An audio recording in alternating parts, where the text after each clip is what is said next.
can answer that is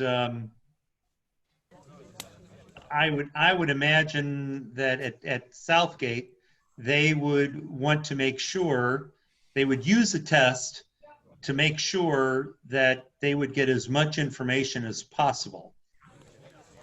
So you got to know that, I mean, you simply put out of your head any idea that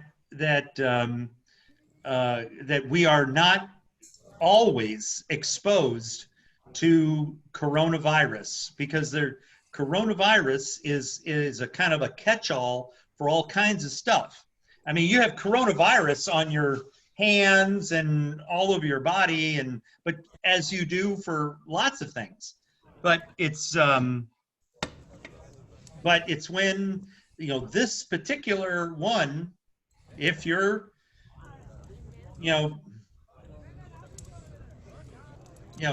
hey, Les, can you turn that off? Yes, I can. Thank you. This particular, virus, that if it gets inside your system, then you run the risk of it activating a very specific kind of illness and all that. So to answer your question, this test probably does not tell us that I have these antibodies to, combat the virus, but that I simply have not, and certainly all of us have been exposed to it, but that it has not found a way to manifest itself and to breed, if you will, in my body. So that means it hasn't triggered an immune response. That's what they test for. There you go. So It hasn't, and so 1A, I'm not suffering from it. B, I'm not contagious, meaning that, that you all as it stands right now, you all cannot, since it's not in me, you all don't have to worry about me giving it to you because it's not in me. So yet. No, that's right. Yeah, that is exactly right. How often are they going to run these tests? I'm figuring they're going to run them probably once a month now. So we've got our Southgate has got its first case, and I'm figuring that they're gonna run these tests on a regular basis. So, which is, I don't care, it's I mean, they take this thing. I don't know if either of you ever been tested? No. Oh, the brain probe? Yeah, the brain probe. It's exactly right. It's a stick. Oh my God, its stick is like 6 inches long. And they say, okay, blow your nose. Yeah, blow your eyes. And they say, okay, lean back. And I kid you not, I felt it up here. Yike. It was like, oh my God. Well, the first time I got tested for the flu years ago, they did that, and it was horrendous. Oh. But every other time I've had it since, it wasn't that bad. It seems like, they just stuck the giant Q-tip up for a second and pulled it back, and that was it. Yeah. I was hoping this would be, as minimally invasive. Well, it's not very invasive. It's just that maybe call it squeamish. I don't know. Although I've had scopes run up through my sinuses and stuff, so the bar is probably pretty high for me. Yeah, that is right. I've never had a scope. I got a friend who could, in high school, who could take a chain, a small, like a chain that you wear around your neck. He could shove it up his nose and pull it out of his mouth because it would go up into his sinus cavity, and then you could see it dangle in his mouth, and he'd go like, and then he would pull it out his mouth. I'm like, oh my God. I went to grade school with people who'd floss with spaghetti like that. Yeah, Scott used to do that. And I would just stare at him going, and I'm the one with sinus issues. Yeah, no kidding. Yeah. Although maybe if I flossed more, it would be better. Yeah. So anyway, I tell you, hey, Libby, are you going to Fly Fest? My mom and I are going out for the day, yes. Oh, Jesus, will you please be careful? I'm so worried. I'm so worried. I intend to have my mask with me, etc. So. Oh my God.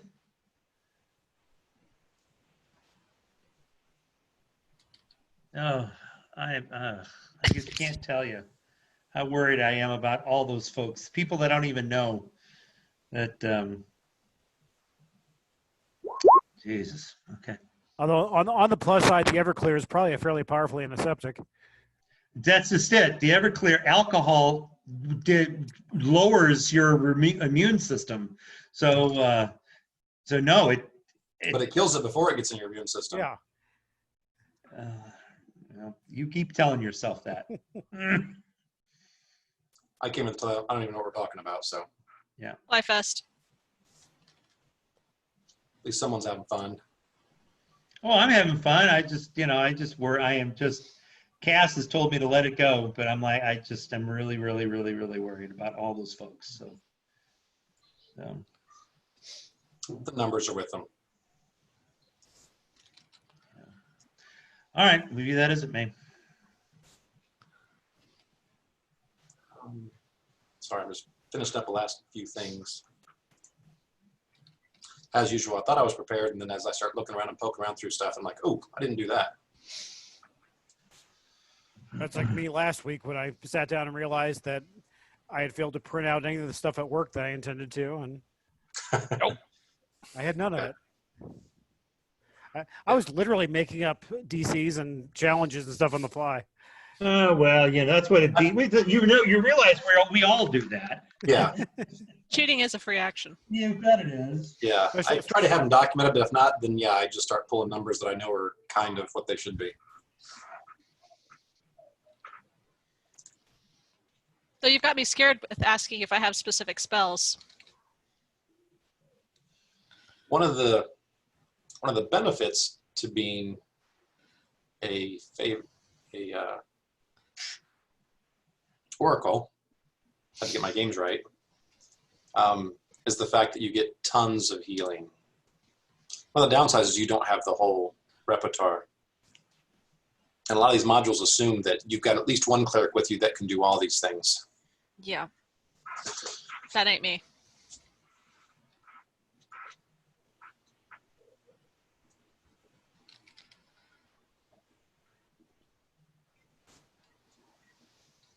Let's just hope people play defensively tonight. Nope, full frontal assault. Catting around. That's what we do. It's tradition. You don't mess with tradition. You wouldn't have us any other way, sir. Getting my crappy initiative rolls out of the way now. Get about 6 or 7 of them, and then okay, I'm stopping here. I'm holding. Did anybody who's on right now level from last time? Not at 59-16. Nope.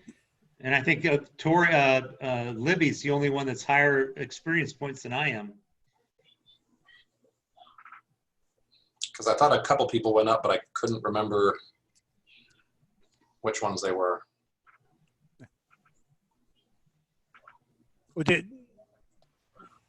Oops, wait a minute. On the email, you had my level listed as 9. Is that, could the experience point total mean something else? No, but I'm below Doug, so if we're both 9. The experience point total, yeah, we're using fast progression, and that experience point's how much you got. So if it said you're 9, then you're 9. Okay. But I thought there was a couple people who leveled because I thought I remember saying that no one leveled, and then the more I looked at it, I was like, oh, well, no one except this person. And then I was like, oh, and this person. It's like, oh, and this person. I remember leveling up discussions going on, but Yeah, I think everyone right now except for Jamie is now level 9. And I think probably Libby's probably a sneeze away from jumping up to 10. Achoo.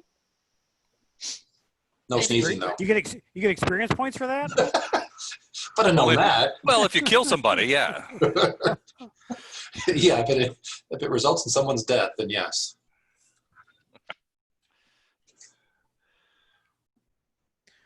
Well, a sneeze is like a 15-foot cone, so. Yeah. Yeah, And see, I've got the 15-foot cone on there. Got it out there, yeah. Depends if you got COVID or not, So Yeah, if your character's getting infected with COVID, that's a lethal weapon. Not.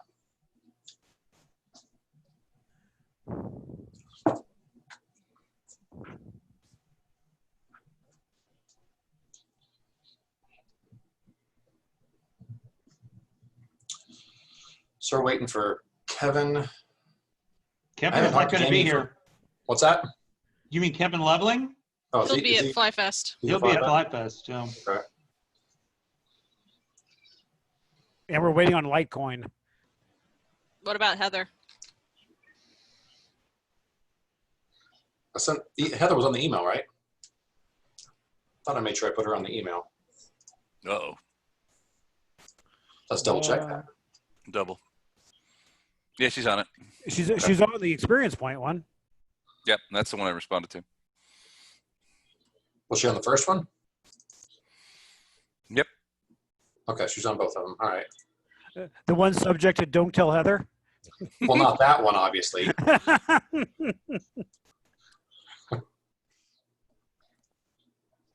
And I talked to Jamie last Friday because he asked what was going on. I told him that it was Steve's campaign. And I told him we were doing this week. So let me pull a lesson, text him. There you go. Where are you at, Home Slice? Take something from a professional DM.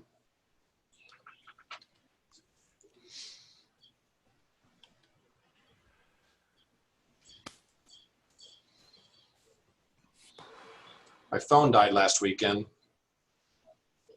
And I have to say I was a little bit embarrassed on how much I depend on this thing. Everybody talks about, you shouldn't be embarrassed. It's a tool like any other. I've always felt that people who criticize phone usage as being somehow alien to our experiences I think they're wrongheaded. Cell phones are so valuable to us that I think, we're all old enough to remember before these existed. And let's face it, life was shittier. I have interviewed people who I had to ask to take earbuds out during the interview. Well, rudeness transcends technology. Then yes, but it's also greatly heightened by technology. Yeah, but yeah. I was assured that he could multitask. as long as you don't mess with his earbuds. And I was like, I honestly couldn't care less, pal. No, I don't, and I don't like people. So Jonas does that too. So he'll leave his earbuds in even when they're off, and it does bug me because it's obvious. I can't say to have earbuds in. I can't imagine leaving them in when I'm not using them. It depends. It depends on the earbud. I've only found a few types of earbuds that I really like. Most of the time, they fall out of my ears all the time, which is strange and not a common problem apparently. Have you tried increasing the diameter with duct tape? Just big headband, that kind of thing. Big John McEnroe headband around my head is what I use. But if I use it on my ears, it comes right across my eyes, and otherwise I have to it looks like I look like a baby, with my bald head and my pretty bow holding my ear things in. Or cut eye holes in the headband, then you're like a bank robber as well. Or a Ninja Turtle. Yeah. That'd be good. That's a smart look for me. Go for a bank robber Ninja Turtle. Then you can feed people. People are expecting heroes. Right. Robbers. Teenage Mutant Ninja Burglar. There you go. Perfect. I like it. We've got our sequel to those cartoons. Or wear a black and white striped shirt and goes the Hamburglar. I've always, And if you get picked up, you tell the cops you're a mime. I've always wondered about the McDonaldland cops because they cannot seem to put the grab on him. He's been burgling hamburgers for 40 forever. years. Yeah. They kind of suck. And you would think with those massive heads, they'd be good at solving crimes. Yeah. It would make it easier to get them. Yeah, you could be 100 yards away. There he is. He's right there. Look, stripy suit, giant head. That's him. It's like a monochrome. Where is Waldo? Exactly.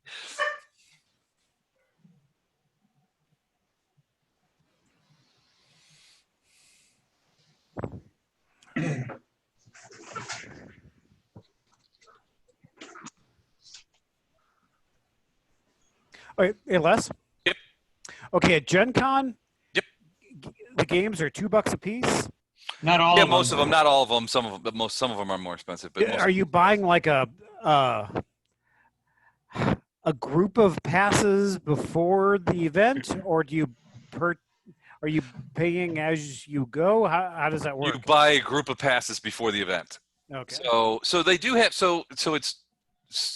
on registration on Monday, basically, and we probably need to talk to Don about this to see if we should all have it. So sometimes it's like, because it's all online, it's hard to get into. So what we did last year was all of us had similar wish lists, right?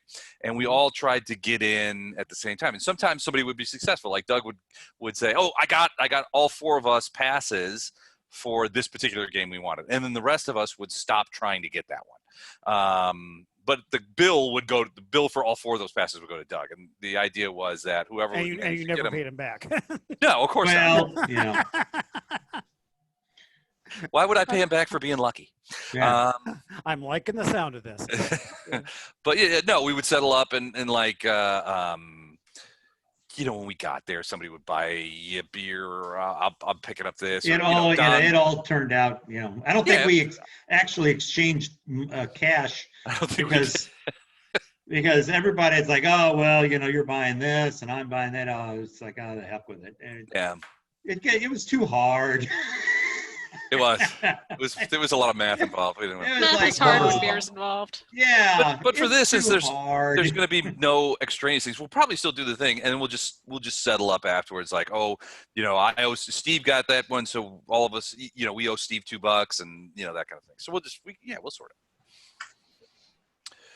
But what you can also buy are generic tickets. So last year, and in fact, I think I still have some because you don't lose them from year to year. So I think my account still has some generic tickets attached to them. And basically when you're in person, there's a lot of like pickup games. And sometimes games will like be full, but then a couple of people don't show up, like the people from the NASCRAG game that we those made a big idiots. deal about. Yeah. So there's open slots. So you can go around, and if you're just like wandering around and during a game slot, there are people, there were people, Doug, if I remember, people were like waving people over like, hey, you want to play kind of thing. Oh, yeah. And, to random passersby, and you would use a generic ticket for that. Since you hadn't registered for a particular game, but it still has a fee, you just give them that generic ticket. That was a lot of words to describe yes, to say yes.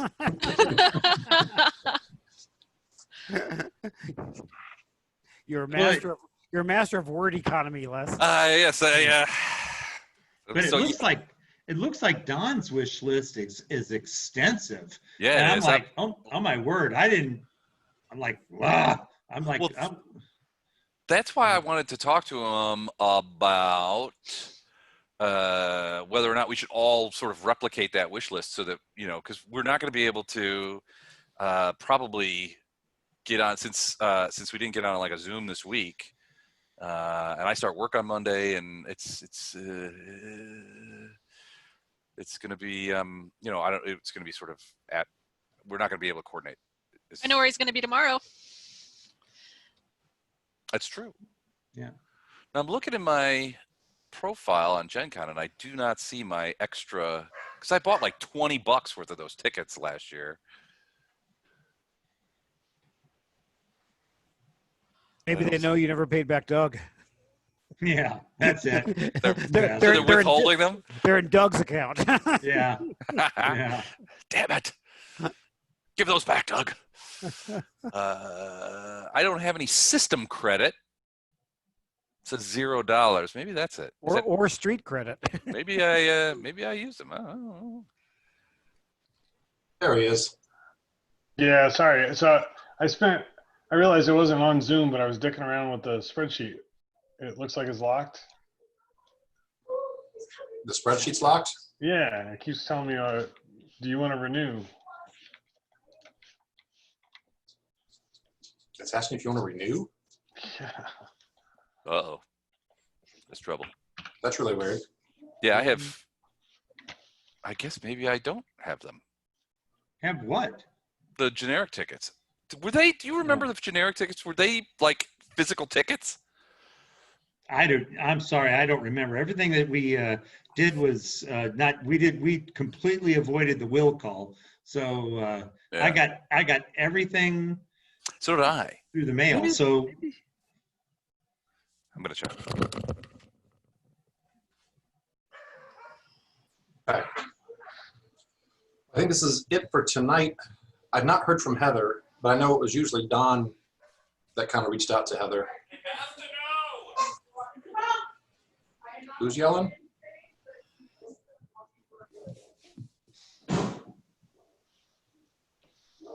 It's about to be me and my dog in just a minute.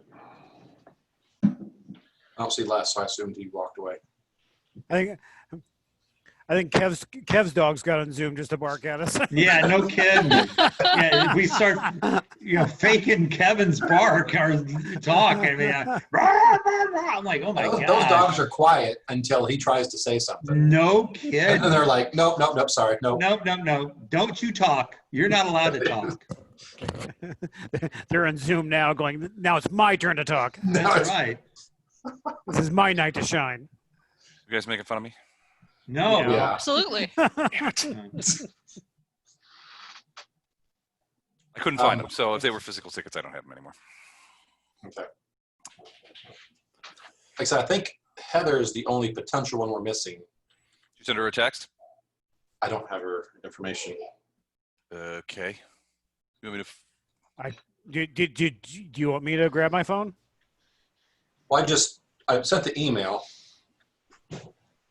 I'm comfortable enough with Jamie to text him to make fun of him or say, hey, jump on or whatever. I would hope so. I could.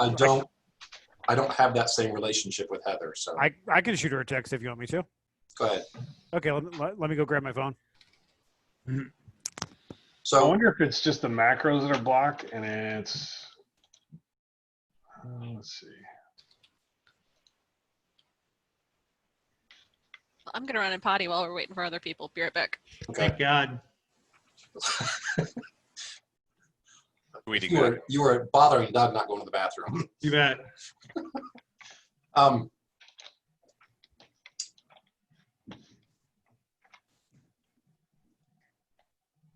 So when you pop up, Yeah, normally it'll say, hey, do you want to enable macros? And, And you just say give it a yes, warning. It didn't give me that this time at all. did it get saved last time as a non-macro? I don't know. It's just got a bunch of locks on every sheet. It's really weird. Look. Did you want me to say that you're uncomfortable texting Mike or actually scared? If you can find someone that's kind of halfway between both, that'd be great. Mike's a scared of you. Is peeing yourself too strong? No, I think that's just about right. Okay. I smell your tinkle, DM. What? Yeah, no kidding. Picked the wrong You time to came put in that. on the wrong. Yeah. You came in. It's time for you to okay, we're gonna go back to the bathroom. All right, I'm leaving. Yeah. Nice that's knowing fine. y'all. Yeah,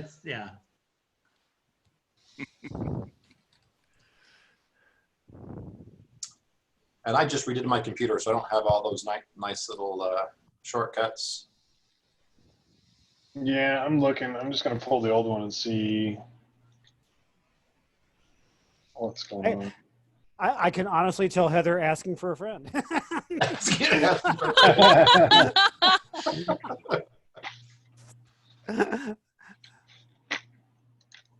And then Steve's like, wait a minute, no, he's not a friend. Never mind. Yeah, well, let me rephrase it. Asking for Mike. I'm asking for Mike.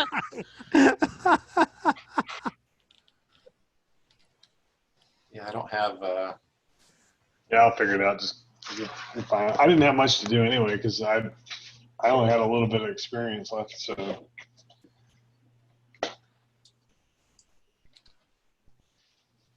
Yeah, I did have, like I said, on my old desktop, which I've got right here, your character, but I don't see it. Okay. Okay, so Jamie, have you missed once or twice? When was the last time?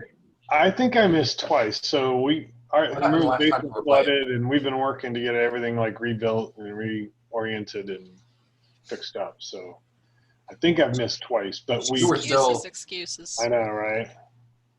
So you guys had finished the storm tower, right? Or Yeah, we had just fought, and after Esteban found the glowy thing, and we fought all the undead.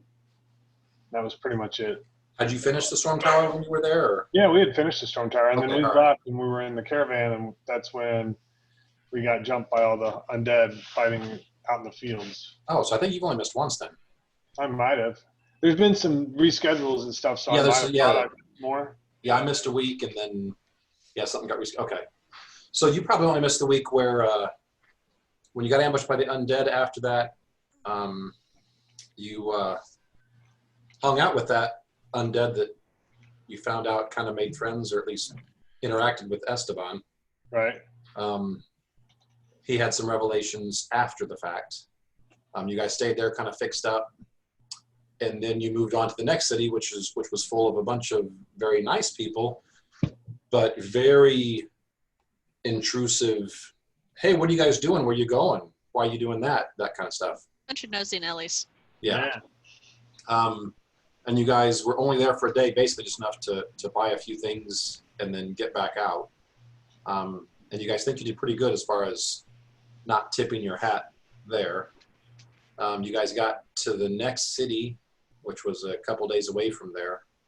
That one was much bigger. You guys actually stayed there for a few days. New supplies, finished fixing up the caravan. Basically the night before you guys were planning on leaving,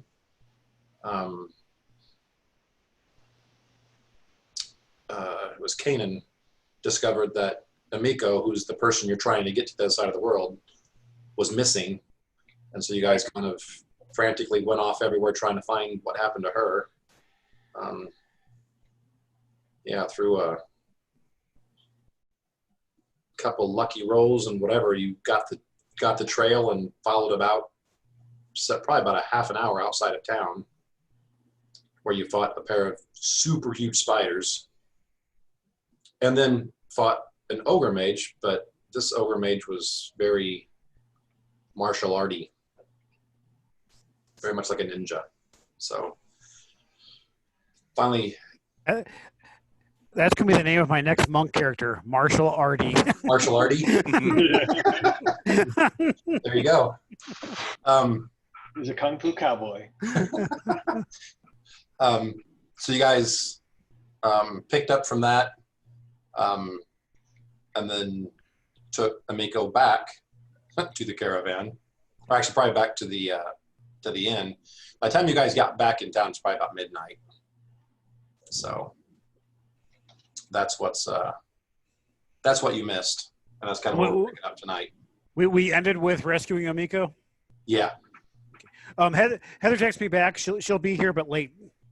Okay. All right. So basically you're in this, let me pull up the map so you guys can see that.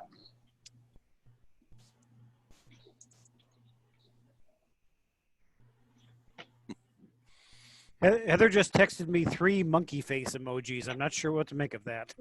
Not sure what that means.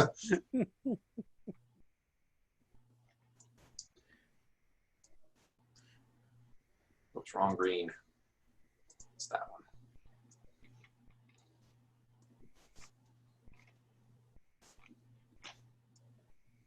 one. Okay.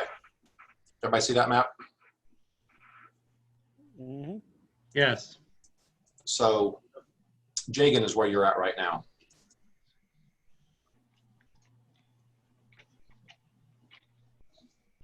The orange line is basically the remainder of the trail. And you guys know, just since you've been here in town, as you guys have been eating and just kind of, talking amongst yourselves in the evening or whatever, Sandrew has pretty much said, we've got one more, what I would consider rough leg of this. And that's basically getting to the mountains and then getting through the pass. He said, once we get through that pass, after what you guys have been through for the last month, the rest of the travel is going to seem like cake. So he said, basically, yeah, it's just this. He said, we've got a few days, probably 3 or 4 days stretch to get to the mountains. And then there's pretty much just one pass that goes through it. So we take that pass. And then we're through it. He said, it probably takes another 3 or 4 days to get through the pass, just because of all the winding back and forth. But then, yeah, you guys should be good to go. So that, especially as that propagates out throughout the caravan, that kind of lifts the mood a little bit, especially the normal folk, the helpers. Towards the middle there, they were getting quite discouraged. So let me ask you this. You guys, like I said, you guys had a very eventful night, and you guys get back sometime in the 12 o'clock hour.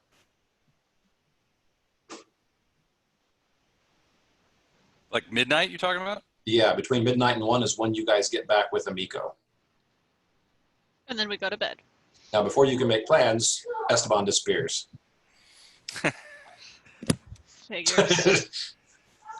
Did he fall in a hole? Well, no one checked, so maybe. So when we found Amico, she was unconscious? Yes. And has she regained Matter of consciousness? fact, you probably had to carry her the first half of the way back because she was pretty much out of it. As she starts coming to, she's behaving like she's super groggy and tired. Not like she got, smacked over the head, Mhm. but almost like a magical or a poison or a drug that incapacitated her. Like I said, after about halfway back, she started to come to and was slow on her feet, but was able to start walking again.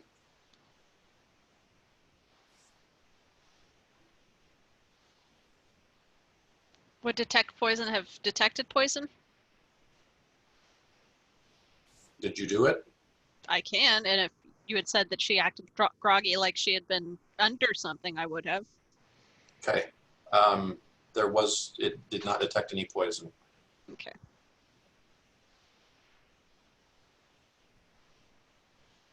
And she'll tell you as you're walking back, she remembers being very tired, which is why she went up to go to bed early in the first place. And she kind of remembers getting to her room. She might remember someone there, but she's not sure. It's kind of hazy. And the next thing she remembered is Kanan carrying her as you guys were on your way back to town. It was like that scene from An Officer and a Gentleman. I haven't seen that in forever. I don't even know. And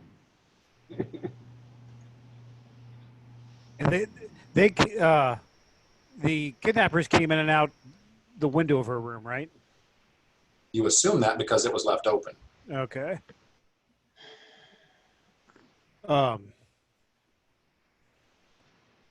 And unless she, likes to sleep with it really cold, in this climate, you wouldn't sleep with the window open. So, Libby, if you heard Joe Cocker, then you would know. Otherwise, you're probably okay. You get her back in her room, and I'm going to camp out on the floor underneath her window. That way you get stepped on next time? Yeah. All right. Kaden yells out, "Hey, quit it! Trying to sleep here." She's over there. Quit stepping on me. Yeah. And a very polite kidnapper is like, "Oh, I am so sorry." Sorry, I'm just going to grab her if that's okay. Normally, people aren't sleeping here when I abduct people. been a horrible mistake. Okay, so you get her back in bed, and then you sleep at the floor of the window in her room. Mm-hmm. Pull some stuff in from I guess your room to kind of get something to sleep on. And I'm gonna leave the window wide open just to tempt him in. In the outside. I like to encourage intruders. Are the rest of you guys just going back to bed? Yes. Probably, yeah. Okay. Les, you and I have talked. Yep. Already. I will return some hours later. And when you go to step in her window, Kanan. You step on me. You step on Kanan. Oh, sorry. I was hired to kidnap her. I'm just here to kidnap Amico. I'll be out in like 2 seconds. Don't mind me. It's been several hours since she's been kidnapped. It's a new day, so we have to. I'm gonna try again. I mean, New day, new abduction. New abduction.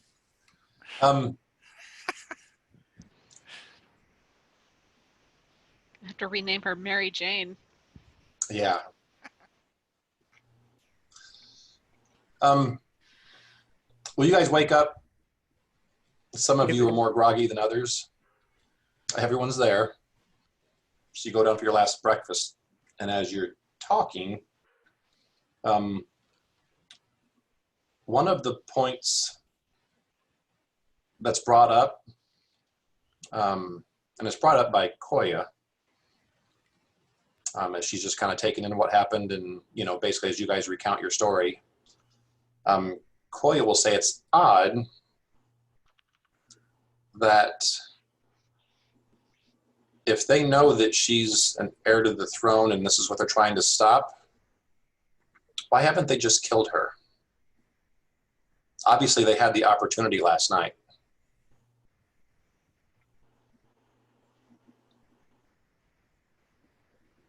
That is a good question. I mean, it would be easier to send assassins than it would be to send ogre mages and giant spiders. Well, either that or they're trying to clone her, or they're trying to use her as a puppet, somehow take mind control and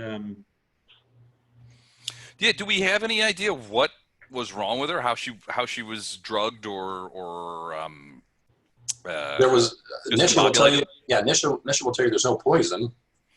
There's no remnants of poison that she can detect. And when she wakes up in the morning, she says she feels fine. I feel great. Feel great. I feel rested. Bring me a toothbrush.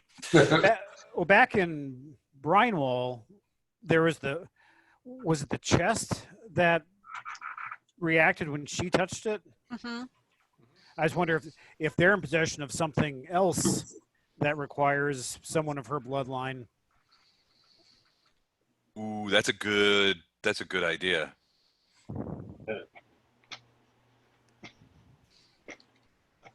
Steve's reading the module again. Somebody wants something. Really, I'm just looking at the pictures. I'm just looking at the pictures, I swear. You gotta email that shit out, yo. It was a picture of them forcing her to touch something. That's okay.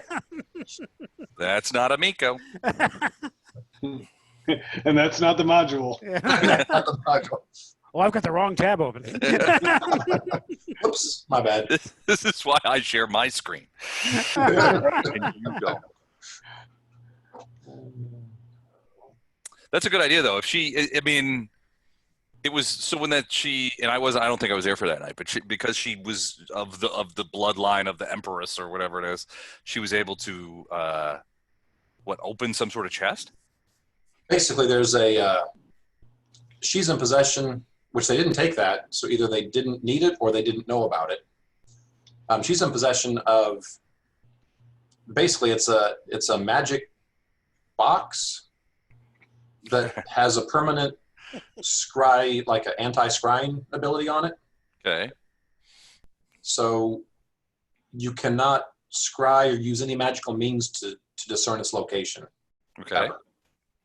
And it seems almost artifact level power. I mean, those of you who have detect magic and have taken a gander at it, there's some serious magical ability flowing through it.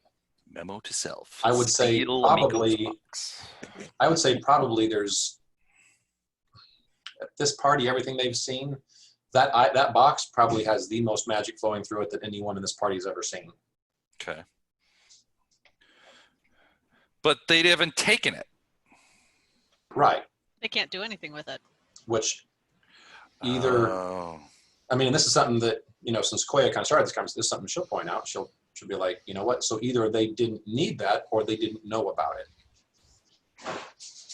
Was it? Is I hate the way this Amiko doesn't keep it out, and she doesn't carry it under her arm everywhere she goes. So go ahead and yell out phrasing now. But are the powers of Amiko's box very well known? We still doing that? We still doing phrasing. This is the most powerful box I've ever seen. But I can't detect it with normal means. Yeah. Could be worse. Could be a mimic. That's true. Could be a mimic. Could be a mimic, is right.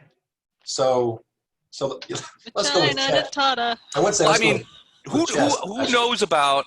Let's call it let's call it Amiko's chest. Does we? Yeah, that's better. That's sweet. So much better. Yeah, there's no way that can go wrong.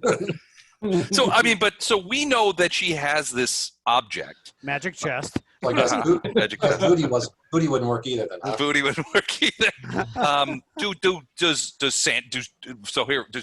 Koya knows about it, right? All the NPCs and all the party members know about that.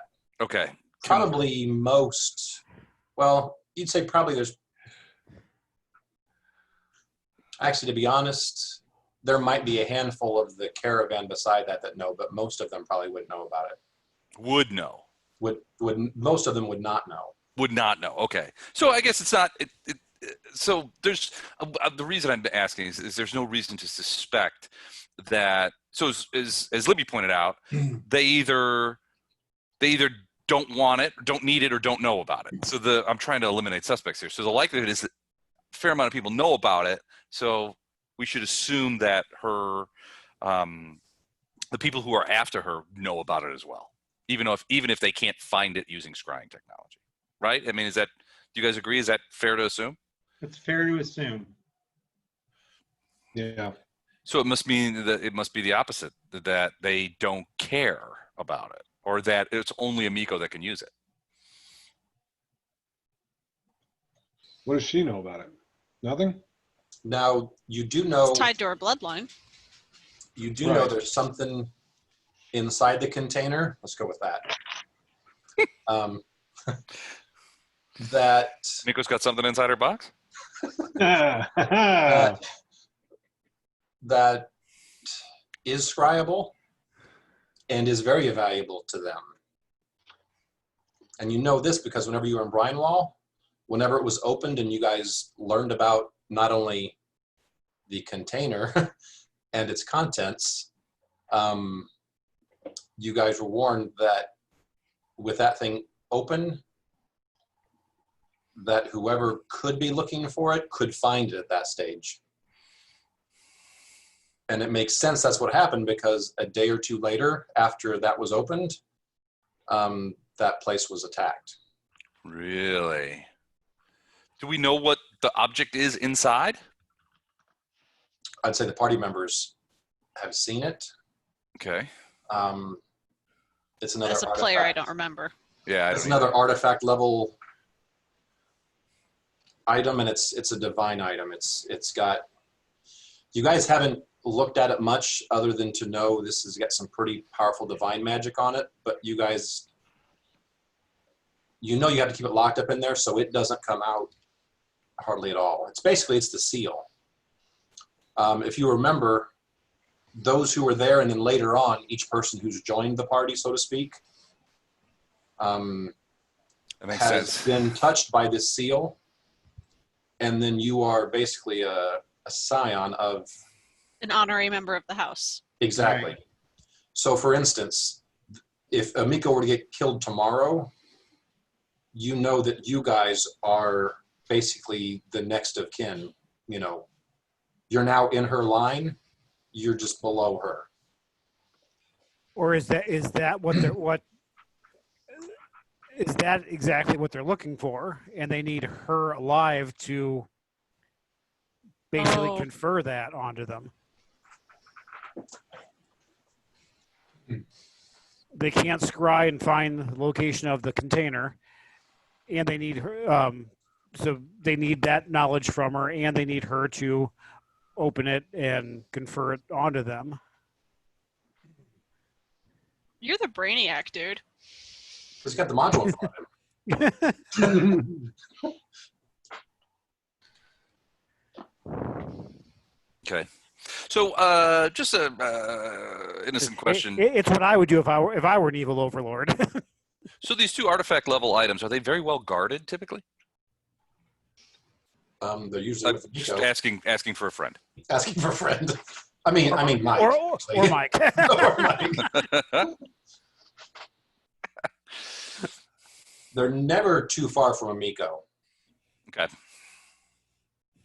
And like I said, she doesn't have this thing out a lot, and she doesn't make a big deal about it. It's not like, Look at my when artifact. the container comes out, it's like, oh my gosh, everyone like shields their eyes and like bows down to it. It's not the Ark of the Covenant. Right, exactly. It would have been so much funnier if you hadn't said container. There's a reason I've not that word. There's a reason I've moved to the word container.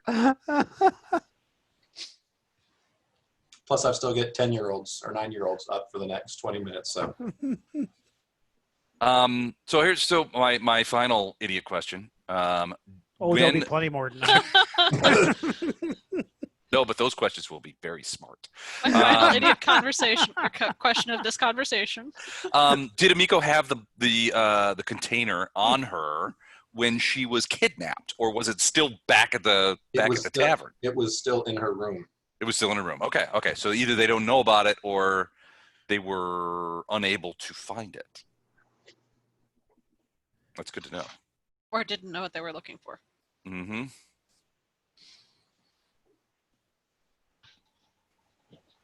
So not only are they bad kidnappers, they're just really stupid too. Bad and stupid. Well, they're not really bad because they did get her out of town. And some guys at the next table are like, "Hey, we're right here." We're right here. Shut up! You guys are stupid.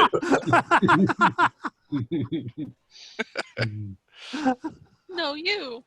Oh, you. You're trying to kidnap. It's not easy.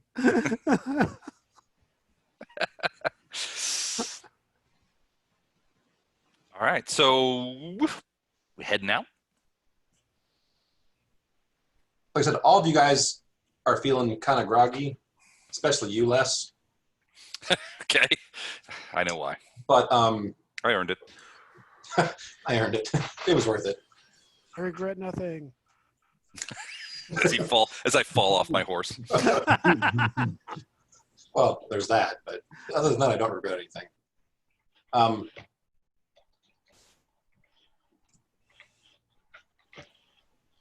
So if nothing else,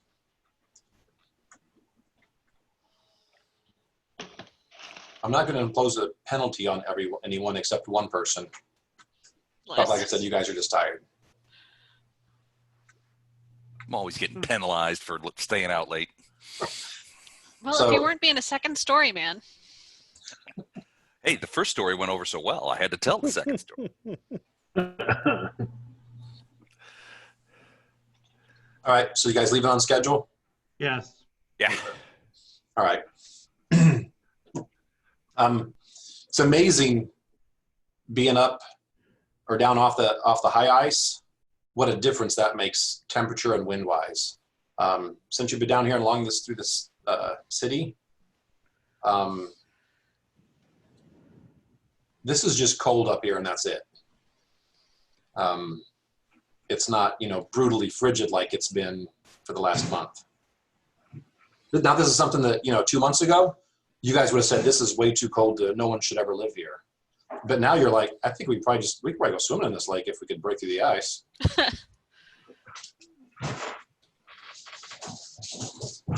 That's good. Yeah, it's kind of fun. He's done. Gotcha. Every time I turned around, he was pretty. She was crying. We're going swimming? The kids were going swimming. It sounds like One it. of them wasn't behaving, Nope. so got sent in, and yeah.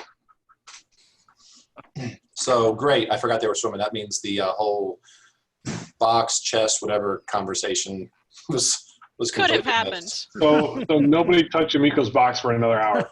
Right. Can't even find it. Or the chest. I've been scrying my ass off. I can't even find it. Scrying my ass off. So, so yeah. So you guys you're probably taking off about an hour later than you had planned, just because you guys are slower to get going.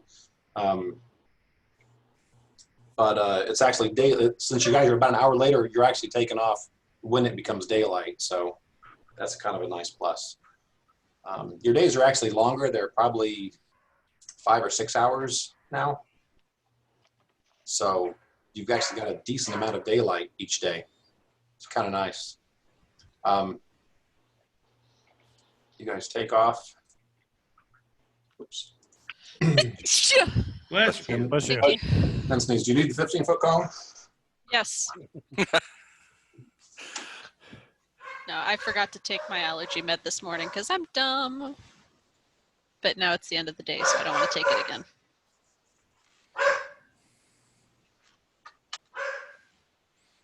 Okay. First day's travel is very uneventful.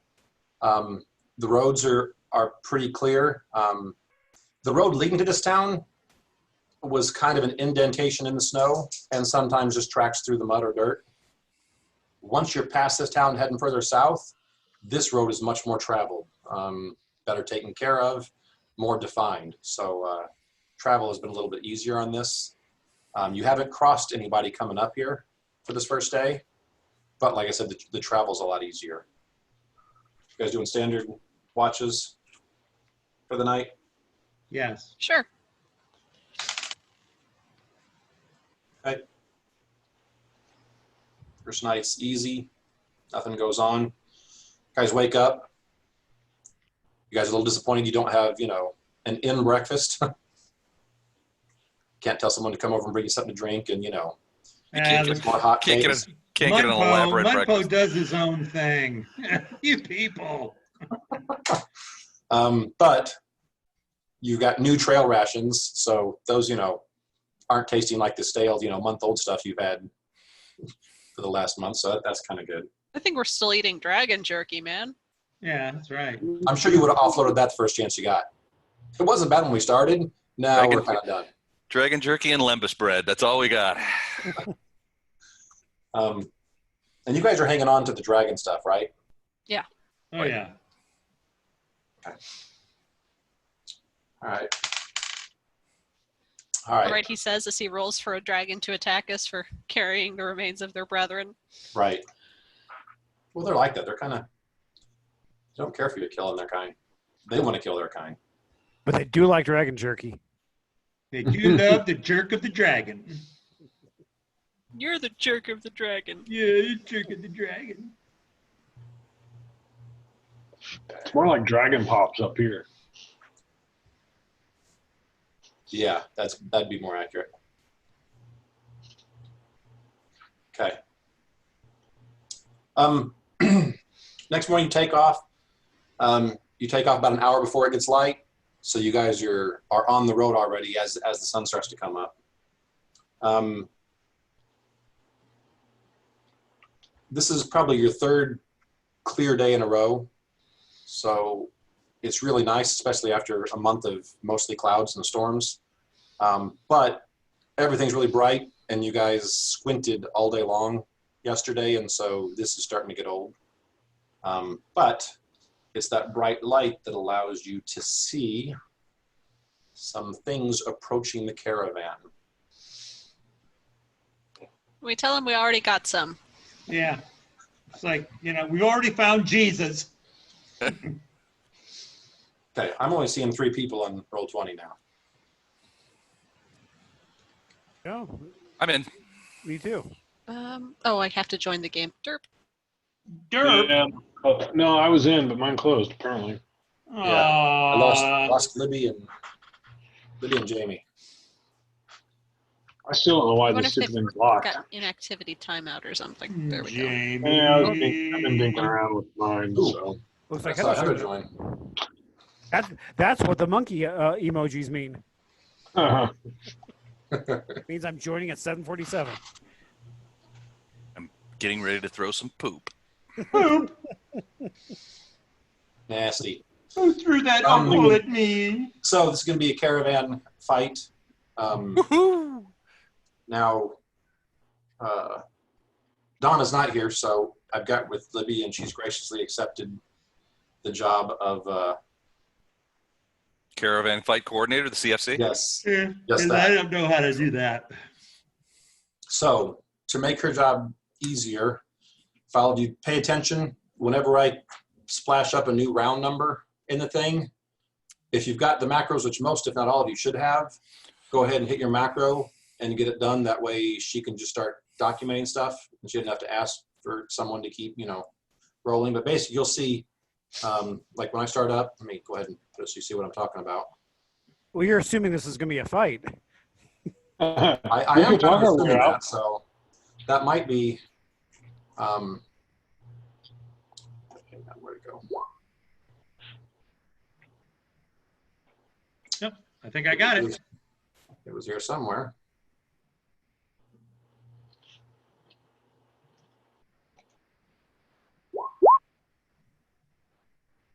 It's just having technical difficulties. There we go. That's it. So, when you see that, then everyone put your stuff in after that, whatever you're going to do for the first round. And then I'll do my little narrative. We'll do the damage back and forth, and then I'll click the round 2. And once you see the round 2 show up there, then everybody hit your macro. And then, yeah, Libby will, as she's adding all these, she will yell at whoever's not putting stuff in. Hey, Heather. There she is. I can barely hear you, but I could hear you just a little bit. It's okay. Hey, I hear her now. Yeah.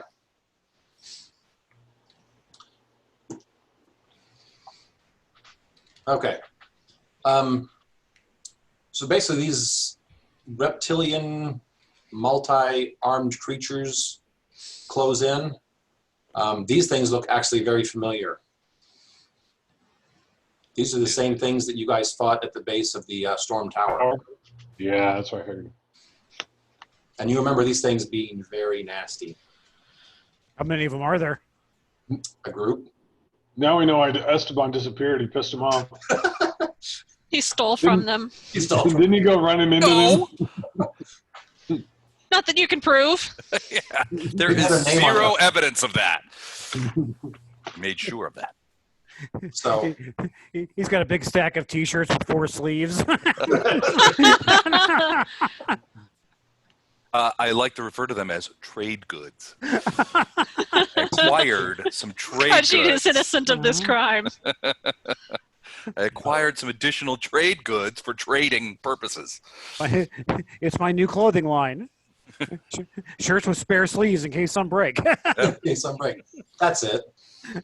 So all right, so I got the round 1 up there. Everyone choose what you're going to do, what you're going to help out with. Do the appropriate macro. If you're one that does not have it, then just tell Libby what you're doing and make your roll. Okay. I gotta get my glasses. I can't see anything. Hang on. Okay, Sorry. we'll let you. No, we're just doing caravan combat, so we don't need visuals. So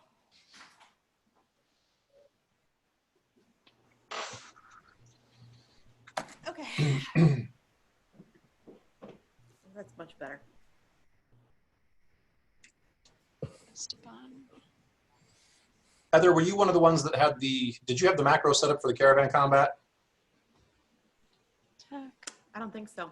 Okay, I so have basically Go ahead. so then whenever each round that pops up, you're just going to roll a typical standard attack roll. And then if it's more than 20, if it's 20 or more, then tell Libby +1, and you can choose either attack or damage. If it's 30 or more, you can tell Libby +2 to either attack or damage.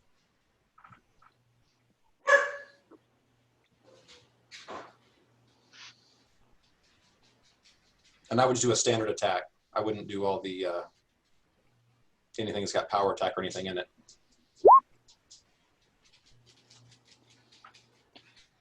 We're attacking already?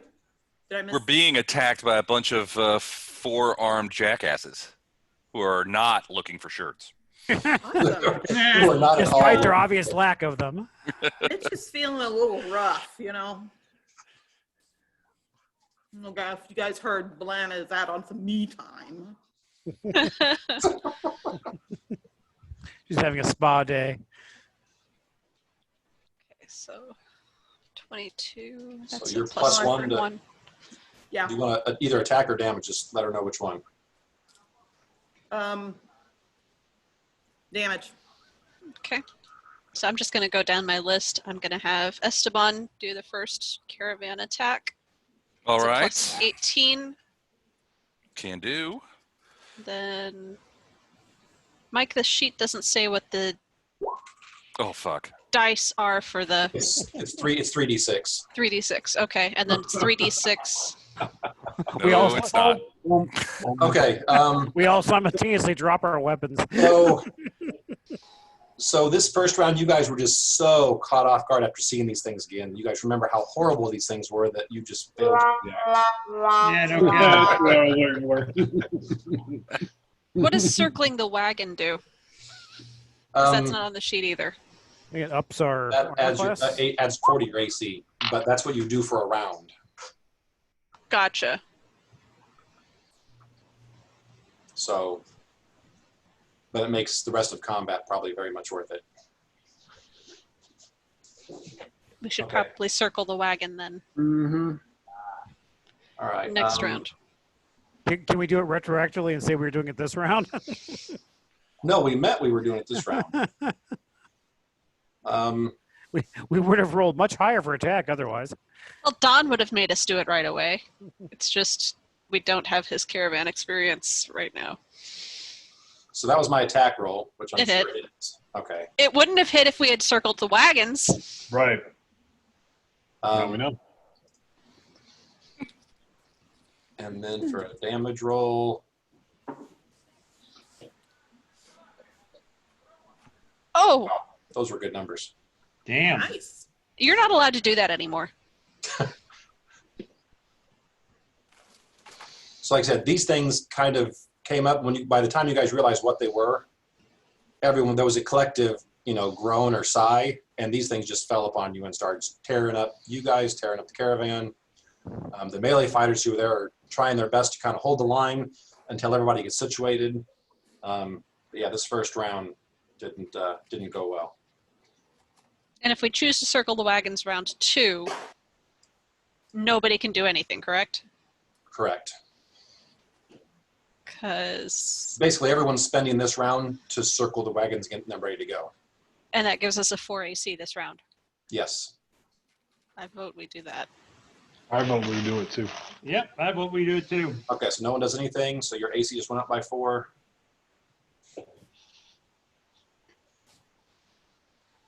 I'm guessing that hit.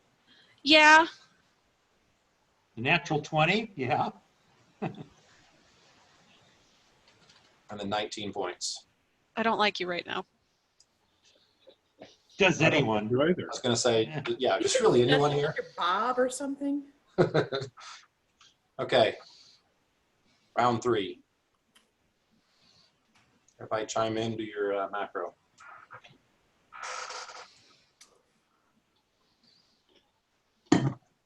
Wrong one, sorry. Here we go.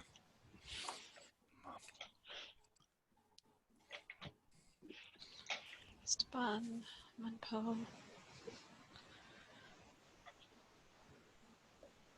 Erebus. That's probably the best roll you're going to see from me all night. You know this, right? Inch. That was a dang good roll. And Heather, are you rolling for attack or damage? Let's add damage. Okay, next down the line, Erebus, you'll be rolling the attack at a plus 18 bonus. Okay.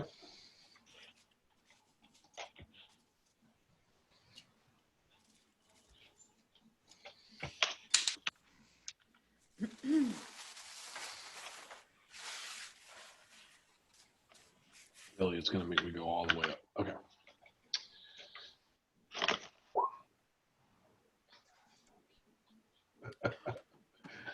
It went from an 18. At least you guys are getting all your low rolls out of the way.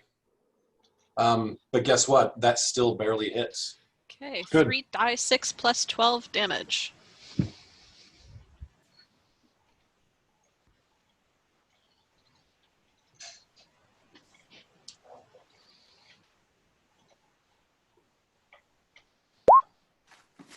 Yeah, not too bad. So 22.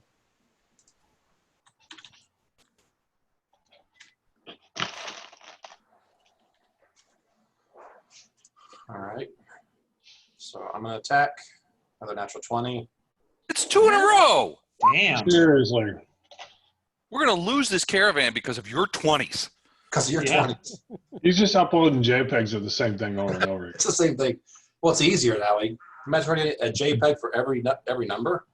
That'd Right. take forever.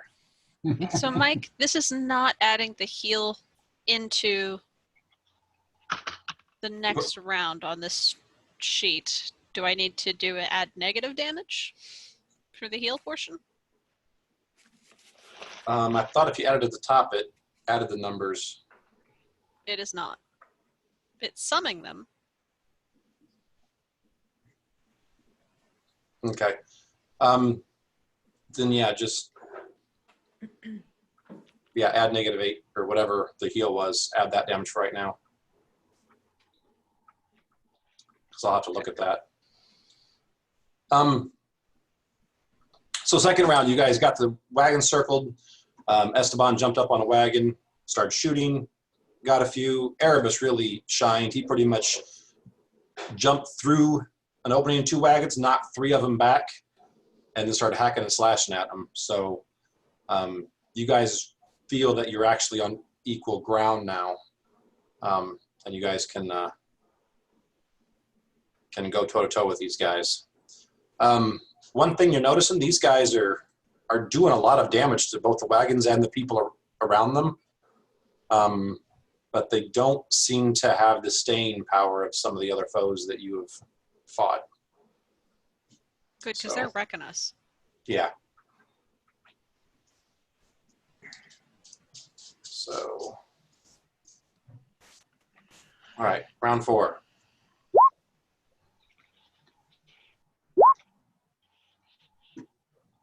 Ugh.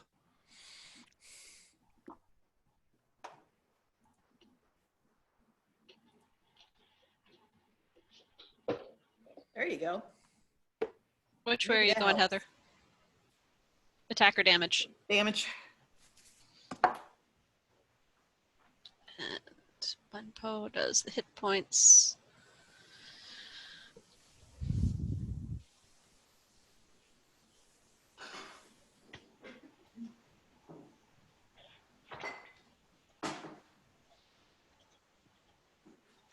Okay.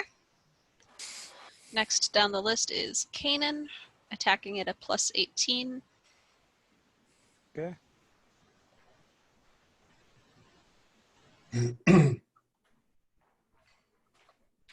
Oh, And then That's a hit. damage is 3d6 plus 12.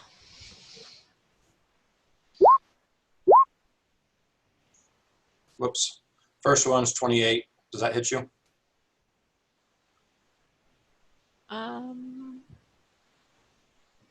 It's not calculating the AC correctly from the frickin' hold on. Then that was an old sheet I sent you. I sent something that wasn't adding right, and Don pointed that out.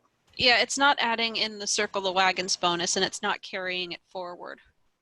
Yeah, the circle of wagons isn't part of that sheet. That's something you just got to add.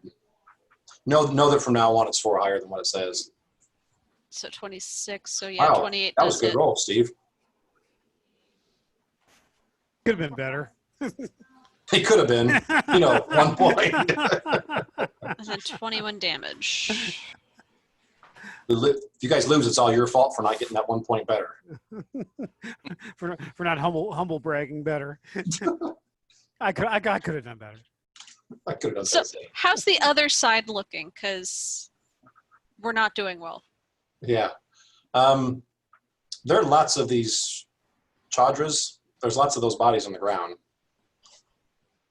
Esteban, if he wasn't busy, this round he kind of just played with his bow. He fumbled a bow or an arrow, and it just kind of flustered him. But I'm doing my best. From his point of view, they're probably about half gone. He got tangled up in the spare sleeves on his t-shirt. They're not made for you for bow firing. But Nisha's Buffin and Mumpo, you've never seen Mumpo do this before, but you guys swear you saw Mumpo burst and heal people.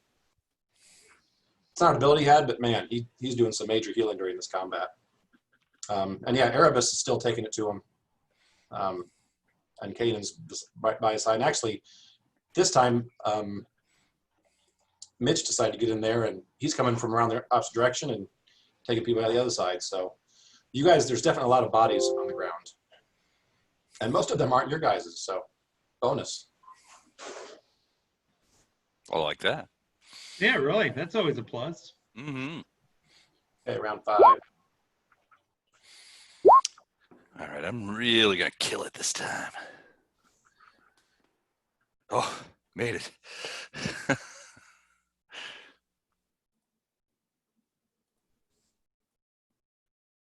Mitch says, stand aside. Holy freaking crap. Wow. You said damage, Heather? Yeah. Okay. Column.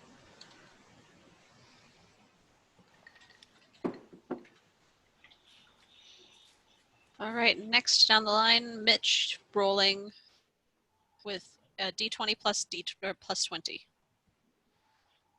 Say again? Roll a die 20 plus 20. Okay.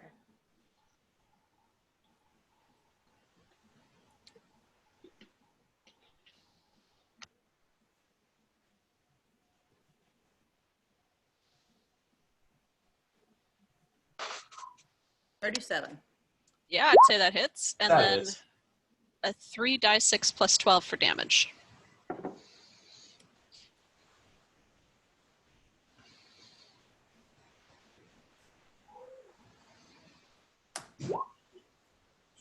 Dang. Nice. He's feeling a little better, you know. That's a Yay. dang good roll. So this round, you guys are definitely. Does that hit you? Yeah. Mitch?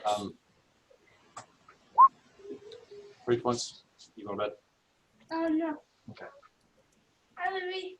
So So, so I have a 25 armor class. I don't know if you were talking to me or. get a caravan. It's the caravan. Gotcha. I got hit. Yeah. Yep. Okay, fun. It would not have hit if I had done AC instead of trying to heal it. Is that the twins, Mike? That's one of them. Yeah. All right. Hang on 1 second. So, Les, did you start your new job? Monday. Nice. I'm stoked. I spent some time today getting my email set up and the various other web software and stuff like that. Congrats. Where are you going? Where are you going to work?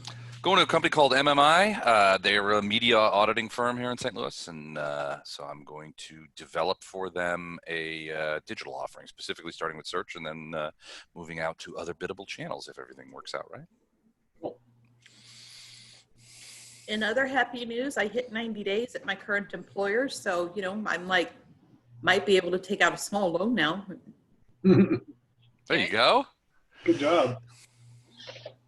Still gonna wait till fall before I do anything major though. I don't trust anybody yet until this COVID thing's under control. Yep. I it's don't know. never going to be under control. I hear you. Not till we have a vaccine. Nope.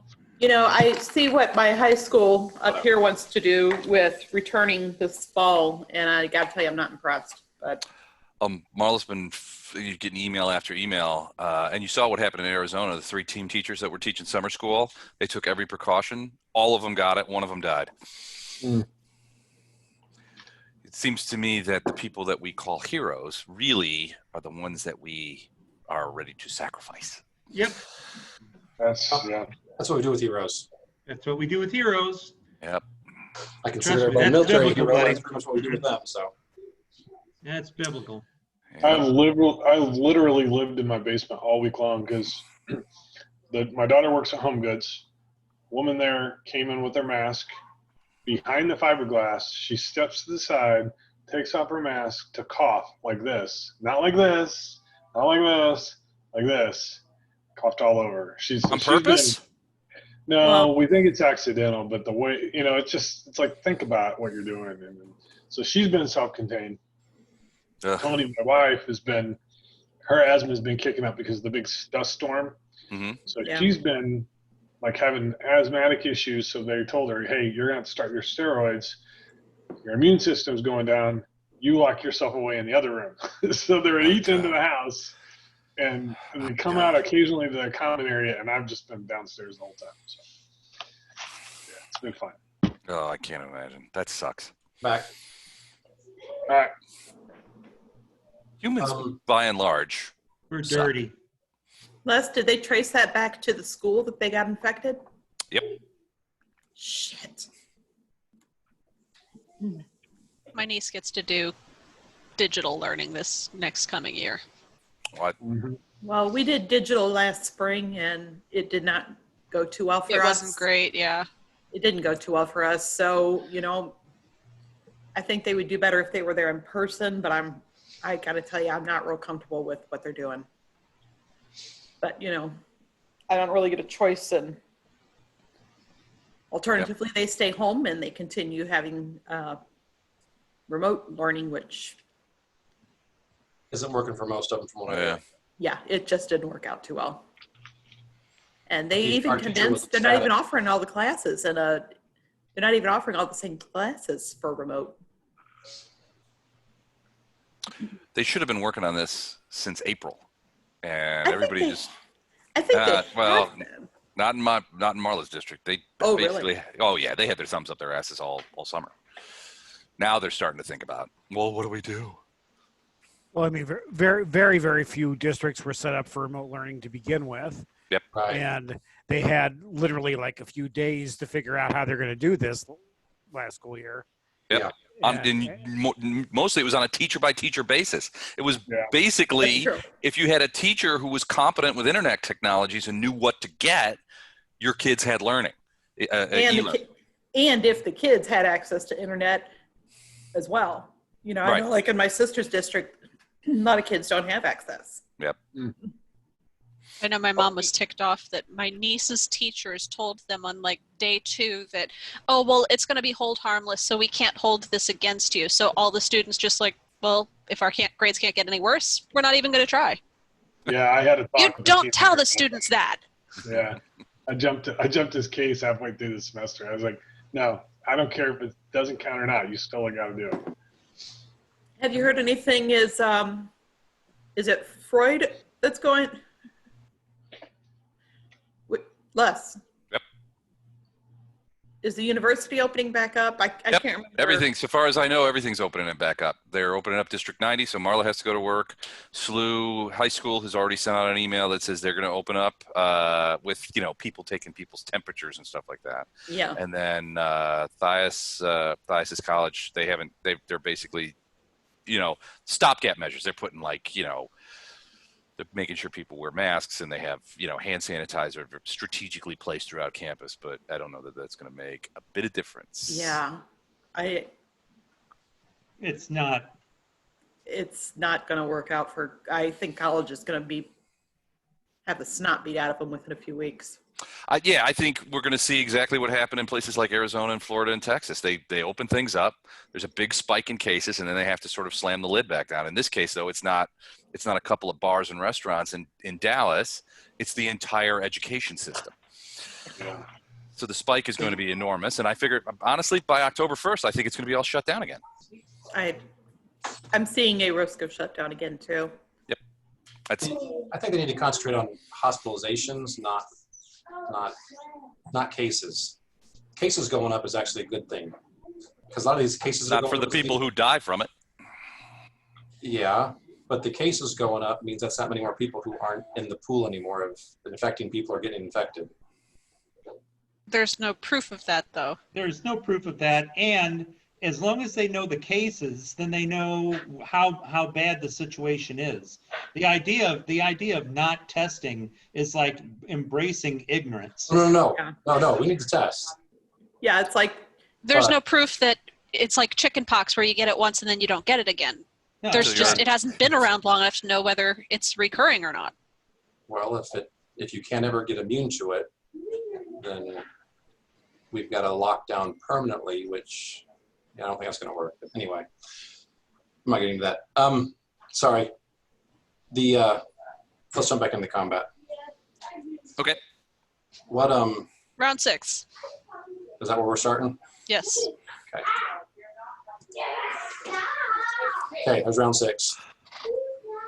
is that the monsters in the background? Yes, They're attacking us. they're attacking each other, and Amy's trying to get them to stop. All right.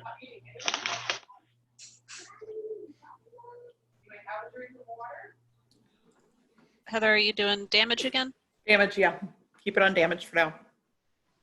I'll let you know if I want to change it out. And then Esteban is a 0.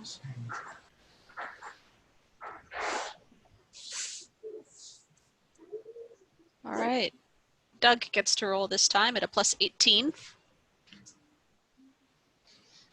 Well, okay, and I'm just going to do more healing. Is that okay, or? Yeah, I got that already. You're actually rolling for the caravan. You're rolling the caravan's attack. Okay, I'm sorry. Then I gotta. Every round, one person rolls it. Got it. And she's just been doing round robin. Got Yeah. it. That's And then it. damage is 3d6 plus 11. Alibi.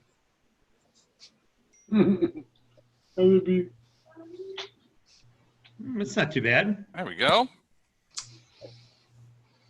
So this round, the offensive power, except Mitch single-handedly goes through and wipes out the remaining Chadras. You guys got Huzzah! 2 hit points more than you needed. So, so yeah, you guys finally, like I said, you had them on the ropes, and then Mitch gets a second win and clobbers 3 of them in a few seconds, and then the rest of them pretty much fall. And then it becomes quiet.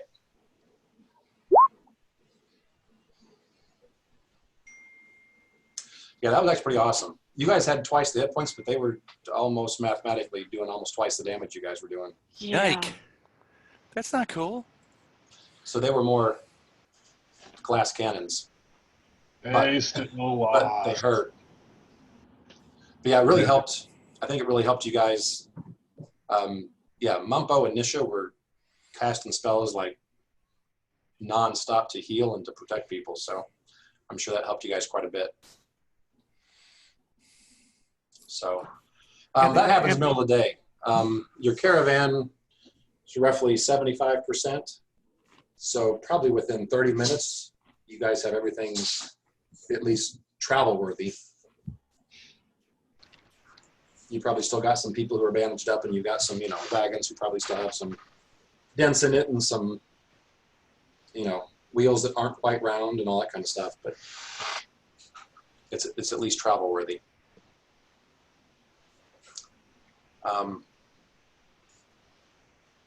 Get rid of that.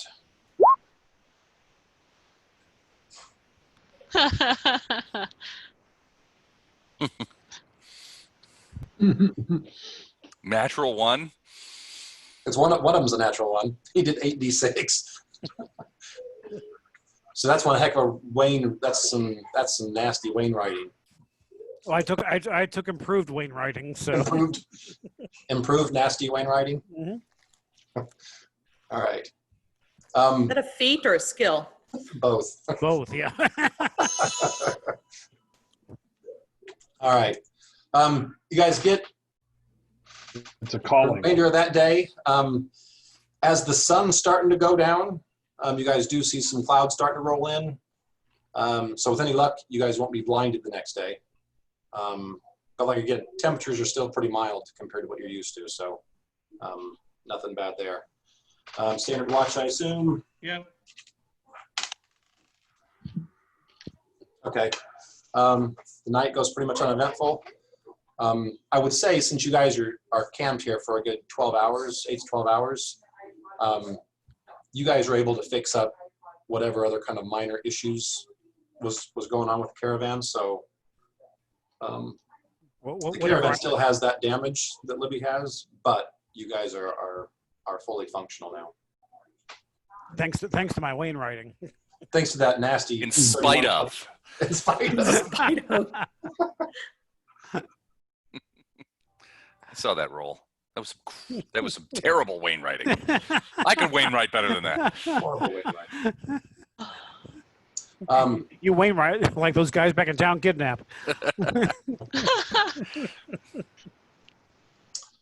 So around the campfire that night, though, as you guys pull out the s'mores.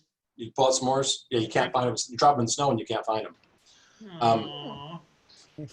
You are kind of chatting, and your guide Ulf tells you, "Hey, I think we're almost halfway to the mountain range."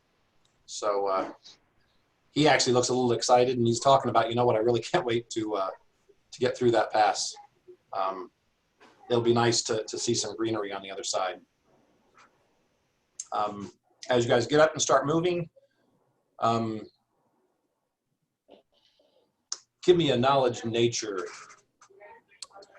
Doug. Kidoki Smoky.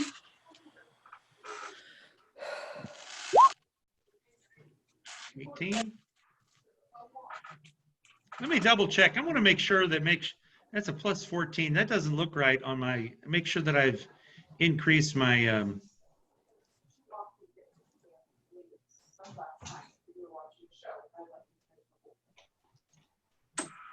Add 1 to that. That makes a difference. Well, you know, every bit helps, but I haven't updated some of my macros, so. Okay.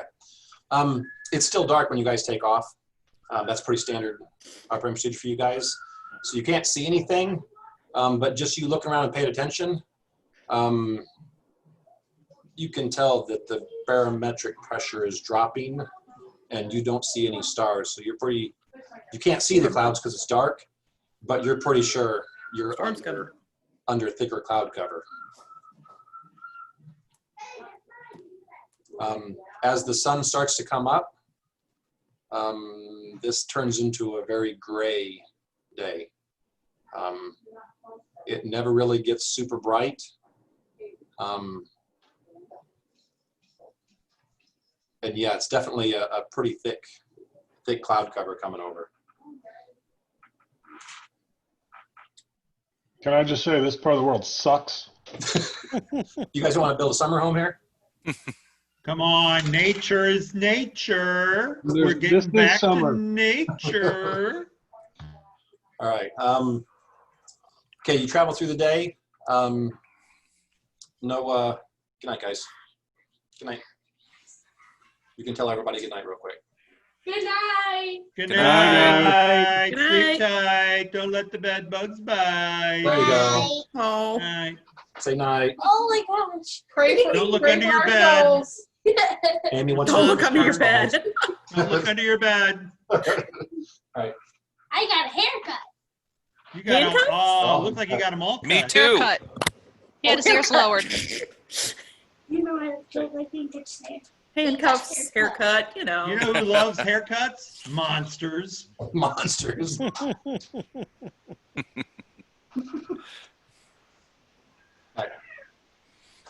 All right. So you guys travel through this day. Very different from the previous day, because like I said, there's no sun. It's not snowing, but as the day progresses, the clouds are getting darker and thicker. So your sundown is still sundown, but there's not a huge difference between when before the sun goes down and not.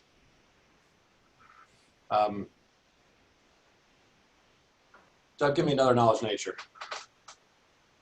Aren't we like at the North Pole, basically? Yeah, kind of. Headed south. 33. This area right here, if you're looking at the map, Heather, Yeah. this area down here, that's the North Pole. We passed the North Pole like a week ago. Yeah, I it's thought it all was down. like- That's It's all downhill from That's here. about 2 or 3 weeks ago. But I thought it would be like Right, it's all down. 6 months sunshine, 6 months darkness. Man, you don't know what you're talking about. That's only if it's middle of winter or middle of summer.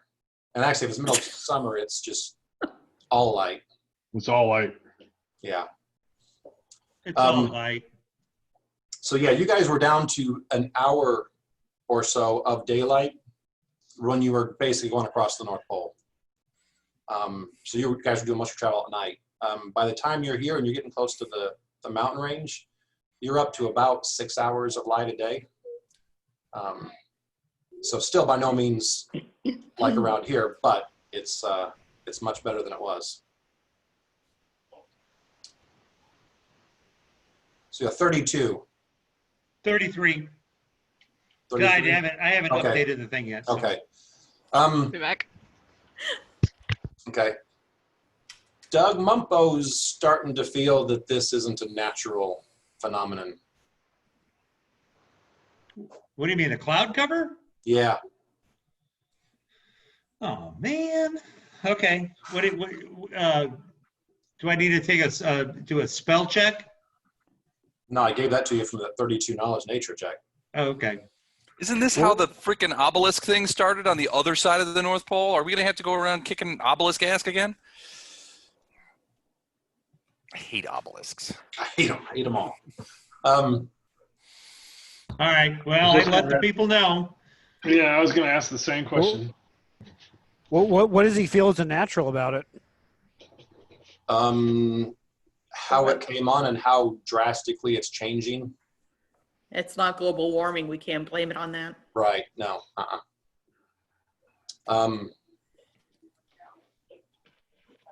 It seems, and he will tell you if you guys ask that kind of stuff, Mumpo will tell you, typically, look, a storm this bad would come in with gusts of wind, would come in with all kinds of other nastiness as it moves because it's such a vast difference in the weather.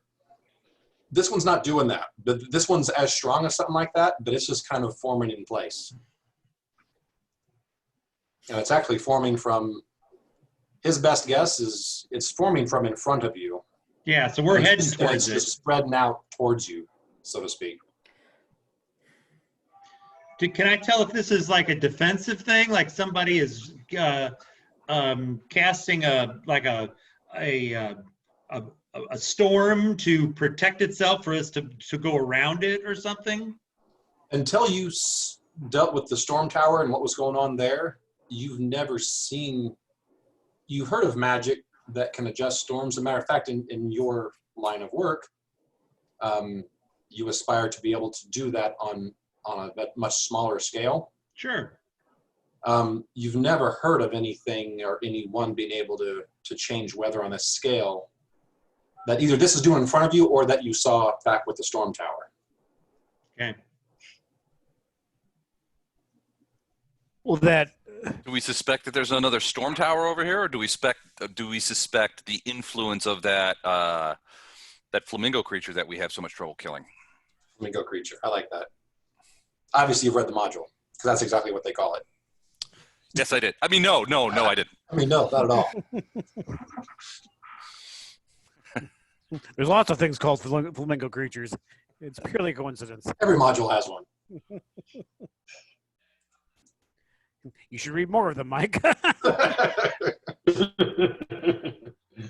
do, but every time I ask Les for the module I'm going through on Sunday night, he gets upset with me. He tells me, knock it off. I'm still using it. Well, that's why we didn't tell you we were reading this one. we didn't want to upset you. Yeah. We're looking out for you, Mike. I appreciate that.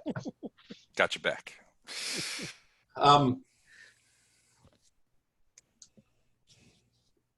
So that being said, you guys get up. It's not getting a whole lot colder, but the cloud cover is definitely thicker.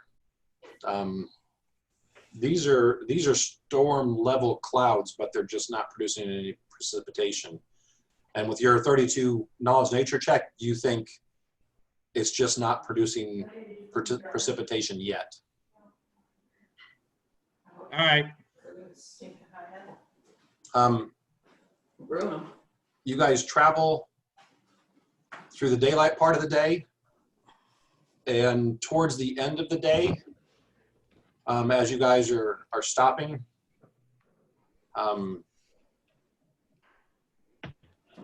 basically, Koya, Sandrew, Ulf, your guide, kind of pulls you guys all together to kind of have a powwow.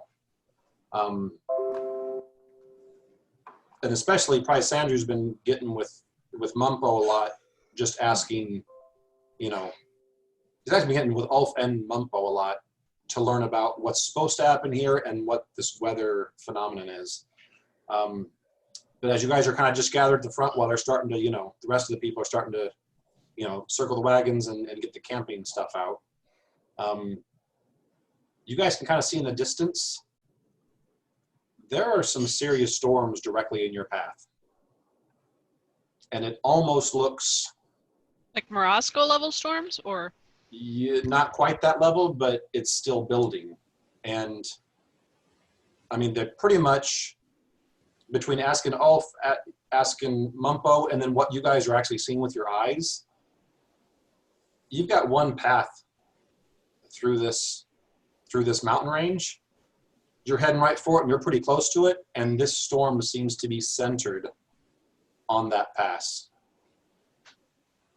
So whereas it's possible this could happen, there's a whole lot of coincidences that are just lining up that just don't make this seem right.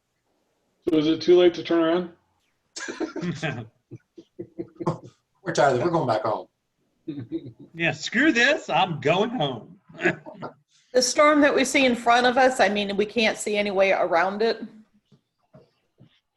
You think you might be able to go around it. The problem is, and then when you bring that up, Ulf's like, you know what? There's one pass through these mountains, and it's directly in front of us. On the other hand, I think there's roads already built there. It would take, especially with wagons, he's like, it might be something if we were on foot and had the supplies to do this. It might be possible to get through other places, but with big wagons like these with livestock, there's pretty much no other way to get, you know, through this mountain range. He's like, unless you get a go drink of all water the or way something. down. What's that? he's going to drink. He's got to get a drink. Okay. He's like, or we could go, you know, way around. Says, I know to the west, which now you're on this side, is actually to the right of the screen. He said, that's probably a 2-week journey, but right along the coast, there is flat land that you can get around that way, but that's 2 to 3 weeks just to get there. And he said there's a major river we'd have to traverse, and I don't know of any bridges across that river, or at least not that we would, you know, close to where we'd be going. Okay, we get the hint. You bet. So, Yeah, on the other hand, I think Ulf has demonstrated on a couple of occasions now that he's something of a dipshit. So I don't know if we should take this as gospel. Hey, we go straight through. well, like I said, you guys haven't seen any. Those of you who might be skeptics, you're hearing talk from all these, you know, supposed experts about these storms up there, but you guys haven't seen a flake of snow or any rain or anything. It's just thick clouds, and they're getting darker and darker the more you progress this direction. And the temperature that where we're at, precipitation would still be snow? Yes. Okay. Yeah. There are Somebody's- some times you might have had the rare occasion where it got pretty much too freezing, so it's possible it could have been like a wintry mix. But yeah, you're still in a spot where, for the most part, it's going to be snow. So do you guys feel like we ought to, well, we're getting ready to bed the caravan down for the night. Do you want to, is the storm approaching us, or is it sort of just hanging out there at the foot of the pass? Mumpo will say, based on his experience and his thought on this, this thing, and this is something that we know in this day and age, but they wouldn't know how low pressure systems work and all that. But basically, he's telling you there's low pressure, and that's what makes storms. And he's telling you guys, it seems to be something major up in front of us, and it's building the storm in one area, and it's just expanding out from that area, and it's just expanding towards us. Okay, so it's getting bigger rather than traveling at us. Correct. Got it. Even if we went further, what direction is around the mountains? If you're looking at the screen, East. it's off to the right. Right. I see it off to the right. I don't know what direction. Which is west on this side. I mean, it looks like the mountain ridge itself gets narrower. I didn't know if, how much of the area is being covered by this storm. What about to the east? Or... I mean, there's a river there, and I'm assuming that there's no path, but along the coast. Well, is there a path along the coast on the eastern side of the mountain range? Here. Can you draw a circle on the map? Sure. Yeah, it's right on the edge of the water, which is not a place you want to be in a storm. I can see square. That sounds like the best choice. Well, I made a square. I fucked it up. This is why It's kind of like a circle. It's kind of a circle, maybe, except it's on. except for the straight lines. All right, here we I go. thought there was a way to. Okay, I'm just gonna draw a freehand one. So. Hold on, I can do it. Oh, I know what the problem is. My stupid keyboard is off again. You and that keyboard. I know. I don't know what's wrong with it, and it's pissing me off. So.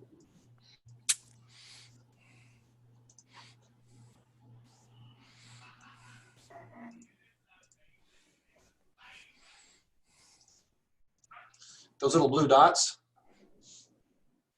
that kind of make that circle. Mm-hmm. That seems to be the center of it, and it's growing out from there. Got it. Okay. No, it looks like it's centered right there in the middle of the path. Yeah. Or off to the west of it, just a little bit.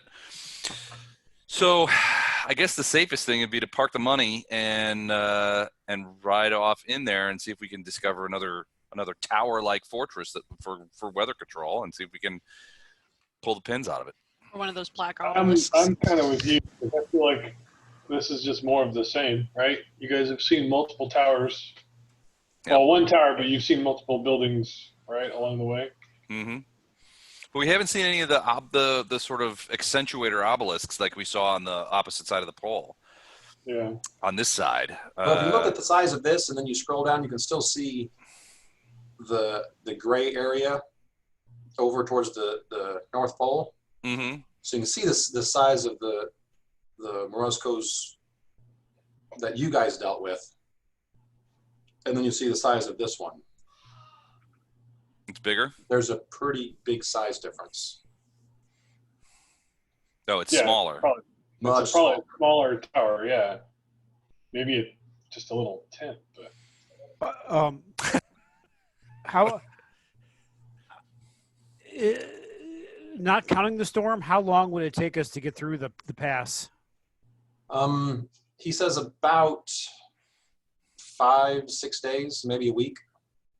So we're probably looking at triple that time if this is that bad of a storm.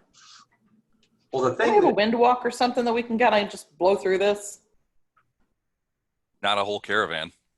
Yeah, not a whole caravan. No. like I said, you guys, as you guys are discussing this, the rest of the caravan's kind of getting everything put together for camping. And this conversation goes on into the night. You guys are throwing out the ideas you've been throwing out. Miko's in favor of pushing through just because she wants to get out of this area. I would imagine so. Her box is in danger. Mhm. Yeah, we don't want her box getting frozen. She doesn't want anybody touching her box. So Sandrew is concerned about the caravan because he's like, we haven't seen any precipitation yet, but if we're in those passes and a bunch of snow decides to come up, that dumps a lot of snow on the sides of mountains, and those things have been avalanche. And that can bury all of us instantly. That's why, So he's very nervous about going there with the caravan. As you guys are kind of going back and forth, Koi has been kind of sitting there quiet, and she doesn't get a lot of your guys' conversation. She's kind of like the motherly, very eccentric. I'm trying to think of how to. She doesn't interject a lot. When she does, it's either off the wall or it's very wise. There's no in between. So half the time you're just kind of raising your eyebrow and going, okay, yeah, we'll do that. But then the other half the time she has something super wise and just brilliant. But as you guys are going through this, she's been sitting there just reading a book. As you guys have been eating and all that, for those of you who would have paid attention to, which probably isn't many, she seemed to be kind of studying a book ever since you guys had this initial conversation. And during one of the lulls, she says, I think I might have another option. And she closes her book and she said, now those of you know I'm a worshiper of Desna. I love old historical things when it comes to that. One of the things I've been studying, and when we started the conversation, it piqued my memory of something I'd read. There used to be a Desnan civilization up here, and it's supposed to be basically right on the northern edge, or the southern edge of the plains, northern edge of this mountain range. And the reason I bring this up is because this civilization was supposed to have lived under the ground. Now, from what I've read, they actually had tunnels throughout that whole area. And she said, I noticed when we came through Jaaqin, looking at the lakes and all that, due south from that lake is pretty much where they claim this was. She said, if my calculations are correct, this civilization is probably not more than 5 to 10 miles off to our right, which she's pointing to the right side of the map. So basically she's pointing, she's pointing over this direction. Okay. But she said, I'm not sure we'll find there because I know the civilization has been gone for a while. But if it is underground and those tunnels do still exist, maybe there's a way we can find something under there. As soon as she says this, Sandrew's pretty much, you want to take a whole caravan underground? That's insane. He kind of shuts her down pretty quick.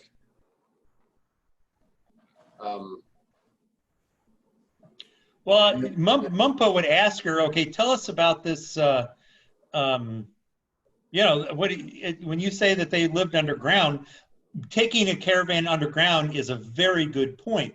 Are you talking about that what you have read, there are buildings, or like I would describe how the Pueblo or the I guess Pueblo Indians, or the whatever Indian tribe in America that built their civilization in the cliff walls? The Anasazi.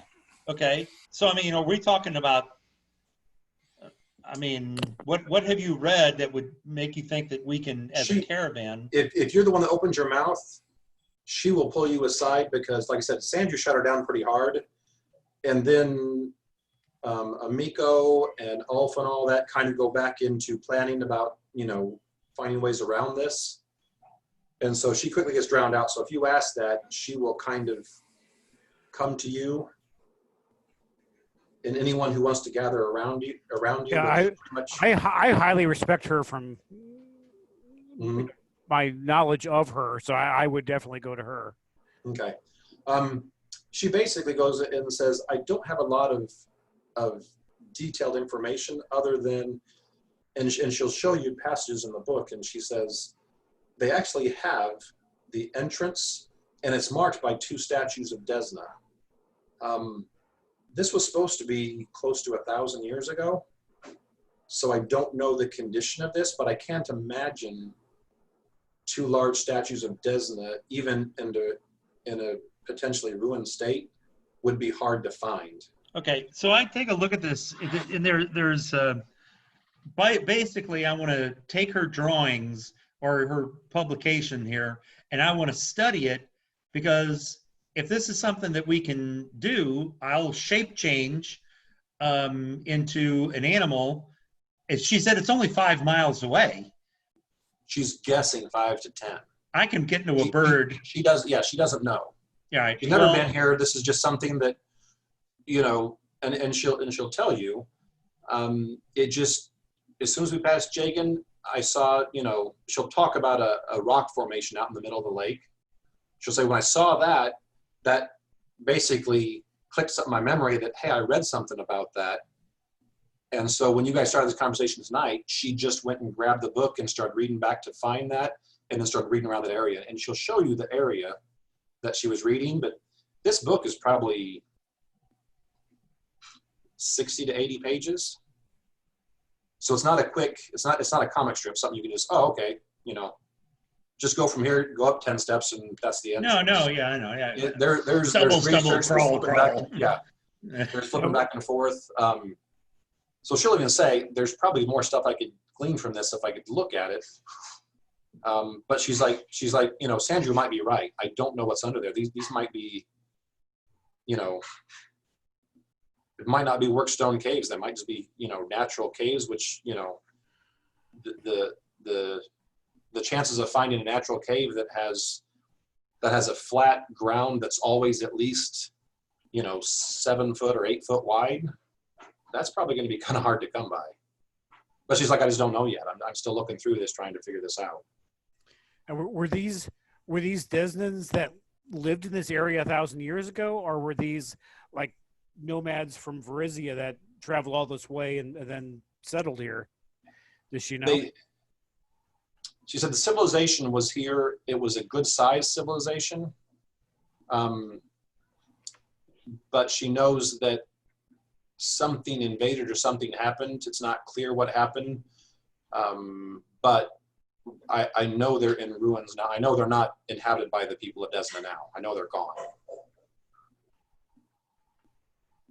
Well, Munpo will say, listen, if there's a way to avoid this, first off, I'm all about learning new civilizations and all that other kind of stuff. But if there is a way that we might be able to find some shelter, it's super easy, so to speak, for me to fly up and take a look. Okay. That's what I propose to do. I will look for the blessing of the party, or at least the blessing of Wolfseer. But now at this stage, it's nighttime, and there is no moonlight, no light at all. So it's unnaturally black out right now. And it's just because there's like very thick cloud cover above. So like I said, there's no light coming in from above you. We still don't have the Winter Wolf with us anymore, do we? Yeah. Yeah, your deal with him was he would get you across the top of the world, and then he would go his way. Well, then I would cast. As you've talked to him, when he found out this is as far to this side of the world as he's ever been. But when Ulf had said that there's a mountain range over here, and once you get through the mountain range, you start to see a lot more green. The Winter Wolf has pretty much said, okay, I'm getting you to the mountain range, and then I'm going to consider my deal fulfilled, and then I'm going back. That's fine. I will ask him, can he corroborate the story of these caves and all that kind of stuff. He's never been here before. He has no idea. All right. Excuse me. Basically, this whole middle section is called the high ice. Kind of where this, this circle that kind of goes, this line right here. Yeah. That's all the high ice. He's been through a lot of that, but that's as far this direction as he's ever come. So he's never been to any of these cities or over in this area over here. Well, I think Doug's idea is a solid one. I mean, the least we can do is check it out. If we find something, we're going to stay here anyway. I mean, the last thing Sandra's going to want to do is go right into the teeth of this storm that seems to be burgeoning. So we're probably as you guys are, some of you are probably keeping track of this conversation and the what to do conversation going on, and some of you might be a part of that other what to do conversation. That conversation is gearing towards. Right now, why don't we just hunker down here? Storms pass. Let's just hunker down, wait this one out. And when it's out of the way, then we'll continue on. You guys have the rations to do that right now. Yeah, but this doesn't seem natural to us. We already know that something's manipulating weather. Right. How long would it take some of us to venture forth slightly into the mountain passes to see if we can see anything? You guys are he'll say we're between 1 and 2 days away from the face of the pass, the opening of the pass. We've got time. But we're only about 5 miles away from where this. It's about the same. It takes us 2 days to go 5 miles? You're guessing. She said 5 to 10 miles, but she is no guide. She's just, and she'll tell you that. I'm not a guide. She's just a crazy old book lady. Right. Gotcha. I followed worse guides. She'll say it should have been directly north of or directly south of the rock formation, which, based on what she's heard from Ulf and all that, would put this thing somewhere around in. See this big peak right here? You see that one big peak right there? Yeah. That's that Mount that one right there. That one right there. Can you be more specific, Mike? No. Really. Can you zoom in and? Oh, you mean Mount Plot Hook? Yeah. I love that place. At the top, appropriately named Mount Plateau. She'll say I'm guessing it's about right there based on what I've seen from there, but she's like, I'm not a guide and I could be off a bit. So even to get to where she's guessing is still going to take you a day and a half. I think if the caravan's considering just trying to wait the storm out regardless, that gives us plenty of time to go, maybe check it out. Yeah. So let's send out Mumpo in owl form or whatever bird he prefers to change into, and see if he can spot those statues of Desna. At least then we'll have a legitimate spot to go rather than just wandering around out in the fields looking for. Hey, are you a statue of Desna? No. Okay. How about you? Well, is that a distance he can travel in a reasonable amount of time? Well, here's the thing. Birds are pretty fast. Well, yeah, He's got no vision right now. Yeah, but you said it was unnaturally dark. So, I mean, the best form would be a winter owl. So, that's what I would choose. But we can wait till morning. But would that be a distance he could fly during daylight hours and get back? Oh yeah. Oh yeah. Yeah, during daylight. Yeah. Yeah. Yeah, that.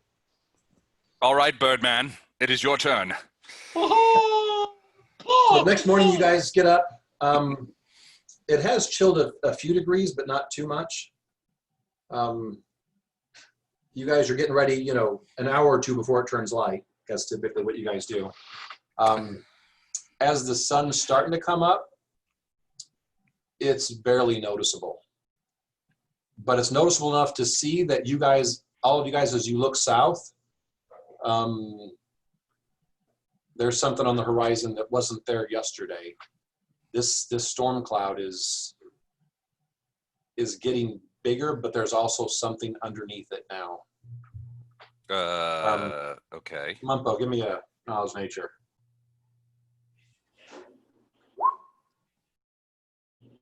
Over 20? Okay. Mumpo, take a few minutes studying that. You think that's a very unnatural wall of snow, meaning that most storms, they gradually work themselves up to going from light snow to medium snow to heavy snow to like blizzard. This storm seems to go from nothing to blizzard pretty quickly. And this unnatural wall you're looking at is just that snow coming down, but there's no gradual thing in front of it to kind of make it look natural, so to speak. Like, have you ever seen rain in the distance? And you can see it's rain somewhere because it's got this foggy, misty, whatever look to it. But you can tell, oh, I can see that cloud and I can see rain coming underneath it. That kind of thing is what you're seeing, but it's from snow. But like I said, your estimate is this is something that goes from nothing to blizzard pretty quick. How bad is that? Well, I guess the first question is, Mumpo, how much time have we got before that wall of snow hits us? Hits the caravan. So we may have to ditch the caravan. I mean, it appears that it's getting closer. I was thinking that it was staying in the mountains. It's growing larger is the way it was growing described. larger. Okay, I was thinking larger as in up and wider, not necessarily closer towards us. My bad. It's probably doing both. You're guessing, Mumbo, with a 23, you're guessing 2 to 3 days. But that's just a guess. This is the first time you've seen it, and you've not really had time to gauge and, here, let's go watch it and watch it 2 hours later and see what, see how far it's moved. You're just taking a stab at it, looking at it for 15 minutes and saying, okay, I'm guessing 2 to 3 days maybe. I wonder if we just need to go ahead and steer the caravan this way just to get it out of the immediate threat. Yeah. Kind of Well, do a shelter where we can. Probably will point out, I don't know there's shelter there. I'm hoping there is, or I'm hoping this book points us to some, I'm hoping this useless bit of information will actually be helpful. Because even if there's nothing there, maybe we're out of the caravan be out of the direct path of it. Well, I don't know. It's not a path. The caravan, I don't know that we can get out of the path of it because it's not following a path. It's not coming towards us. It's growing larger, and we're just going to be in the way. Yeah. The way Mike's described it. Yeah. So it's not like directed at us. It's centered over the path through the mountains, and it's just growing larger and larger. The circle's getting expanding. Bigger. Yeah, it's expanding. But it's probably expanding in the other direction too. Is the way I would interpret this. There's definitely no shelter in any other direction though. Right now, and especially Sandra was probably more in line with let's just sit here and wait it out. With this new news, he's pretty much saying the only option we've got is my mom's better be right, and there better be, shelter there, or we're going back the way we came, because with that kind of snow, that drastic line of snow heading this direction, it won't take but hours or maybe a day before we're dug in. We're covered so tight that we're not moving. And if we're not moving, that's bad. We can't hunker down for a month. It's a death sentence. Or if nothing else, we climb the south face of Mount Plothook. So maybe we do this. So we split the difference. We advise Sandrew to start heading back to Jaaqin Jaaqin, whatever it is, to get out of the way of the storm in case we are unable to find anything. We can travel a lot faster than a caravan on horseback. Then we can check out Mount Plothook. All your horses are pretty much tied to the wagons. You guys don't have a lot of extra horses. At least not with this caravan. Almost every horse you've got is actually tied to a wagon. Mike, are there trees around here? Not many, no. Okay. And the what's in the caravan, is it all, I mean, if we had to abandon a piece of the caravan to take shelter, is that a bad thing? I mean, are we going to be leaving people? And Yes. Yeah. we need every piece of the caravan. We can't consolidate and throw out a few crates of toilet paper. I don't know if it benefits you much consolidating.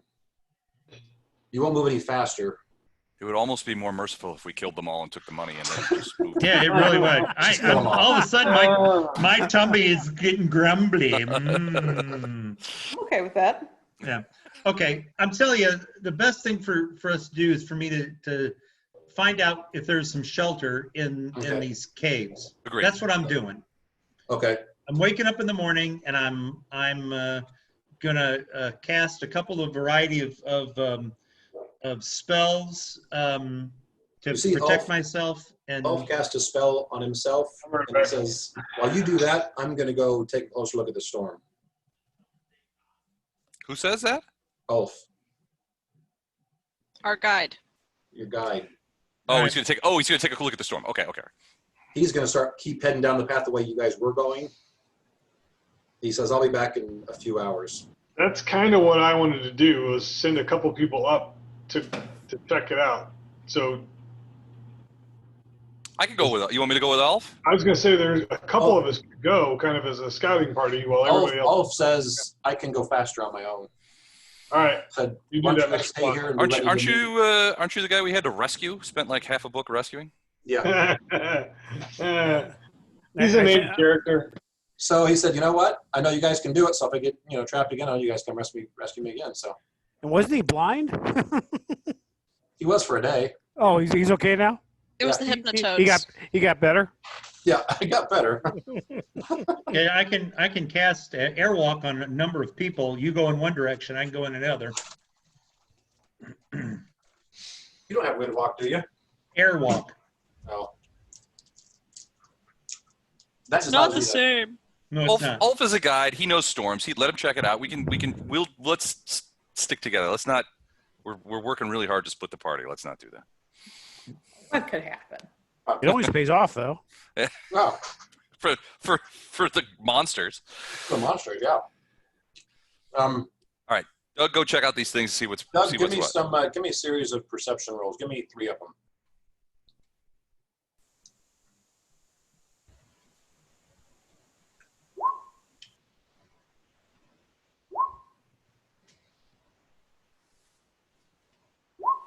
Wow. Okay.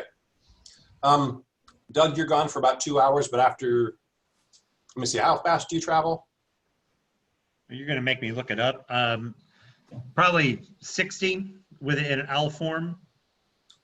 If I remember right, that's about maybe 15 miles an hour, and you can double Yeah. that. You can double that without expending. anything. So, okay. And you're looking.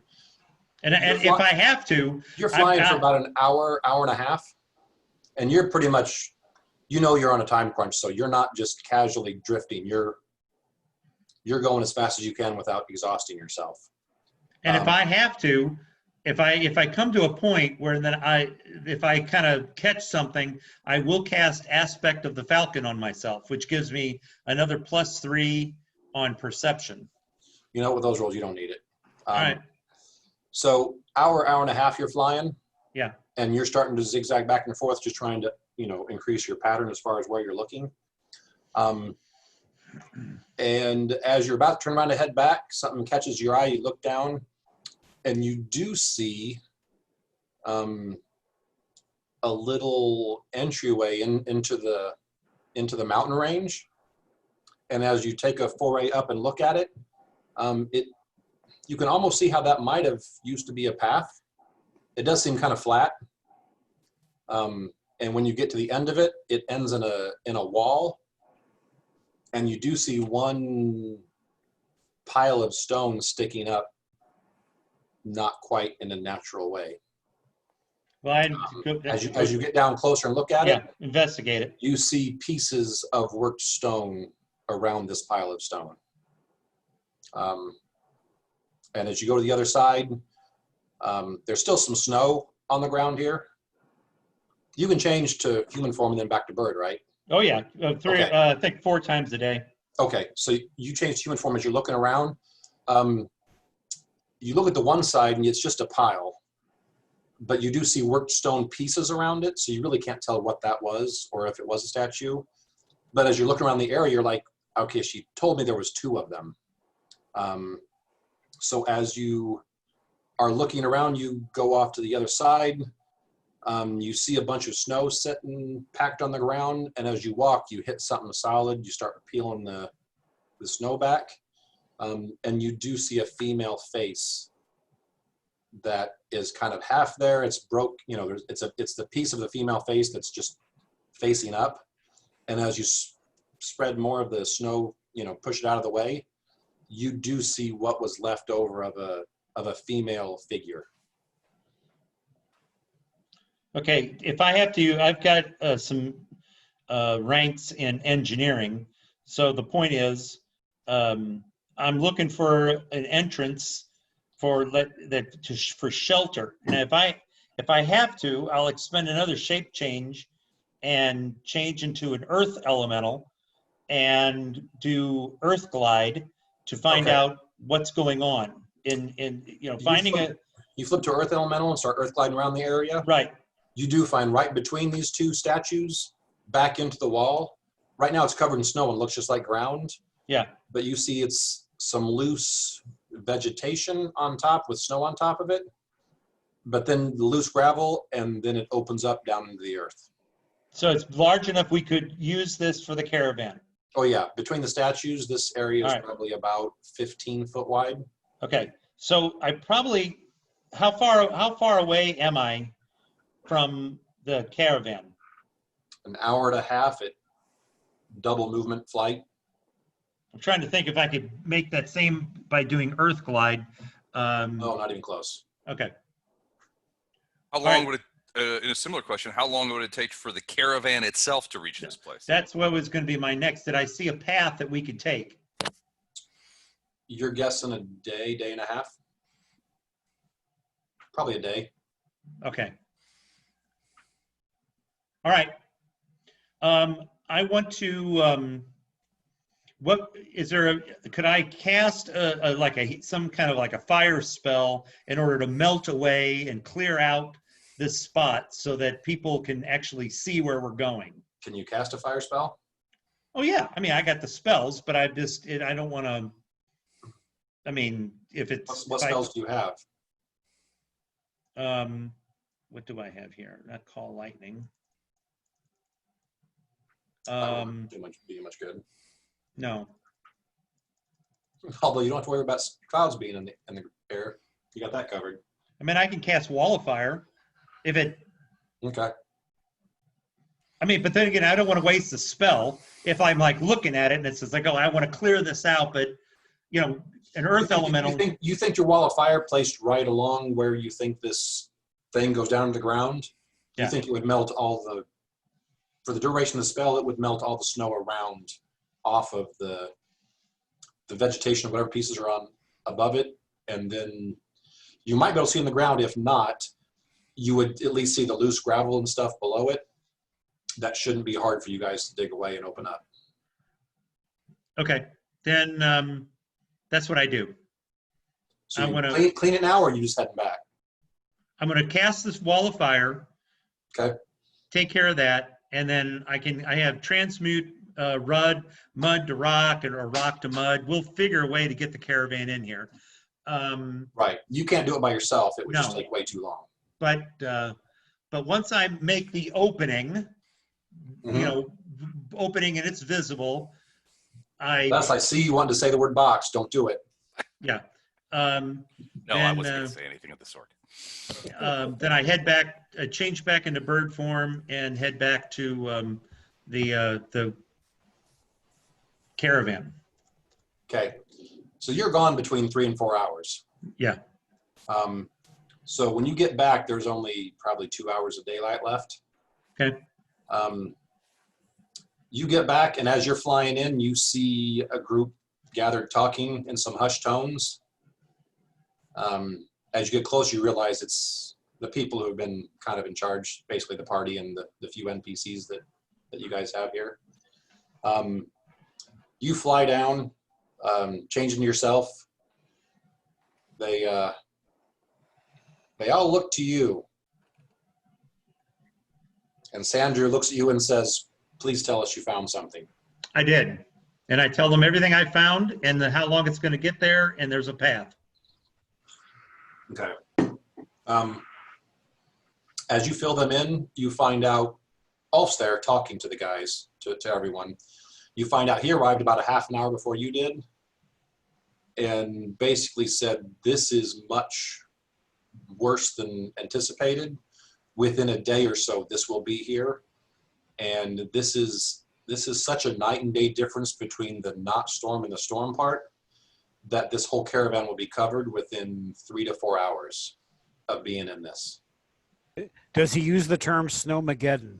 He does not, because that was patented by, yeah. But so when you come back with that, as soon as you say you've got something and you tell everybody what you found, Sandra says, "Okay, I'm getting us ready to leave. We're gonna start going there now. I don't know if we're gonna sleep tonight. Let's go there." So he breaks so you can finish telling everybody the details, and he starts yelling and basically getting everybody, okay, we're leaving. Get everything ready. Put out the fires. Put everything up. That kind of stuff. So he goes to organizing that.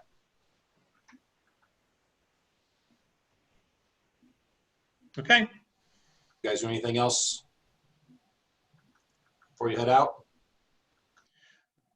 I will send the the one disturbing thing that I didn't tell everyone, that one of the things he said, he'll say that when he got close to the storm and was checking it out and just kind of gauging how fast it was moving and what was going on, he said not only did it seem unnatural with how quickly it was going to start, but and he hesitates when he says this to everyone except for Doug, who's there. He's like, I could have swore I heard a female voice cackling coming through the storm. Bitch. All right. Of course. It's He not didn't even witness up- that, but he knows you guys have talked about it. Did it sound So he flamingo-like at knows. all? A little bit Flamingo-like. flamingo-like. A little bit flamingo-like. Well, I'll do whatever is part of my job to get the caravan going. I'm going to ask the Winter Wolf to scout in the direction I point the direction of where this thing is, and Okay. He reminds you as you say that. He said, "Okay, I'm getting you to this destination, and then my part of the deal's done." Thank you.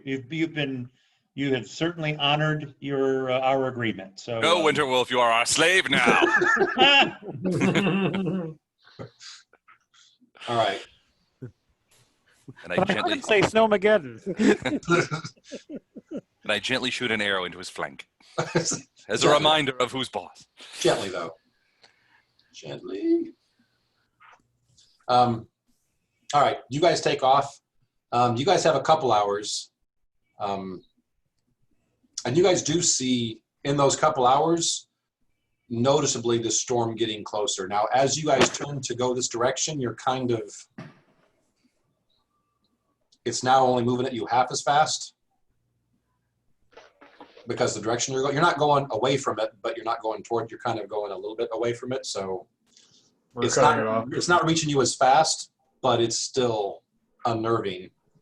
Like I said, you only have that for a couple hours and you can't see it. So as far as you're concerned, you guys are doing great. You guys travel Excellent. through the night. You guys are moving quick. There's several accidents because of people being tired. You guys are used to traveling for small stints in the dark, but not this hard, this fast in the dark. So, Wainwright, is anybody a Wainwright?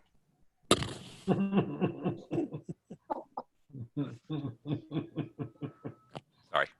so yeah. So you guys make your way through. You guys travel through the night. I need a DC 10 Fortitude save from everyone. DC 10 fort save? Yes. Mumbo does not make it. Ooh. One no. Which it makes sense. You were kind of flying like crazy beforehand, and then you start traveling pretty hard. For the next day, Mumpo is at a -1 to everything. Because you're not getting rest and you are just exhausted.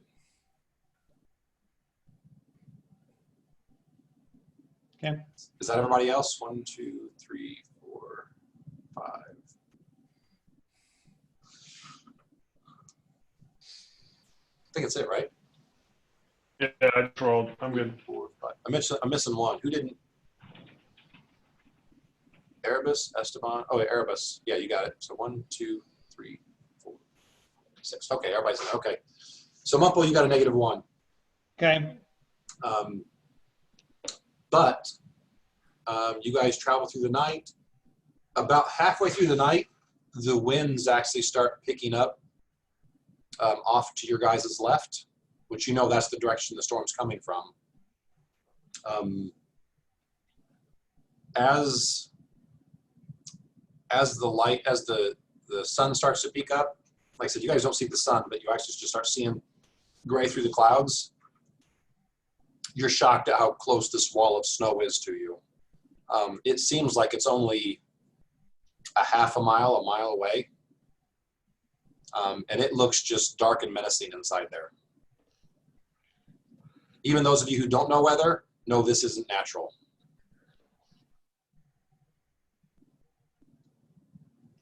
So give me perception checks from everyone.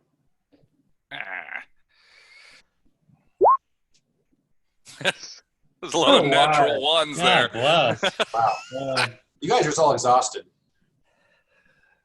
It's I don't know what cold. it We don't is. want to be here. I may not know weather, but I know a flamingo-generated snowstorm when I see one. Okay. So It's hard to see in the shadow of Mount Plata. right about daylight, and as you guys are still pushing and moving forward, once Erebus, and then probably about 10 minutes later, Kanan will lean to whoever's next to him, say, "Did you hear that?" And whoever it is obviously didn't hear it. But both of you two swear you hear that crazy woman's laughter on the basically coming with the storm. The rest of you guys just think those two are crazy, but I don't know. I don't know that I would consider him crazy. We all had a feeling that she was behind some of this. so It's like a Scooby-Doo villain. We all saw it I coming. tend to spot the things. I just can't fight the things. We're used to being pursued by the Flamingo of Doom. right. Flamingo Doom. All right. So it's probably daylight for about 2 hours whenever Doug's sitting on his wagon, just kind of being exhausted, and all of a sudden he stands up and he says, "There it is, right there." and he points, and he's like, "Take us that way." And so Sandrew changes the position of the caravan and starts heading that direction.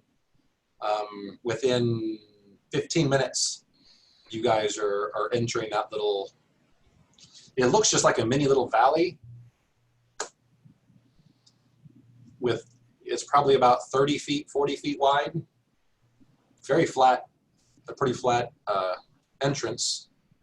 And then there's some charred and snow missing pieces in the back of that area, but it's only probably about 300-400 feet long.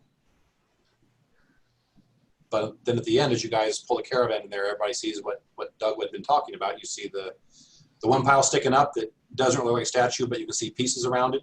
And then you can see the cleared away one on the other side of it laying down. But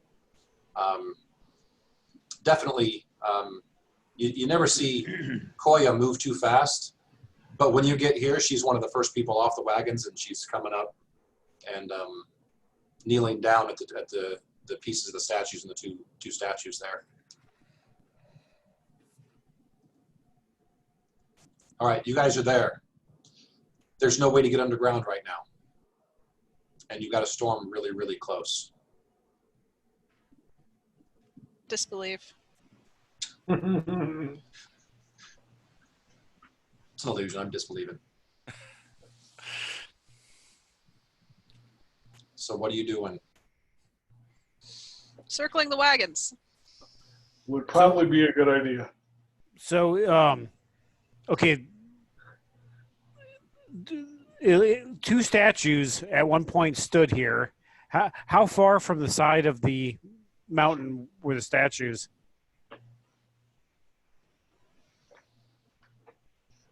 Hang on, let me.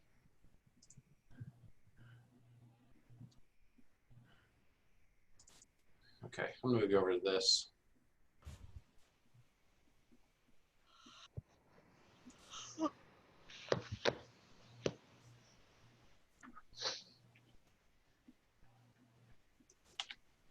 Here are some of these. Okay, so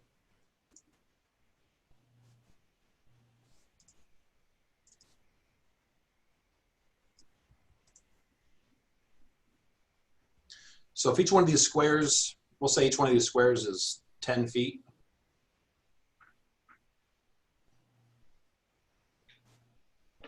Man, the snow's already started, hasn't it? Yeah. It's a blizzard. I can't see anything.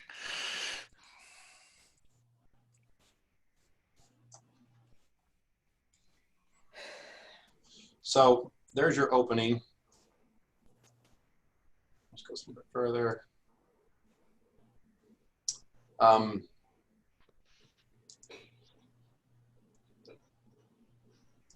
You've got one laying down pile of statue about right here. You've got one standing up partially about right here.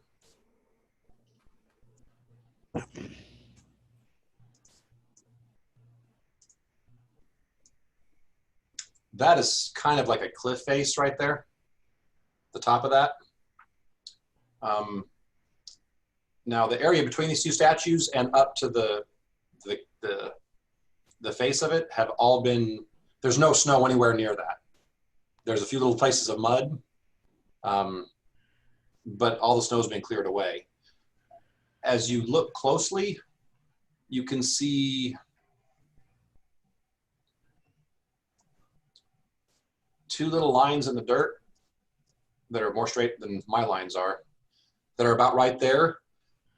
Those are edges that you see to a wall. As you guys start digging on the inside of those, you find there's a wall, there's a worked wall that goes down.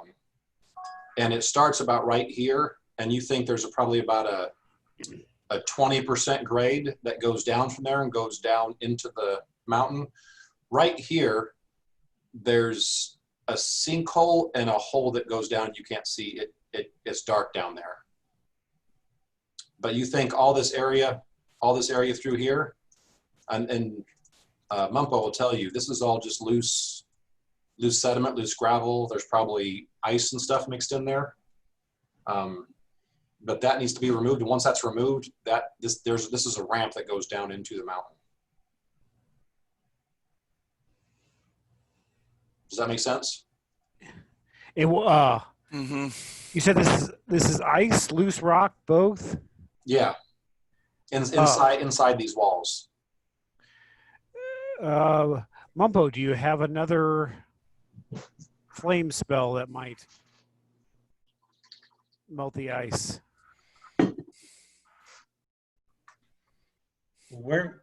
I was thinking of trying to find a way to summon a earth elemental to dig us out of here, but where's there ice that could be melted?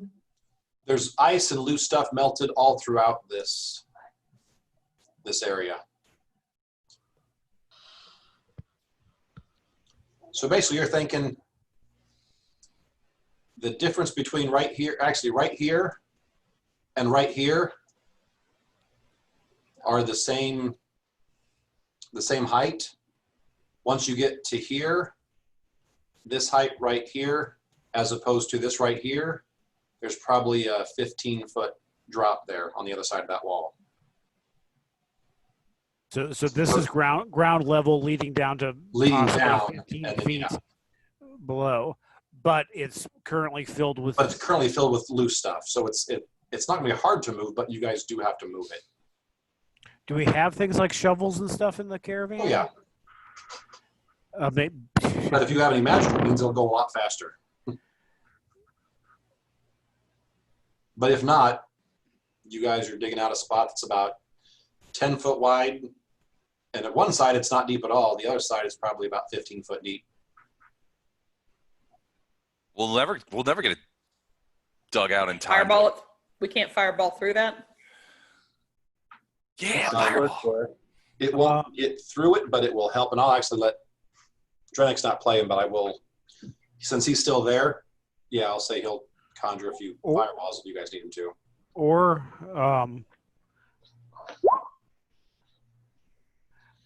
I could go into a rage and do that. Mm-hmm. I could just see, he's like, oh, he's got a shovel and he runs in there. This cave is too fucking dirty.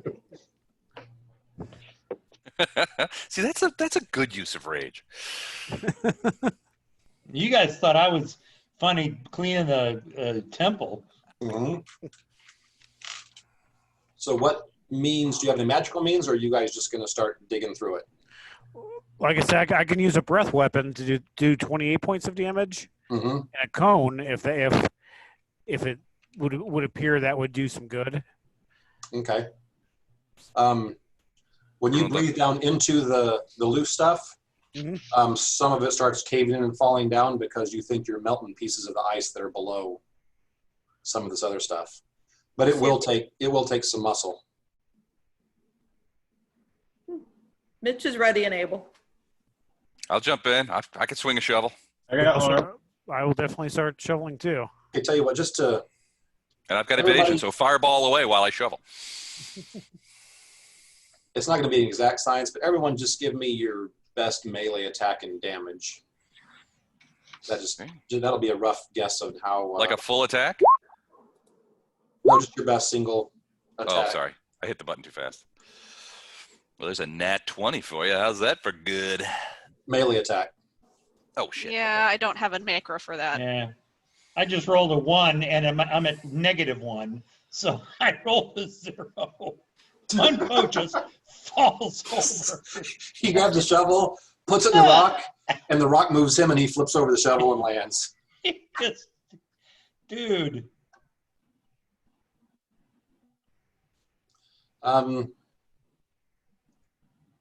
So 6, 8, God, 4 damage. So that's going to take, I guess I got those together.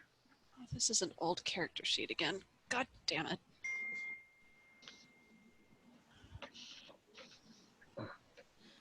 Okay, as you guys start doing this, Jeez. you guys have about 120 rounds of this. We're going to do this 119 more times? No, Oh. I'm just using just kind of what you damage, what you're doing, and this. So 120 of working straight. Everybody give me two fortitude saves, DC 10s.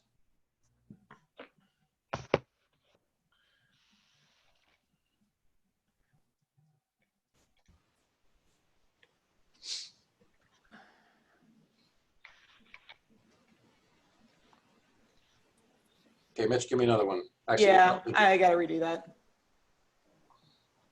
You say 2? Yeah, 2 of them. All right. 1 second. And you didn't have a plus in there with yours, Jamie. I didn't need it. I got a +9. Oh, so you don't have to roll them then because you can't fail. Okay. If you've got more than a +9 fortitude save, then just tell me and you're an automatic. Okay. I didn't have to want, if I just did what I did, counted. It still counts. It's still a 10. That 7's not right. Hang on. No. You got a much better fortitude save than a 4. Yeah, there you go. Okay. So no one, it looks like no one failed. Which is good. Okay. So you guys work diligently through the time. So 120 rounds is 6 seconds, 10 minutes. 10 minutes. So you guys work solidly for 10 minutes. You guys are all in there chucking stuff out. Every now and then you get to a point where there's a big rock in there. So, you know, either Mitch or Kanan or one of you melee types, you know, grabs it and just kind of chucks the thing over the side. Manly types. But within about 10 minutes, you guys get this pretty much open, and you think open enough that you can get wagons down here. And it's just in time, because as you guys are starting to just smooth the ground to make it, you know, worthy for a wagon wheel, that wall comes up and over this ledge over here. And within about 30 seconds, it goes from no snow whatsoever to just constant snow. Probably snow that you're getting about an inch of snow every 2 to 3 minutes. Damn. So it's just pouring. Holy snow. shit. An inch every 2 to 3 minutes? Yeah. I mean, that's That's not snow. Ulf did say Snowmageddon. Yeah. kind of like an avalanche, really. Yes. So, but like I said, you Fireball guys through some of guys that have got avalanche this. So from getting buried. you guys have it open, so you guys can start moving the wagons down. Yep. Let's get those wagons in. We got to get them out of this let's get snow. them in there. Here's a question. Are we going to get buried in this hole? Probably. Probably. Yeah, Yeah, right. there's only one way to go, though. Gee, I guess we're taking the plot hook and going through the mines of Moria. Right? I'm hoping Mike wasn't trying to kill us this way. Speak snow and enter. Okay.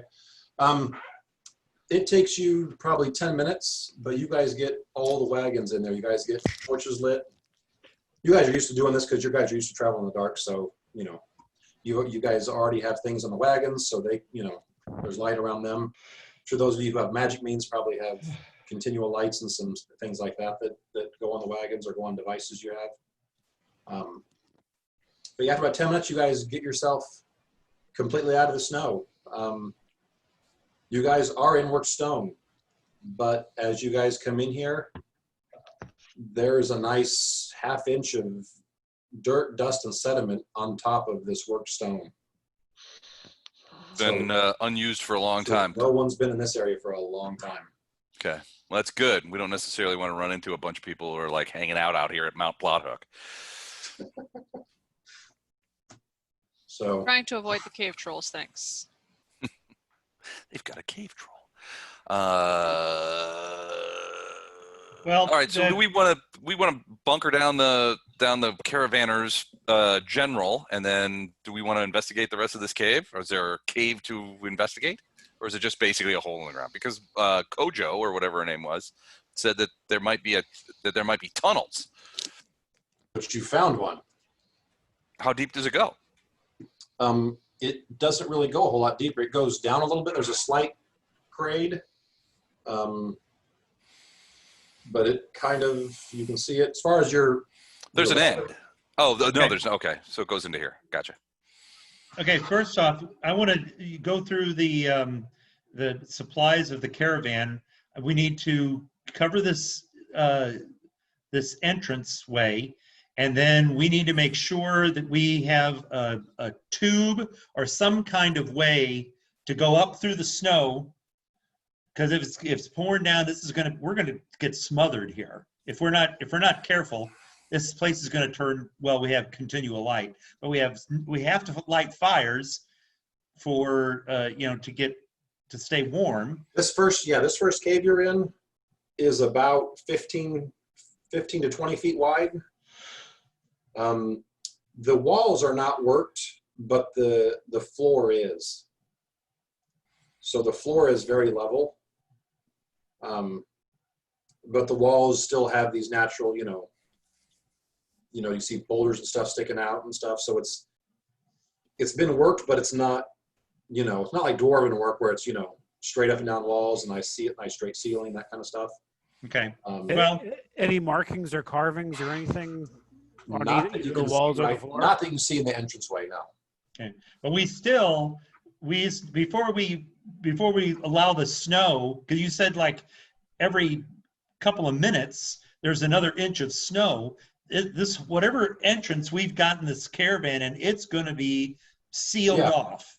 It's Okay. going to eventually fill up, yes. Right. If you So snow like that, yeah. we need to get we need to get either a wagon or something up against this entrance so that we can keep the snow from falling in on us.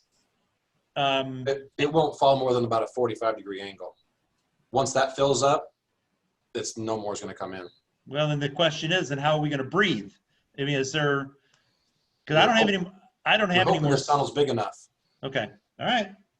Because I mean, Like I I said, don't. this is a pretty good size entrance that you found. Obviously, you haven't gone further than you've got. I think 6 or 8 wagons, so you're probably a good 100 and so feet into this thing. Actually, probably about 150 to 200 feet into this thing just to get all the wagons in. And so far, it seems to be about the same size this whole way. All right. Well, It's about 15 to 20 feet wide. The ceilings range anywhere from about 12 feet to sometimes closer to 20.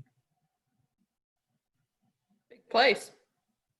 So this isn't your little spelunking small little cave system. This is a good size opening. all right. Well, Munpo has got some spells that he can use to do some things, but his natural ability, he's exhausted. So You guys are all pretty much exhausted with the Yeah. travel you just did. Yeah. And actually, you guys kind of traveled through the night to get here, so everyone's pretty much got the exhausted condition Yeah. right now.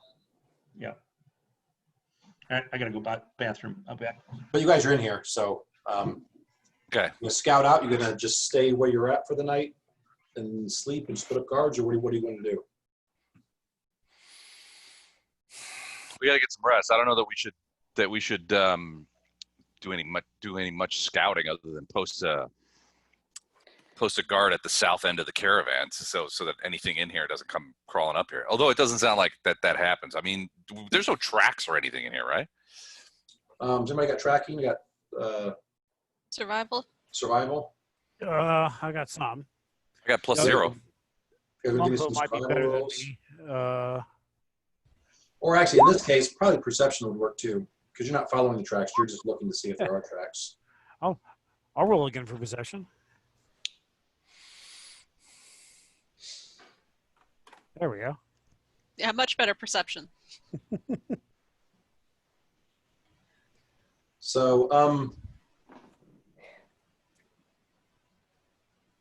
yeah, all of you guys looking around, you guys, the only prints or the only thing you're seeing in the dust and whatever's that's on this cave floor is the stuff that you're pretty sure you guys have made since you've been in here.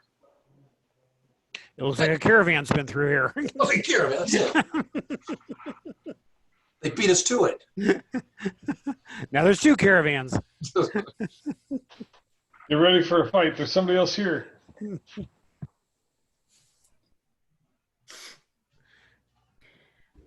Just out of curiosity, how long do we think that storm is going to last out there? I mean, she can't go on forever, right? I'll be right back, you guys. You've only I fought don't her know. once How before, long and you does thought it you fought last? Every storm's got to run out of rain at some point.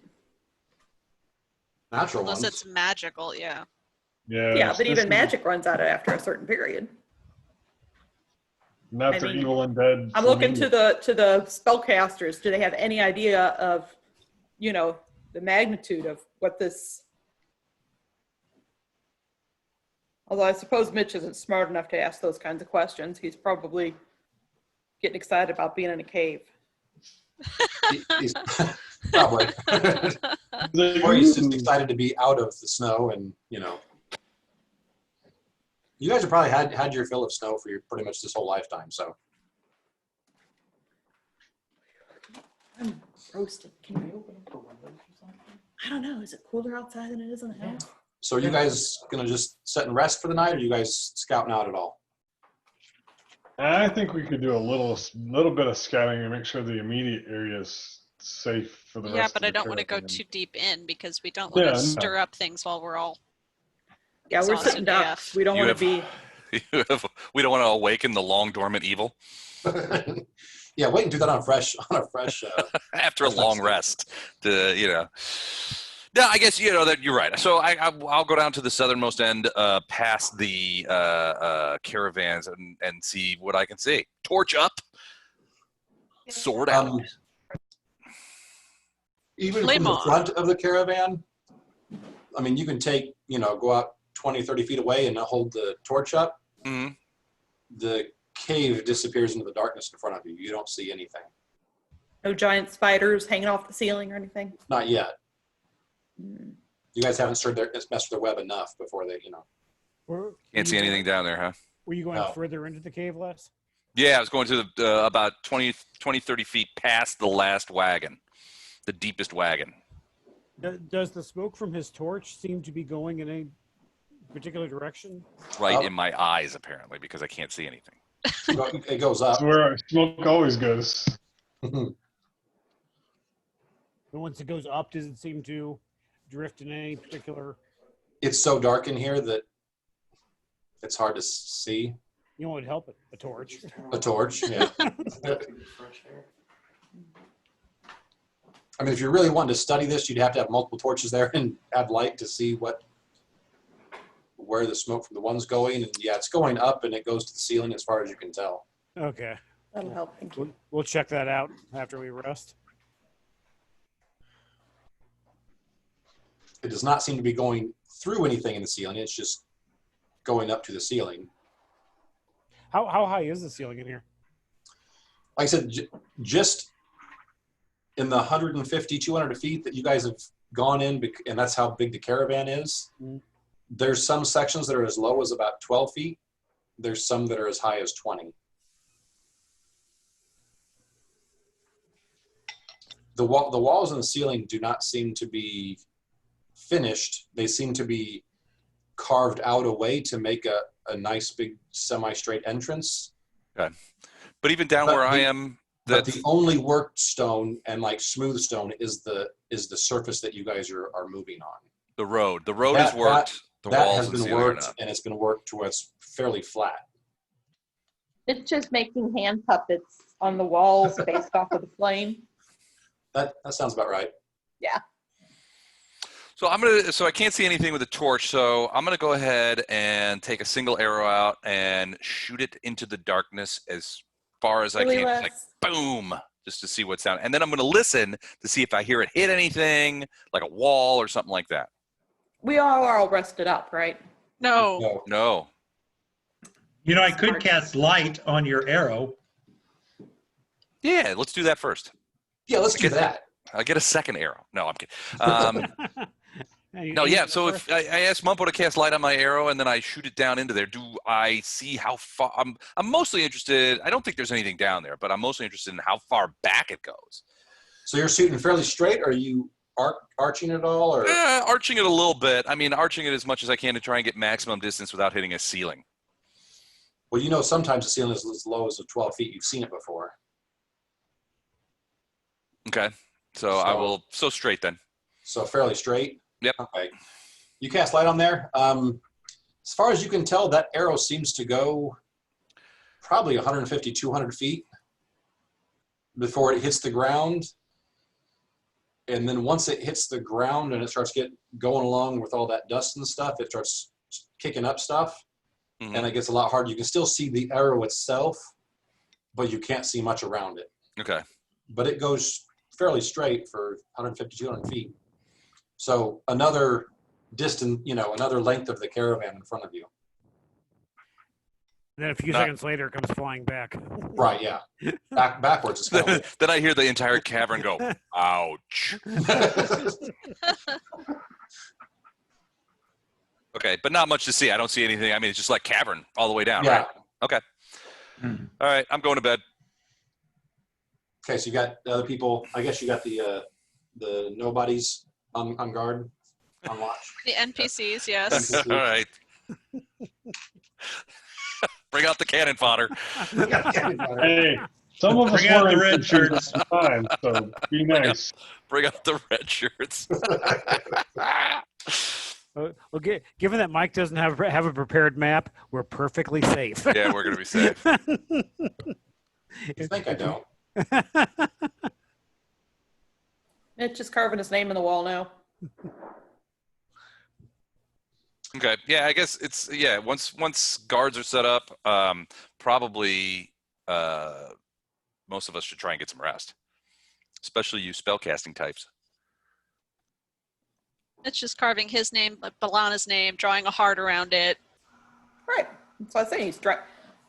He's missing his woman. She's still not back from her spa, huh? No. Well, hey, I gave her that gift, and she got And all. then she used it. Mike, Yeah. I am going to, before I turn in for the night, I am going to cast echolocation. And I'm going to take a walk around to check out the environment.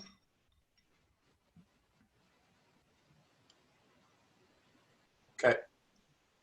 And echolocation gives me blind sight for 40 feet. So you can see 40 feet instead of the 20.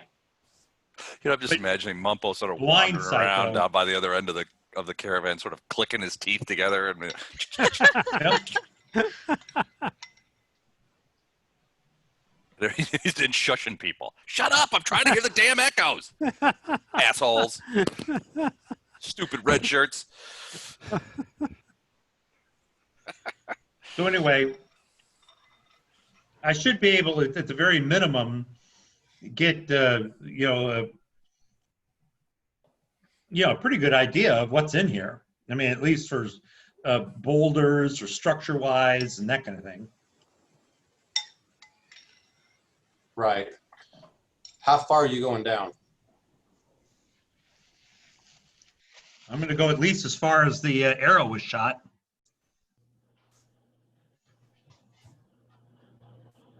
I yell down before I turn in on my caravan. I yell out, "Hey, Mumpo, bring back that arrow!" Which of course I'm going to do. They don't grow on They don't grow on trees, you know. Well, I guess they do. Oh, maybe. This thing lasts for 90 minutes. So for an hour and a half, I'm mapping this. I'm going to do the best I can. So you are moving out away from the caravan. Yes, I am. So you're separating yourself from the party. Well, I mean, I should be able to see if I'm going to drop down a crevice or, Get eaten by a giant spider. Yeah, I mean, it's blind sight. So, I mean, I am a druid, so I should be able to, like I said, a giant spider is a good example, but I should be able to, figure that out. So Okay. I just want to make sure that, I need a stealth check from you, at least one for right now. He's clicking away. Yeah, really, I was going to say stealth check. I don't even know if I got a macro for that. He's down there clicking away like a bat and making dolphin noises. Yeah, that's not going to be much. I don't have a.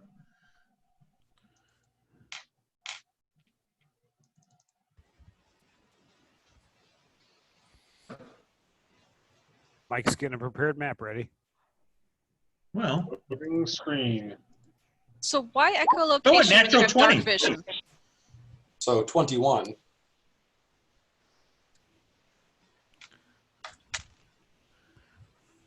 Okay. All right. Admit it, Libby, if you could echolocate and draw a mental map of a darkened surrounding, you'd do it all the time. I'm doing it right now. Yeah, no kidding. I'm putting you guys on mute so I can do some dolphin it is possible. Yeah, it is possible that I've got 5e rules going through my brain, and dark vision does not let you. It does not there's a difference. So in 5e, it doesn't like magically give you the ability to see everything like as if you were in daylight. So you're absolutely right, Libby. It's possible. I just didn't even think about that. But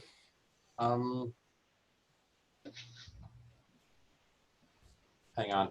Having a technical difficulty.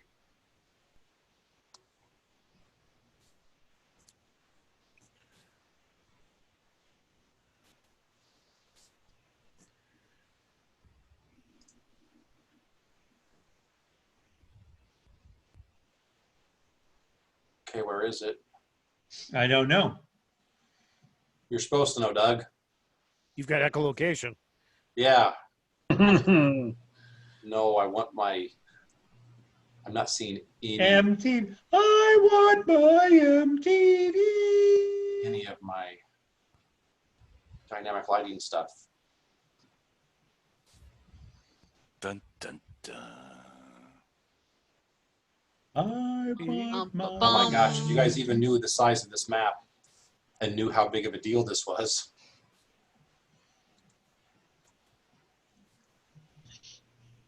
Or we could just all load up the module and just look at it that way. You guys are like, you know what? We know it already anyway. We're just going to go to the third door on the right. We're just gonna go. Left. We're going to skip through Just, the. yeah, we're gonna go left, left, right, left, right, left.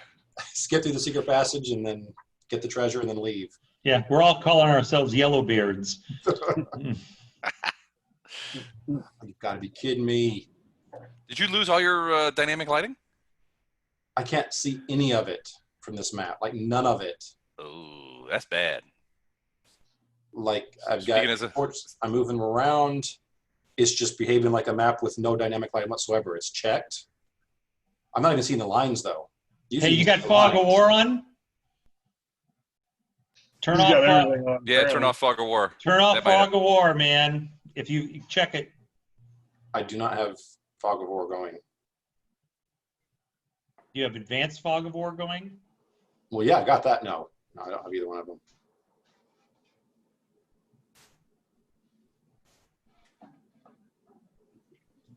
Oh my gosh, this sucks.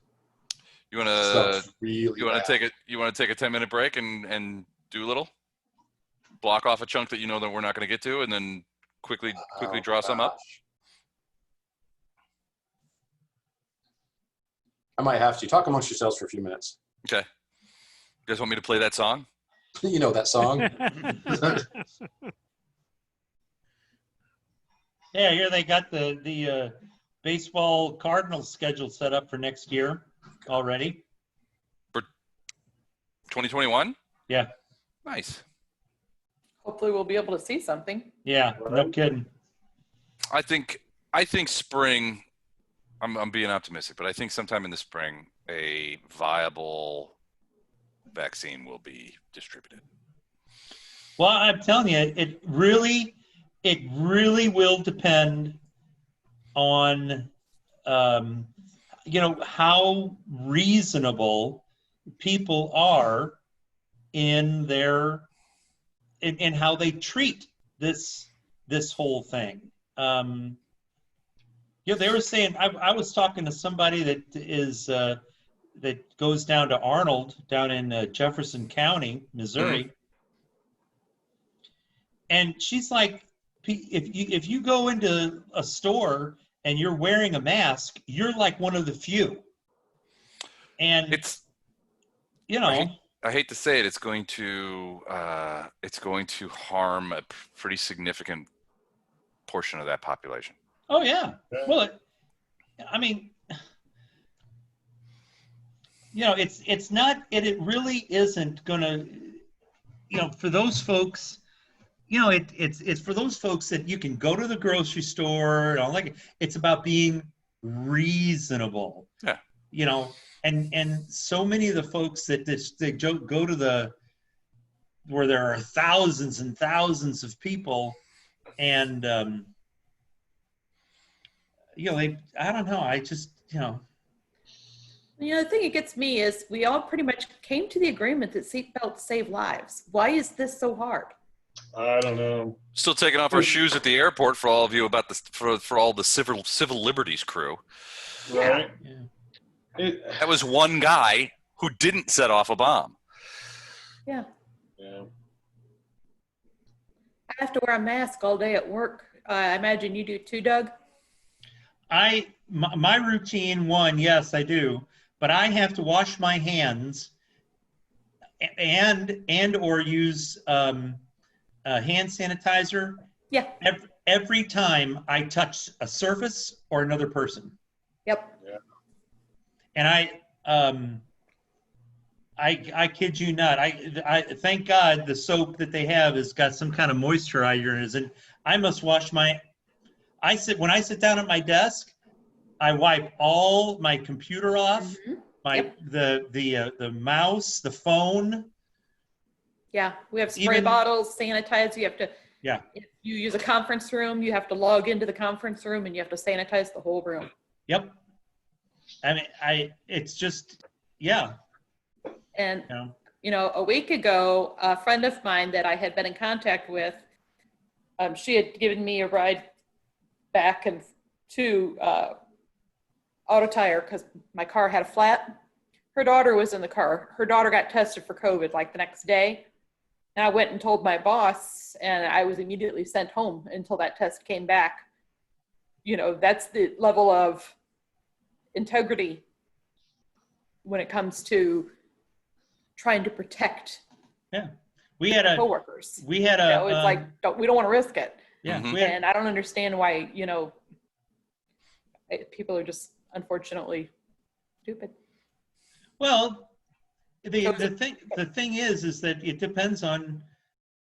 I mean, I work with one of the most fragile communities out there, and young people, they're healthy and all that, and then and they want to, they want to be young and all, but they simply don't realize that you go home to mom or to grandma, and you're passing all that stuff. We had one of the social workers went to a birthday party 2 weeks ago. She got tested. She came up. It was a birthday party. It's not like people were, I don't know. Yep. So. Well, yeah, and everybody thinks, well, I live here, and there haven't been a lot of cases. Marla just texted me. She's 34 new cases in O'Fallon, Illinois, in the last 9 days. Yeah. My next door neighbor has it. They were at a party, a gender reveal party 2 weeks ago, with 10 people and some kids, and the mother of the expectant mother had it unknowingly. She was asymptomatic. The mother of the expectant mother, so now the expectant mother is a high risk. Yeah, right. Exactly. Shoot.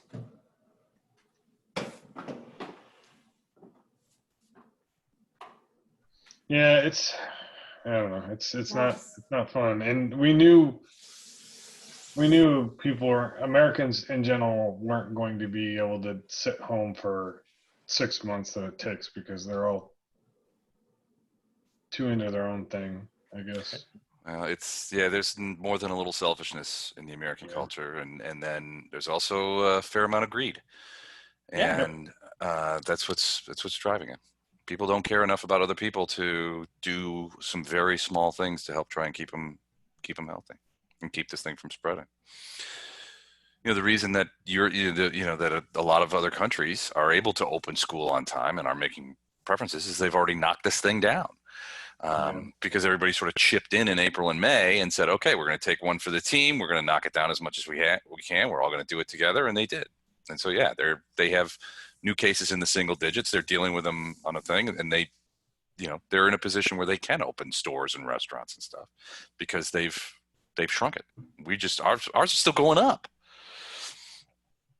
It's like all of the curve flattening that we did in April and May has just sort of smoked out.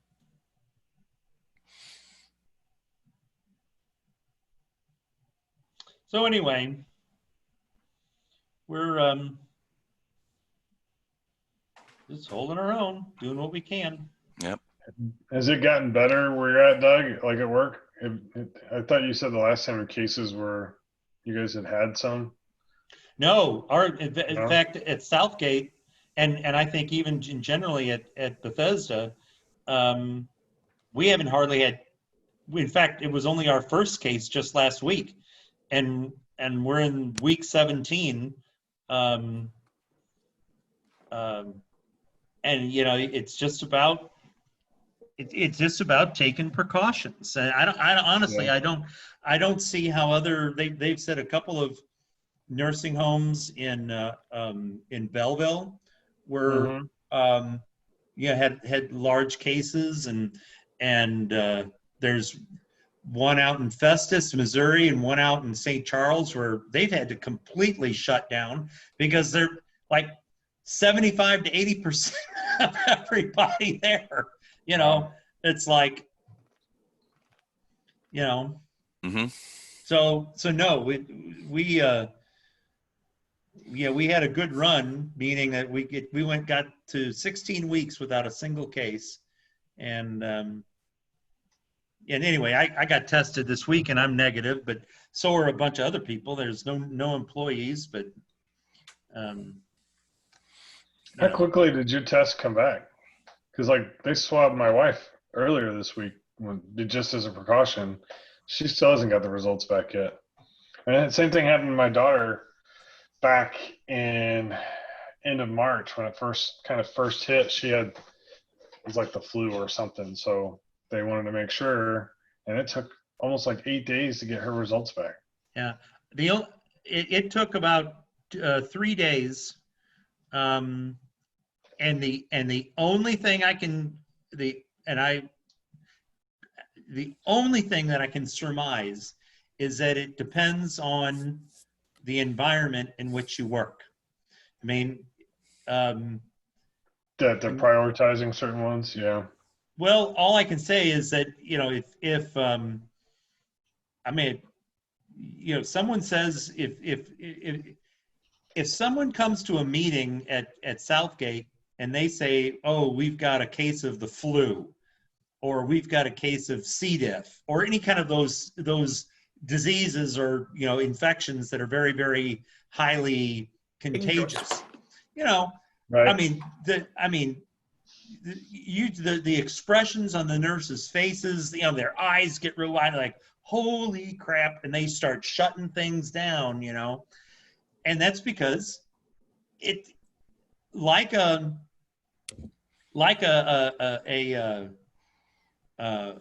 nursery school or a daycare center, a nursing home is just like a petri dish, buddy. I'm just telling you, I know. it's a closed environment. Yeah. I mean, it and you know, so I would imagine that they'll say, holy crap, there's a nursing home here. We got to make sure that, you know, that you know, at least find out what's going on. Yeah.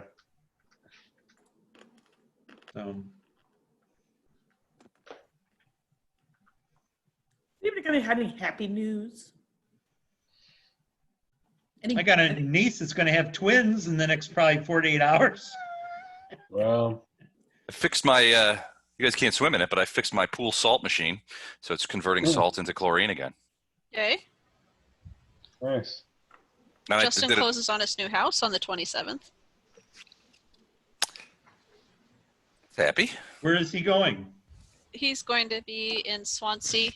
It's on Caseyville Avenue, over towards like Morgan Street / if you know where the stakeout is, it's kind of in that area.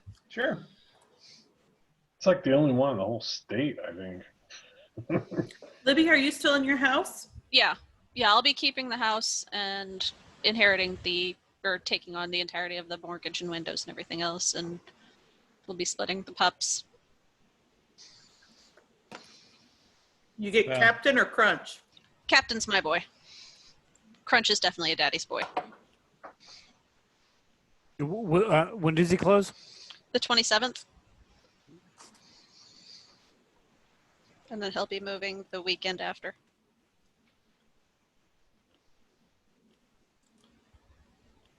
Okay.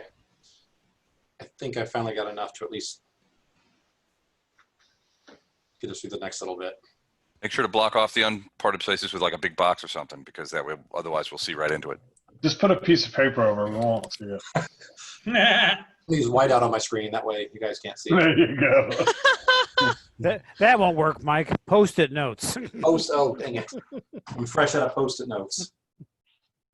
So those twins, are they identical or fraternal? Or do they not know yet? I don't. Well, they're both girls, so I don't know if they're going to be identical but they. It'll still be either right now. Yeah, I mean they're both girls. That's all I know. If they were one of each, then you could tell what they were. But other Yeah. than that, you guys can wait. So, okay, Doug, you go down the hall. Over here. You got 60-foot dark vision normally because you're a dwarf? Yes. Yeah. Now I'm still seeing your drawing on the I kind am of like. too. Yeah, he hasn't switched us over yet. Okay. Yeah. Yeah, that map's almost as phallic as Les's. I was going to make the joke earlier. I about wasn't gonna say anything. It's like his first there was pool. the box, then this. Yeah. Yeah. Like my pool. Wow, I'm hoping. We'll have to put some, I don't know, some landscaping bushes over here, maybe. All right there. Maybe a nice box. And if we can dig out like God. the snow from just maybe an area right here, somewhere right there. No one would ever know how old we are. We are juveniles. This is bad, yeah. Wow. I prefer the term "young at heart." By the way, my Yeah. delete key doesn't work. So Yeah, let's get you onto this map. Crunch, we are not here for you. No. where's the big boy?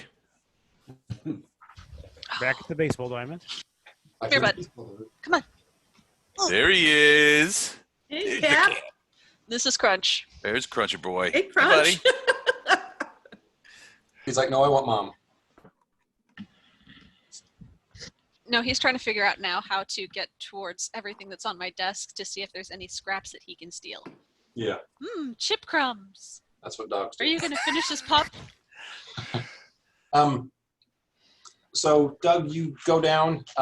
You go probably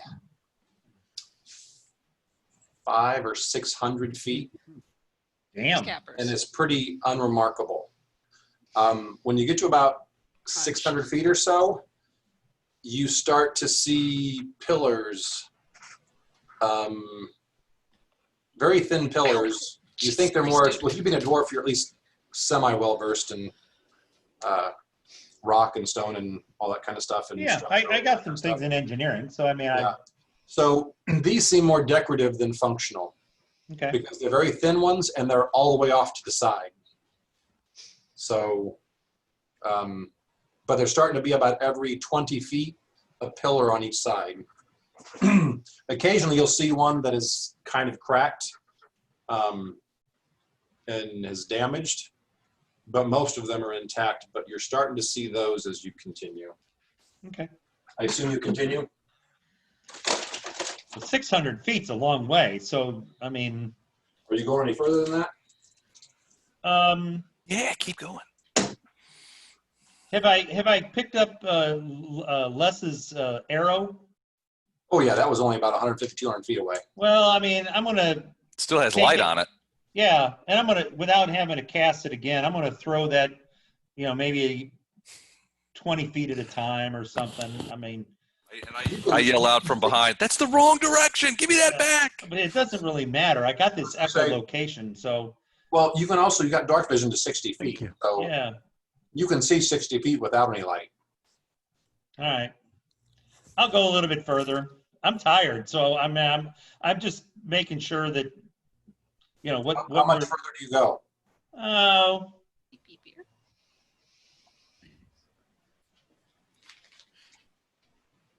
I guess another 200-300 feet.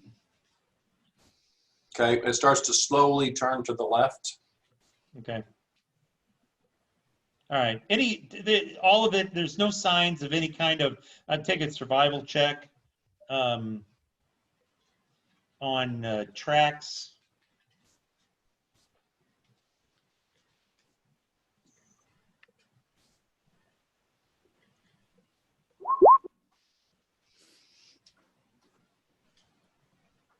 Natural 1. Jesus. Idiot. Hey, Oh, Cap. no tracks here. No tracks here. Is it shift? Click to center everybody? Yeah, there you go. There you go, bud. So it looks like do I detect like a little red spot over here? No, Okay. That's I was the- going to say that- if it that's the haste of me throwing the stuff in really quick. Okay.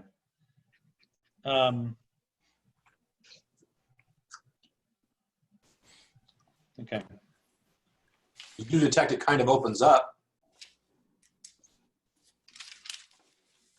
in that area. Okay. Give me another stealth I'm check. gonna go down Give me to a here. Give me a stealth check. Stealth check again. 19.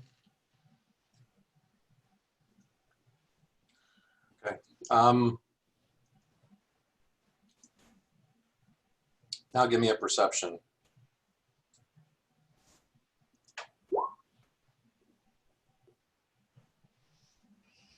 Maybe don't rest your chin on my keyboard. You're pushing buttons, dude.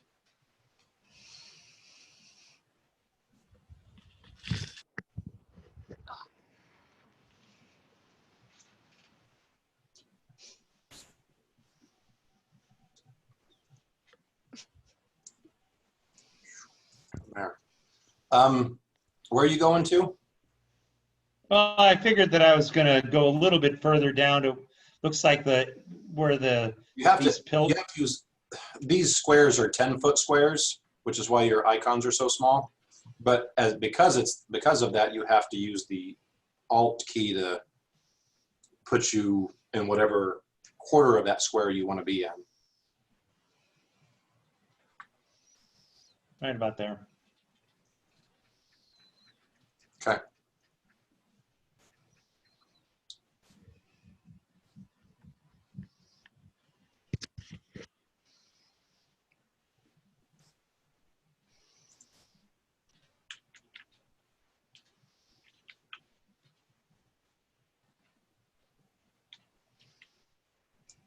But we can't see him then. Right. No. You're not there. You're not Oh. there. There. All right, fine. I'm not there. Hey, Hey, you see two things coming at you. that's just fucking great.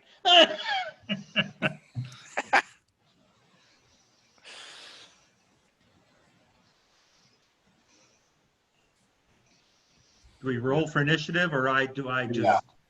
Huh? Let me figure this out. Oh, great.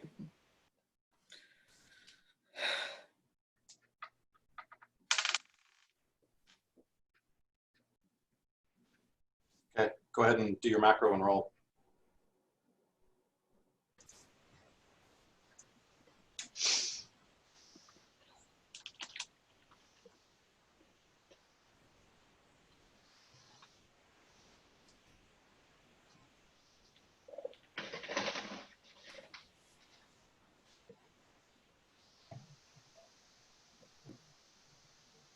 Okay.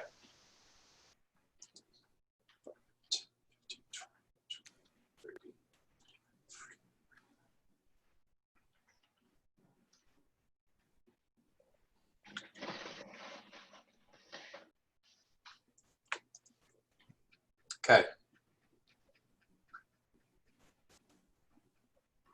My turn.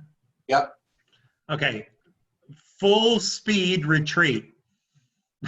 What's your base speed? 20?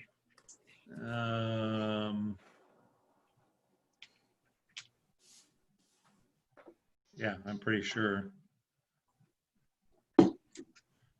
Yeah. Okay. but I'm running, and if full They full move speed, They move faster than you. whatever. I'm moving. I'm yelling. Whatever. I am yelling. So most of us were already up and prepared for this, right? Yeah, I am You yelling. guys said you went to bed, Yeah, and then he wandered off to go scout. right. We've got Yeah, but incoming. that's Right code now- for Right Mumpo's now, going off on his own. Be ready for him to bring shit back on us, right? Yeah. Well, I'm glad I I hope brought it back someone's- now because You know we know Doug, right? yeah, I'm just telling you, we would have these people. I'm yelling, we've got incoming, and it's the top of my lungs. As at I'm the top of your lungs, you're doing that? Yes. He's a dwarf, so his lungs are pretty small. Yeah. I want to roll a perception check for the cat. Okay. I got to look what his perception check is. 8.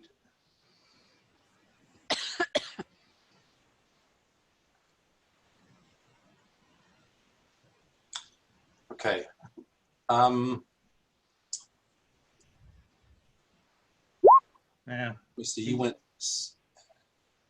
How many did I say? 600 feet, and then plus you went another. You said 200, which wasn't quite 200, which was only about 100. Yeah. About that. You're about 700 to 800 feet away. That's over 2 football fields away. Yep.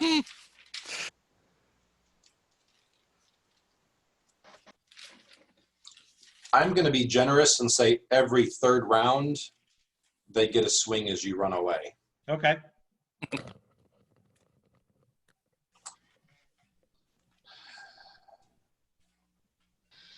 And I'm going to make the DC.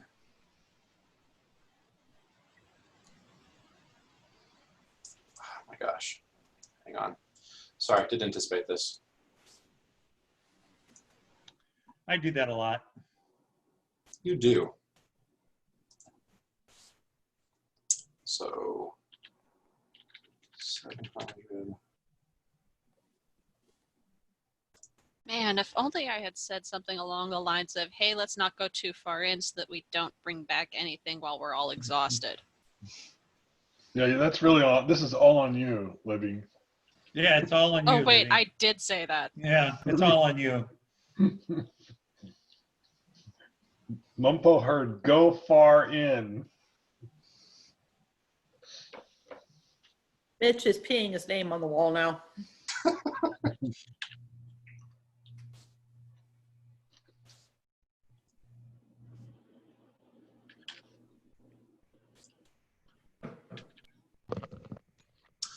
Okay. So I've just come up with the nice thing that adds 3 to the DC for every extra 100 feet. So at 700 feet, everyone give me a DC 33 perception check. Got it. That was pretty close. 2 It of was you. pretty close. Kaden almost got it too. I actually cannot make a DC 33 perception check. I'd say a lot of you probably can't. No. That was a 9 for me. A 19. Okay, so for the first 100 feet, and I'll just be generous and say you can move, let me see, it's 20. That's dwarf, so you can probably move 3 times that, so you can move 60 feet per round. So these are 10-foot squares? No, we're not going to move you. This is all just done on paper, just mathematically, because I need to see where you're at in relation to the caravan. Oh, okay. So, and then I'm going to have to, I don't have a map for where the caravan is right now, so I'll have to draw one of those up. So then you get 3 rounds before you get attacked, which means you'll be in the 600 range. So when you get your first swings at you, Ooh.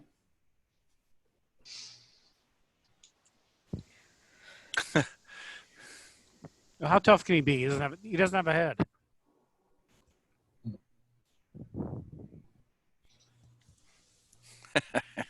He can't see to hit. Total concealment. Stupid headless warden. Losers. Did those hit you, Doug?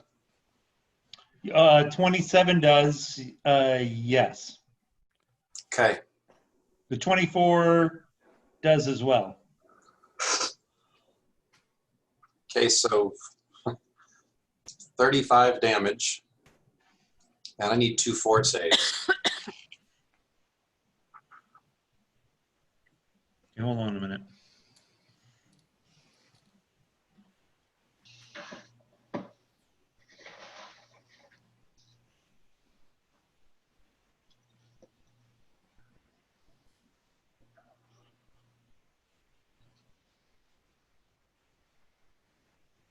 Fort saves.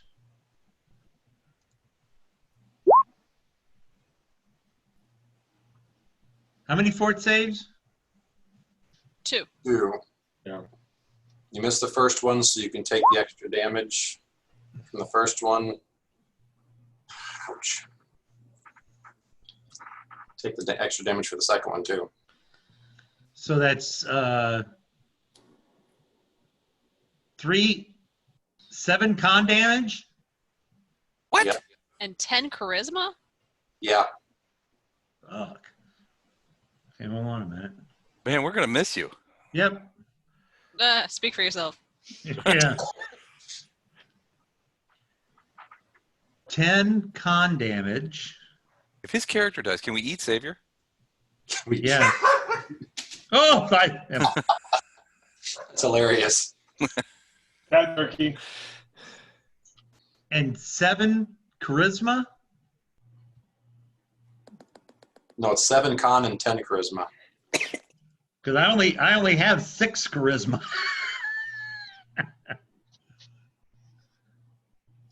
Okay, I'm going to give you a chance to yell at the 600 feet. Everybody give me a DC 30.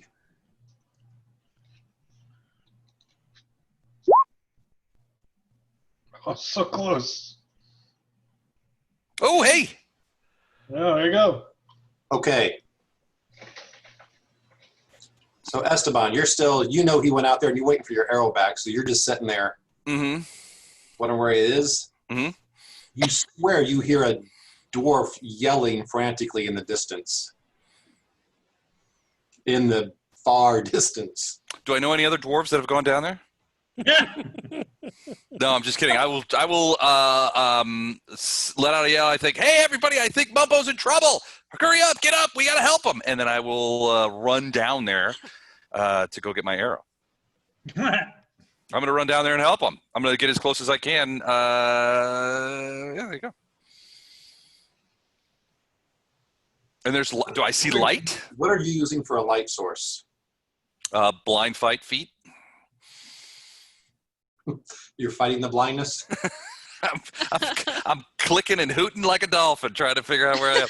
No, I don't have anything. You need to wait for someone with light then.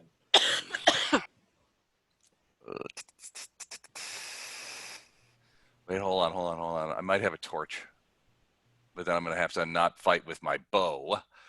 Yes, I have a torch, and as I run, can I light a torch? Okay, I'm going to do on your honor. Who was actually up and ready for combat and who was in bed?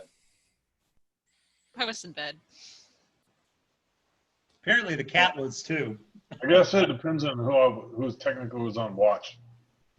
It was supposed to be the caravan people on watch. Yeah, the red Right. coats. Yeah. Red shirts, yeah. The red shirts, yeah. I would assume I was asleep. Okay. I tell the red shirts to Everybody get give everyone me up. 15 perception because Esteban just yelled, hey, Mumpo's in trouble. We got to go help. Yep. There it is. That just means all my other rolls are going to be crap. I can see that. Yep. Did anybody not wake up? Has Mitch rolled yet? Mitch is still asleep. He sleeps hard. No, I rolled earlier. Oh, okay. 12. Yes. Okay.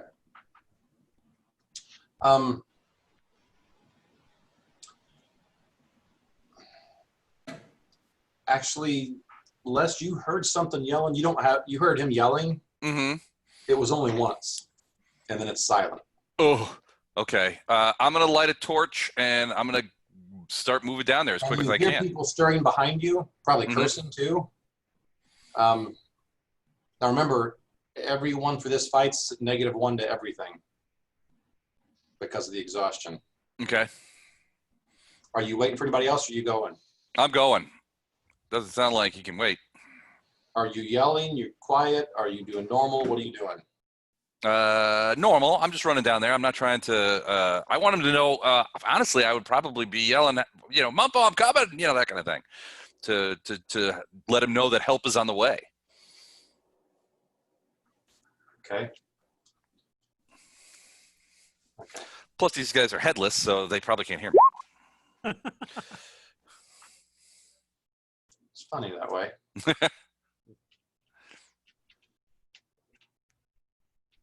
Okay. The irony is he was using echolocation to navigate his way. They're not.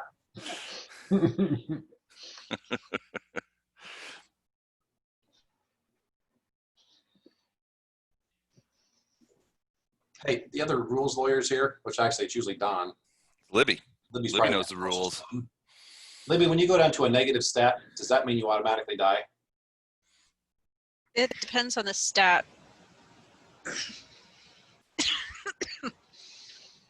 I know that. Do me a favor and look that up. Yep.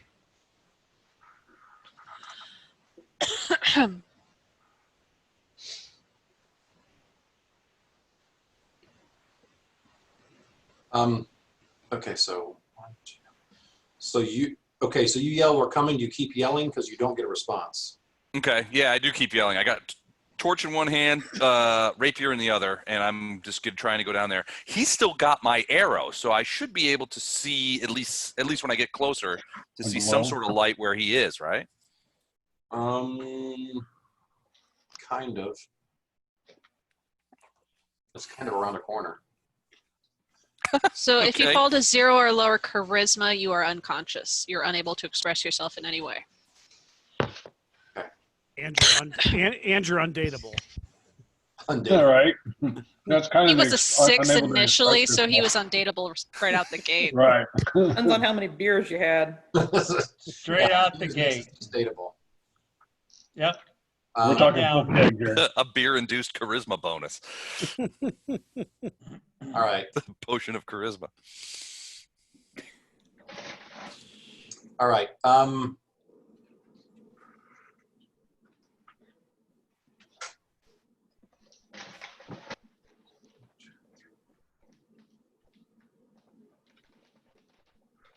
Okay, so can't believe I'm doing a fight from a spreadsheet and not a map. Okay, so 1, 2, 3. So Esteban, you're running for 5 rounds. Okay.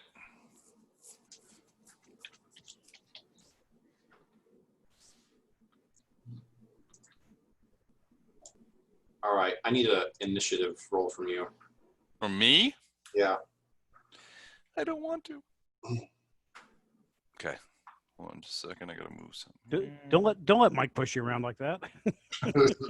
No, that's sort of my thing. Okay, here we go. Blink twice if you're afraid of Mike. Okay. So then you go first. All right. You are running up. You got your torch in your hand. I don't know what you got in your other hand. My rapier. I can't shoot a bow with one hand, and I need to see. Yeah, it's kind of hard. But he is giving his balls a tug. Yeah, I'm. Well, that was earlier That before goes I woke without up. saying. Yeah. Okay. You are running up. through one of your actions, you run up Mhm. and you see two skeletal things with like clothes and stuff hanging off them Okay. coming your direction. So they I don't yell see out- you. I yell out to him, "Where's my friend? Have you seen him? Little guy about this high? Goes by Where- Mumpo." And where's your heads? Where's your heads? So what do you do for your second action? Well, I don't. So, how close are they to me? You can only see 30 feet with that. With the torch, so they're that close. All right. 30 So feet. then I will look around to see if I see Mumpo, but then I will probably stop and prepare for a fight. Okay. I won't run into them. I'll let them come to me. So you're not backing up, you're just stopping and bracing? Stopping, yeah. Okay. All right. That's yours. There. Okay. So because I don't want a TPK, I'm going to assume all of you guys slept in your armor and you were all one round. Come on, I got these guys. Give them some time. You were I have one endurance, round so I do sleep in my armor. I always behind see mine. Esteban. Okay, so this round they close to you. I probably With the would 30 not feet? sleep in my armor. Well, it's leather armor. Sure, I would. 2 attack. So my AC is 17. So 20 hits, 22 hits. So 30 damage, and I need 2 fort saves. Good God. Hold on a sec. All right, 30 dam. Oh, wait. I'm doing it on the wrong thing. Damn 30. I can't. Can you take it off of me? My keyboard doesn't work, and I haven't restarted yet. And you need 2 forts. Yep. All right, here we go. Oh, fuck. So you lose 6 con and 10 charisma. Oh, boy. Oh, boy. Ouch. Okay. Hold on. So are we even going to recognize him when he comes back? Ain't nobody getting a date tonight. All right. I have to check a rule and see how many additional hit points I lose. Oh, so I lose 10 con. No, 6 con and 6 10 con. charisma. All right, so 6 con I lose. So if you lose 6 con, you lose 3 times your level. Your 9th Hit level. point. Yeah, so another 18 hit points. 3 times 9 is 27. Right, that's what I meant. 27 plus the original 30, so I'm down 57 hit points. Wow. Actually, you got 20 left. Is that right? I have 75, so 57 from 75 would be 18, not 20. Should have gone with the 20. Should have gone with 20. Okay. So everyone else is just next round. They're going to be there. Okay. Do I know they're coming up behind me? No, but you're hoping. Yeah, I'm definitely hoping. I don't think I can escape these guys without getting attacks of opportunity, and my AC is not great. Apparently, they get pretty significant bonuses. 16. They're only doing a single attack. Oh well, and that's okay then. Mm-hmm. Okay. Let's go Put a ahead. wind to the storm.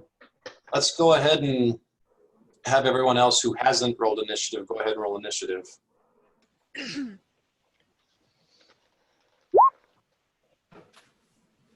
Wow.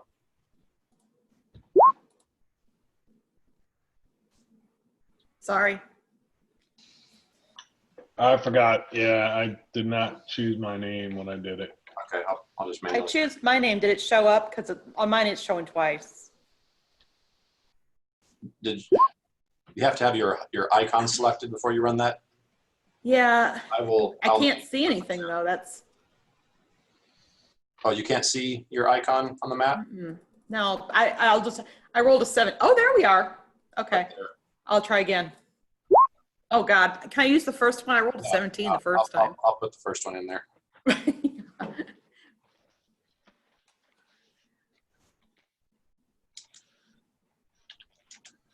Okay, and then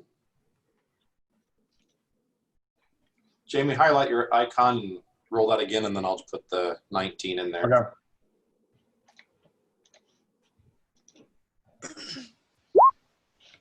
You know what? I did not choose that correctly. Hold on. That was still pretty good. Did you select your icon before you did that? I know. Yeah, I did that time, but did it take? No, hold on. If not, I'll just manually. There's something. No, it's hold on. It's something up with my browser again.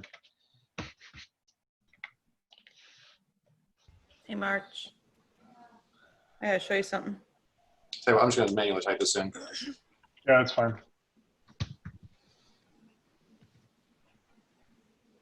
I don't know what it is about.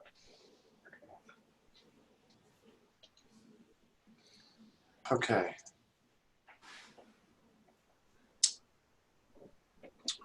All right. So, next round. Play. Esteban, you're up. I'm going to withdraw. If I hear them behind me, A full withdrawal? I'm going to do a full withdrawal and try and get behind them. And I am going to pop a potion of cure life. Or no, a full withdrawal. I can't do anything other than that. You're done with that. Yep. So I'm gonna retreat.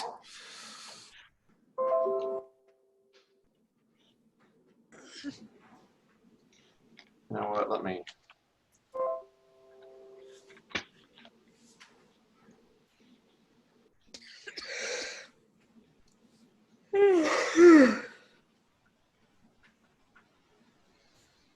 So how many of these guys are there? Ooh, he said as he ran away.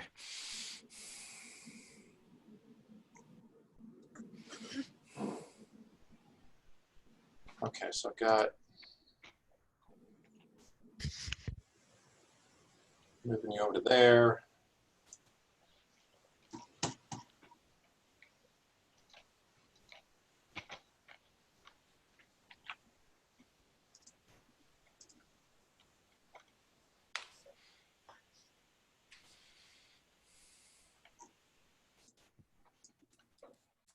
You just changed the map again?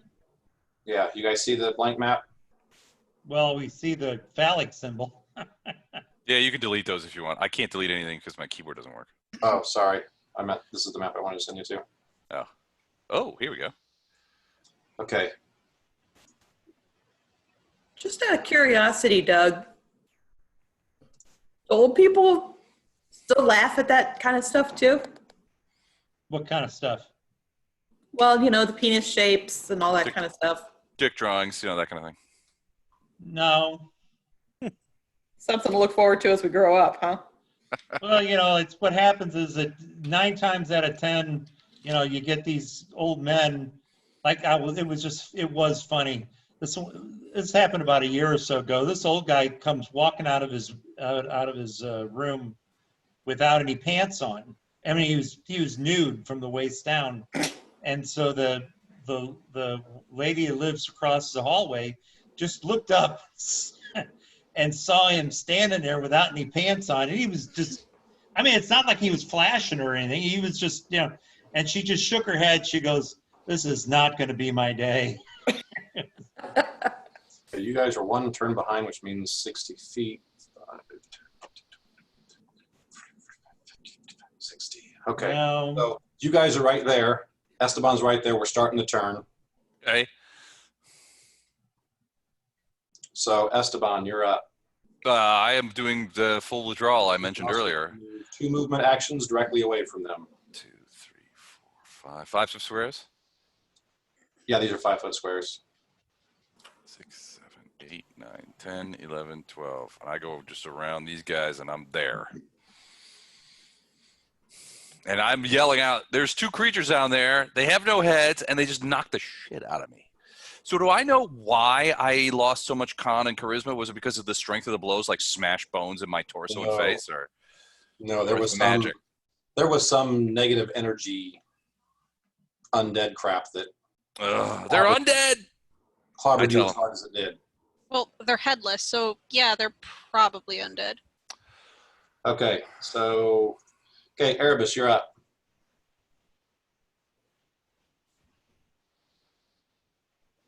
And you're muted. I am muted. All right, so let's see.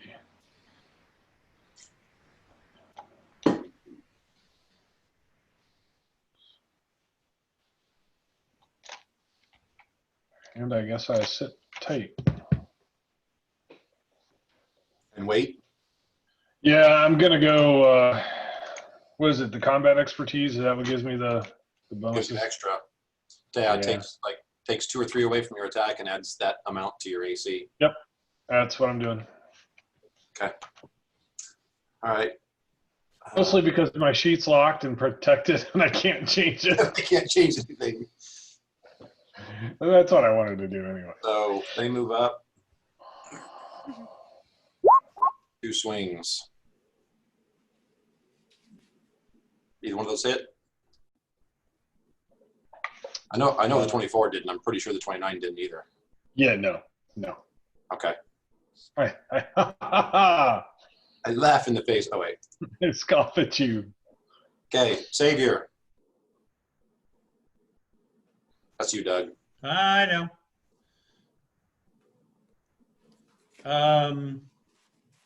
Savior's probably curious where his master is. Saber will make best speed going past the battle. It's going to be an attack of opportunity.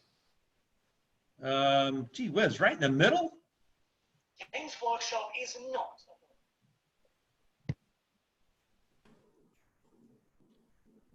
Well, yeah, he's just gonna, he'll take the attack of opportunity. That's what it's got. So you can't do an evasion.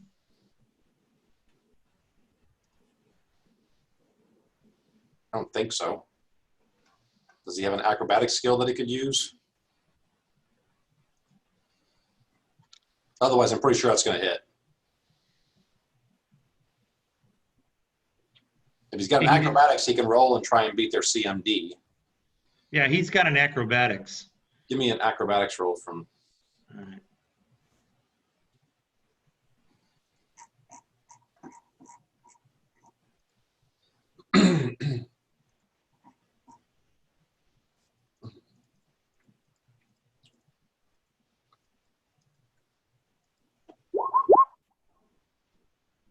Wow. I got it. So ignore that damage. Okay, so he's out of the combat then. Yeah. Okay. All right, Mitch, you're up. I guess I'm too far away to do anything with like a normal attack. I'm trying to see if I got anything I can use for range here. Is your speed 20 or 30? 30. 30, okay. You could do a charge, but that lowers your armor class once you get there. I don't want to do that. Otherwise, your options are to go to within 5 feet of them, make Erebus take the blunt of the attacks next round too, and then next round you could step up and do a full attack on one of them. Or I could I do have a composite longbow I can use. Okay. Do that. I don't think that's on my, I'm just going to roll dice. Okay. Which one are you shooting at? The one on top. Okay. Do you have precise shot? Hang on, let me check. My guess is he does not.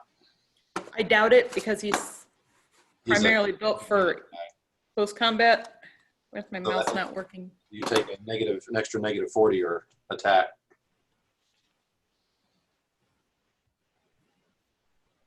Precise shot, you said? Yeah. I'm guessing he does not have it. I don't see it. So your bow attack's going to be an additional negative 4. -4. All right. Stop.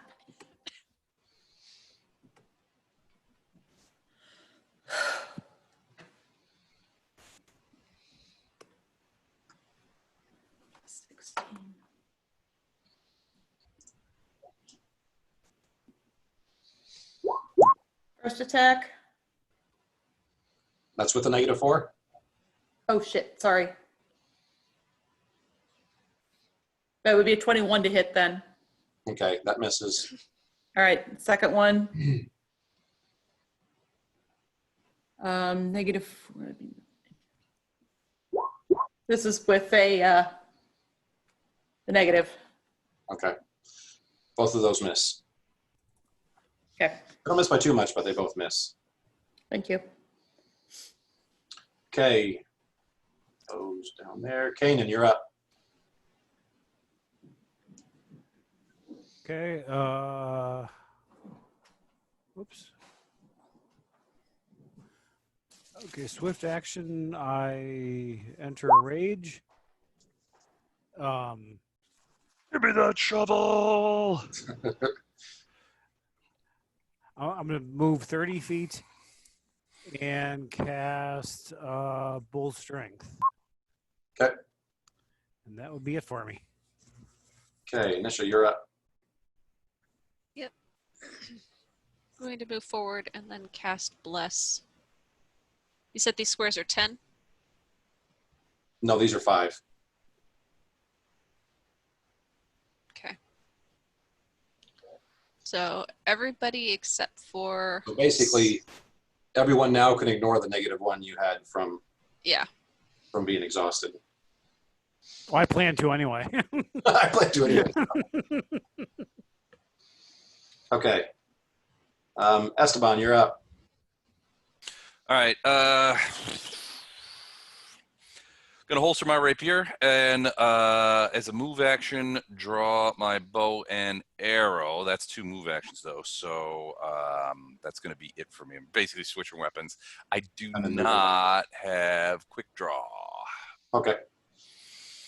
So I'm gonna get in a better position where I can shoot. Right. Okay. Erebus, you're up.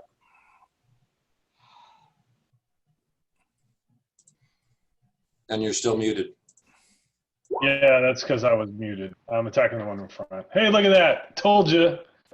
Zing. Okay, roll again. See if you can... Fucking kidding me. I rolled 19, 19, 17 for perceptions. That was a fumble. Les, can you give me a melee fumble? Melee fumble, you got to see the chart. Well, if they can't hit me, at least I'll be able to hit me. I'll be able to hit me. I've got to ask, has our party hit them yet? No. Same way, yeah. Melee I fumble. have fumbled every session. Huh. Better to give. Your attack damages you instead. Use your target's strength modifier when calculating the damage. Ouch. All right. Yeah. The only one that can kill Barnes is Barnes. Their strength is 24, which is +4, +5, +6, +7. It's +8. No, theirs is +7 strength bonus. Your strength is probably what, 16, 18, something like that? I'm an 18, yeah. I thought I got a Okay, +8. so roll your normal damage and add 3 to it. Okay. Or actually, yeah, just roll again, roll your damage, and then... I'm nothing if not consistent. So then add 3 to that, 12. and so 12 points of damage. Take that, you losers. So they can't hit you, but you can. Nobody hits me but me.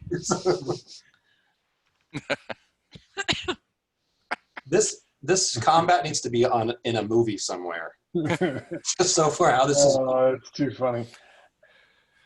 Hey, there's a reason I walk around with a big ass shield and a bunch of armor, because I can't hit anything with a sword. Okay, since they didn't hit you last time, I'm assuming it doesn't hit you this time. No. Okay. Saviour's up. He's running. Mitch is up. Shooting again, I guess. Am I still at a -4? Yep.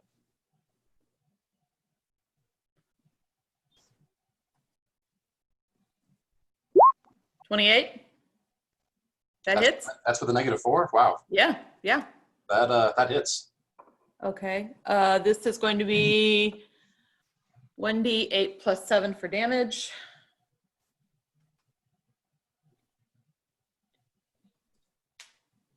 And you're shooting at the top one? 10, yeah, 10 for damage. Okay. Second one. 9. 18. That probably doesn't hit, huh? Does not.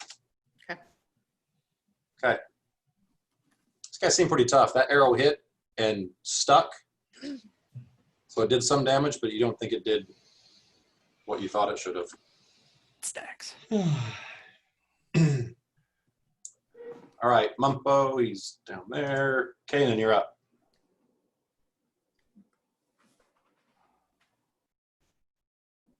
Move down here, and I'm going to try my breath weapon. Hitting Erebus? Yeah, I'm going to hit everybody. I'm going to try to angle it so that it hits those two while missing Erebus. Okay. And so they have to be a DC 20 reflex save. 20 reflex save? Mm-hmm. Okay.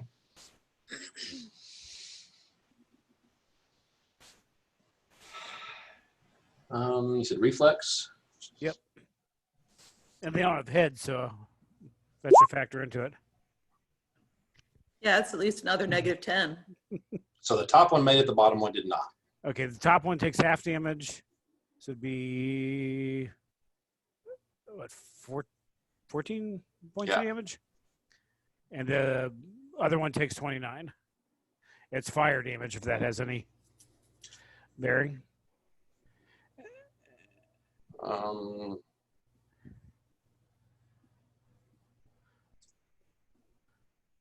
Hope it does.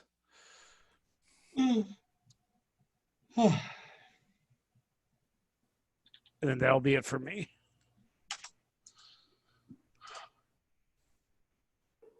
That actually seemed to make a big difference.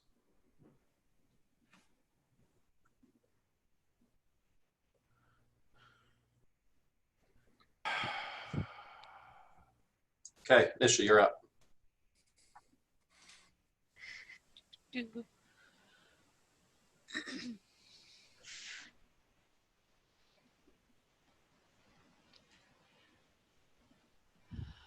gonna burst to heal.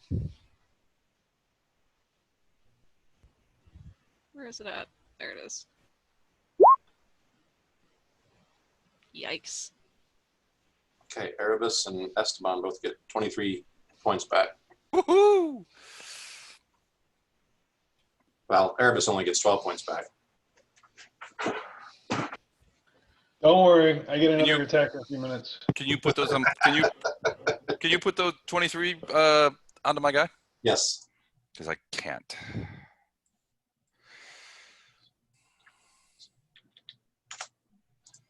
Okay. It is tempting just to go full defense and then let everybody else pick these guys off. It's kind of your My build, yeah. It's kind of your purpose. That's your job in life. you have one job.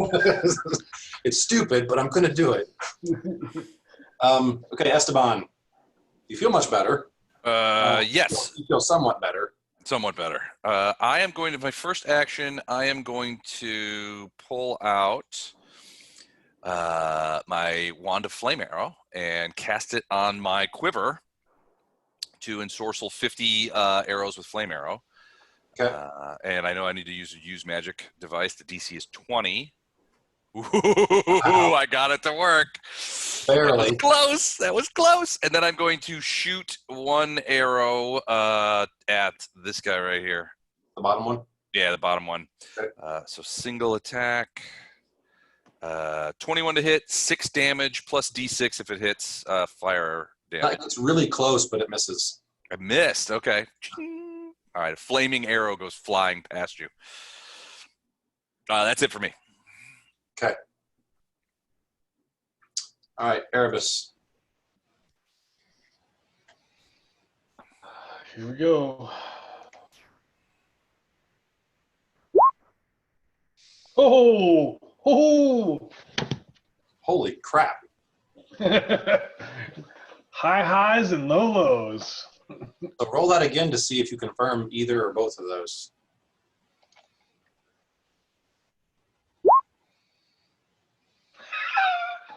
Son of a. Okay. So how much is that's 30 and 28? That's 20. Yeah. You're taking the guy in front of you? Yeah. Is that a crit? Apparently Erebus embarrassed himself so much that he got angry at the guy. And he chops the dude in half. Nice. Wow. Well, he couldn't decapitate him. Tried to decapitate him, and that's what he tried last round. He tried to decapitate him, and he got himself. That's literally every 20 for about every session, and I didn't get one since I've been playing with you guys. Wow. So- That was some monster rolling, dude. These guys, I mean, once we chop them in half, they are truly dead now, right? Yeah, he We're destroyed not going to be that. attacked by a pair of legs or anything, are we? You heard some fury going through his mouth as he swung at that guy, and he beat him like he owed him money. He's dead in a very real and legally binding sense. Legally binding way. Wow. Nicely done. Thank you. Okay. There's just one undead. Morale check. You know what? I like the way you think, Libby.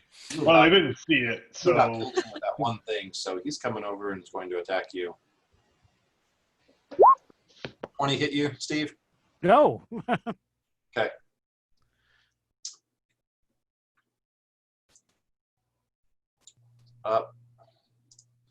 So what round is this? Third round or is this? yeah, this third. Yeah, third round. The start is this the start of the order? Top of the order? Yeah. Okay. It's Nisha right now. It is? Yeah, Kanan. No, I'm sorry. It's Mitch's turn. Doing the same as I've been doing. Shooting more arrows. Still at a -4. Yes. Pretty sure that's going to hit, right? Oh, yeah.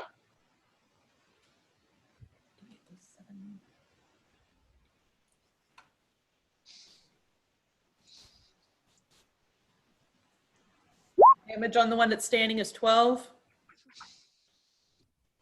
Second, 12, so okay.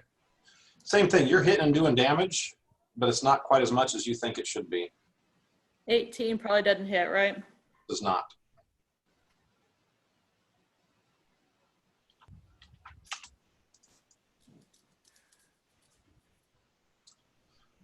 Okay, Kanan, you're up.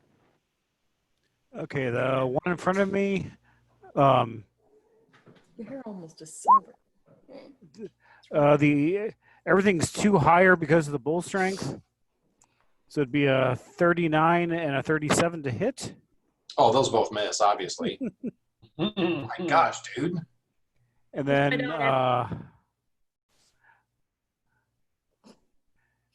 it'd be 33 and 30 points of damage plus 7 points of Don't need the pluses. You're way over. Wait, what the? Are you using flaming claws on this? Yes. Okay, Well- yeah, you just ripped this thing apart. It did not like the flame. And yeah, you finished it off with that without even. As you guys are fighting, you guys hear more Is that a soda? noise from down the hall. Are these the same kind of creatures? Can we see them? You can't see them yet, but they're coming. You know something's coming. Oh God. Mumpo, are you dead? I probably am. Holy shit. Who had to go and wake these stuff up anyway? I Guy was who's just, dead. yeah. Honestly, I thought I just checking things out, you know. It was the red shirts that did it. Yeah. Curiosity killed the cat. Yeah, and And it's Xavier's faster. dead too. I'm sure of it. All right, so I'm assuming we're gonna try to move towards It's easy to hear something else is coming from down the hall. Yeah. I'm being nice and assuming one of you guys has light with you or you've got some kind of light source because otherwise it's dark down here. Well, there's a bunch of flaming corpses in front of us. So Flaming corpses and arrows and stuff? Flaming. Okay. yeah, I can't see without light. So are we gonna push? Actually, hang on. Okay, I feel Nisha's like up. we need to go. Yeah, I feel like we need to get. We'll stay in order. Nisha, you're up. You So don't see does anything, but you can hear something Esteban. else coming. Yep. Okay, I do hear stuff there. Fudge. God damn it. Casting light on. You said it's Alt to. Actually, these are 5-foot squares. I'm just using the tiny icon, so you can just leave Okay. it one back. Okay. Casting light on a shield for Erebus so he can see. On the inside of a shield, right? Yes. Yeah, So he's blind. it might stop me from hitting myself. I'm going to get a snack. All right, you do that. Bring me one. Okay, Nisha's done. Esteban. Esteban. All right. So can I see, can I see those guys that are attacking Savior down there? You can. No, Savior's gone. Oh, You can barely see. I'm going to give you. They're at the very edge of the torch's light, so I'm going to give them a -2 concealment thing. If you're going to shoot at them, I'll take it. Something starting to come into the light down there. All right, I'll take the -2. All right, but I am going to light him up with flame arrows best I can. It's a full attack. Yeah, if one of these lands. Take 2 off of those things. So, 29, 22, and 19. No sneak attack, though. Okay, the first 2 hit. All right, 18 points of damage plus Who are you fire attacking? damage. Which one are you attacking? I would be attacking probably the third one south, the third one down. So that one? Yeah, because it would be the one that Straightest would ahead of you. be. Yeah. Okay. So how many points of damage? 18 plus 4 fire from the flame arrows.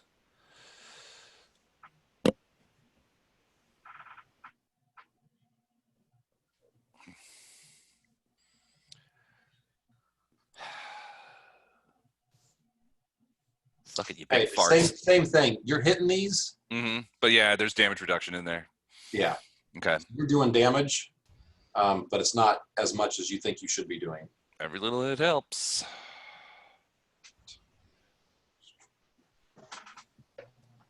Yeah, I should have got damage reduction on myself. Now that you mention it. I only did 7 points of damage to myself. Right. But you got healed anyway, so. If you hit yourself, does your damage reduction reduce the damage? Right. I would assume. It's skill, it's armor, it's toughness, it's all kinds of stuff. You're Well, still. it wasn't skill. We know that. No, that was some serious skill that allowed you to do that. But if there's one person who knows where the chinks are in your armor, it's you. True. Hey, you should have used power attack on yourself too. Gave myself a fortitude save. Hey, Doug, what'd you bring us? Ice cream. All right, it's frozen yogurt. All right. Okay, so Esteban's done. Erebus. I don't know why you're. Yeah, let's see. Why you're in I'm going to pretty much. Are we just sitting in the squares, or are we moving right up on them? No, each square is its own space. Your icons are just small, so you're 5. All right. You're right up against 3 of them right now. So 1, 2. I get 1 attack, right? 1 attack. Which one are you attacking? 1 directly in front of me. Just ignore the second roll. Right. 22. 22 does hit. All right, 14 damage.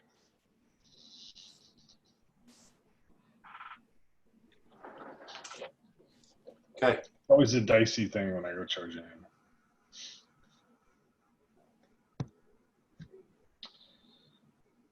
Okay. Dead.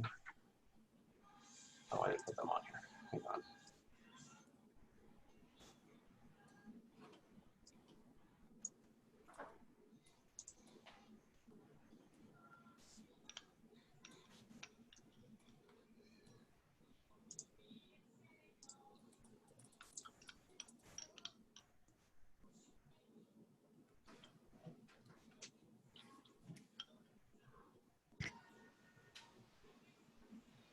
Okay, so this, yeah, this would be kind of pointless. I think I need a nat 20. I don't even think that really does it.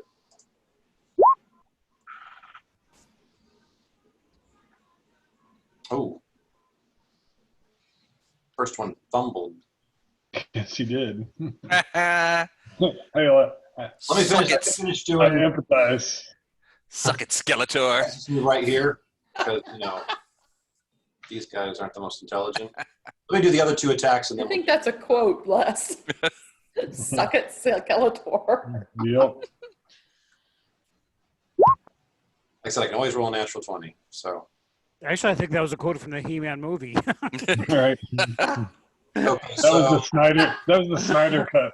you know what? Les, I need another melee fumble. They can't fumble here, so. Melee fumble. What's your AC right now, Jamie? 34. Did you just fumble again? No, not me. Oh, No, good. They can't not fumble because of his AC. Wrong end. You take D6 points of damage and 1 point of bleed. Ha! Suck it, Skeletor. And skeletons bleed. I was going to say, they don't bleed, so they're not doing that. But Damn. They how much chip. damage was it? 1d6. He's just feeling flat and bloated. Jamie, roll me a D6. All right.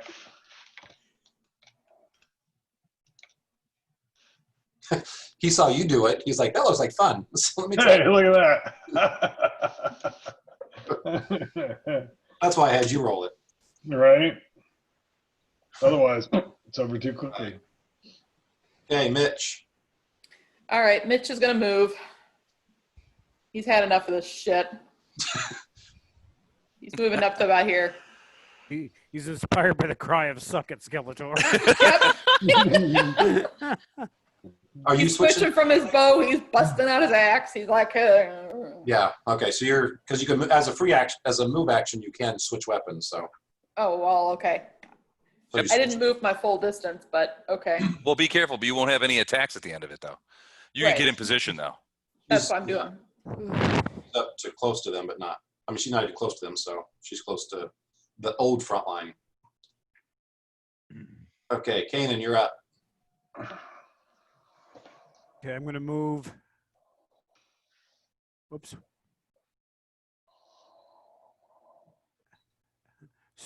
Stroll up to here and make one attack against that one.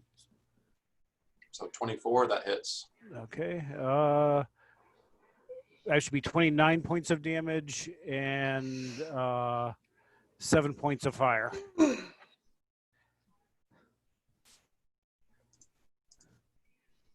Whoops, wrong one.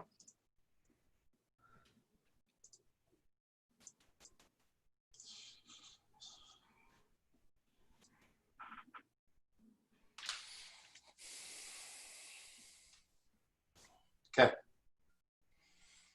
That's it for me. You're up.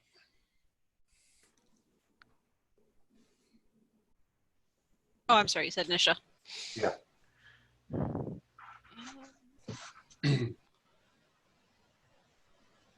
This time I'm bursting to harm undead. Okay. What's your DC's probably in there? 21. Oh, crap.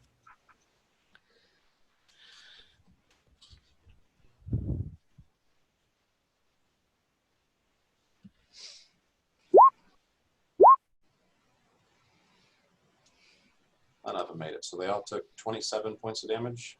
Correct.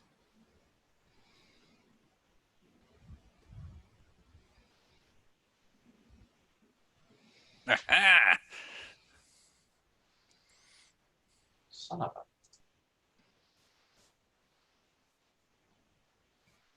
I think you've earned the right to say "suck it, Skeletor."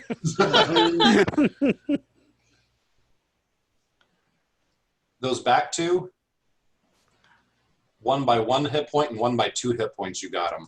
Nice. Sweet. Okay. Suck it, Skeletors. Okay, Or Esteban. you- battle cry, huh? Esteban, all right. Can I see the last one? Yeah. There's enough All right. light up there, yeah. All right, I'm going to take a 5-foot step, and I'm going to start threading some needles. Here we go. Going within a foot or so of Nisha's head. Yep. Ooh. Now, do I still have the -2 penalty, or can I see him pretty well now? No. There's lots of light there with that All shield. right, I think that's just one hit, isn't it? No, it's all 3 of them. All 3 of them. All right, that is no sneak attack damage, but here is Take 5 off of each one of those. That's the DR's 5. Oh, okay. So 5, 10, 16, and here's the flame damage. Another 13. Does it get all the fire damage? Yeah. So 1 hit point left before the fire damage. 11, 24 points. Oh, okay, good. Fire damage finished him off. Woohoo! Yeah, Nisha, you had your ears got hot as 3 Yeah. flaming arrows hit by within a foot of them. Light them up. Yeah, this Right, was so- an encounter that Doug decided to take on all by himself. This is a full party encounter that Doug. Speaking decided of Doug, let's go find him. We got to see if he's still alive. We got to save our druid. Not sure if there's much to save, dude, but I appreciate it. We got to Dead save our Doug was one of druid. my favorite video games growing up. Save our druid. No, Dead Doug.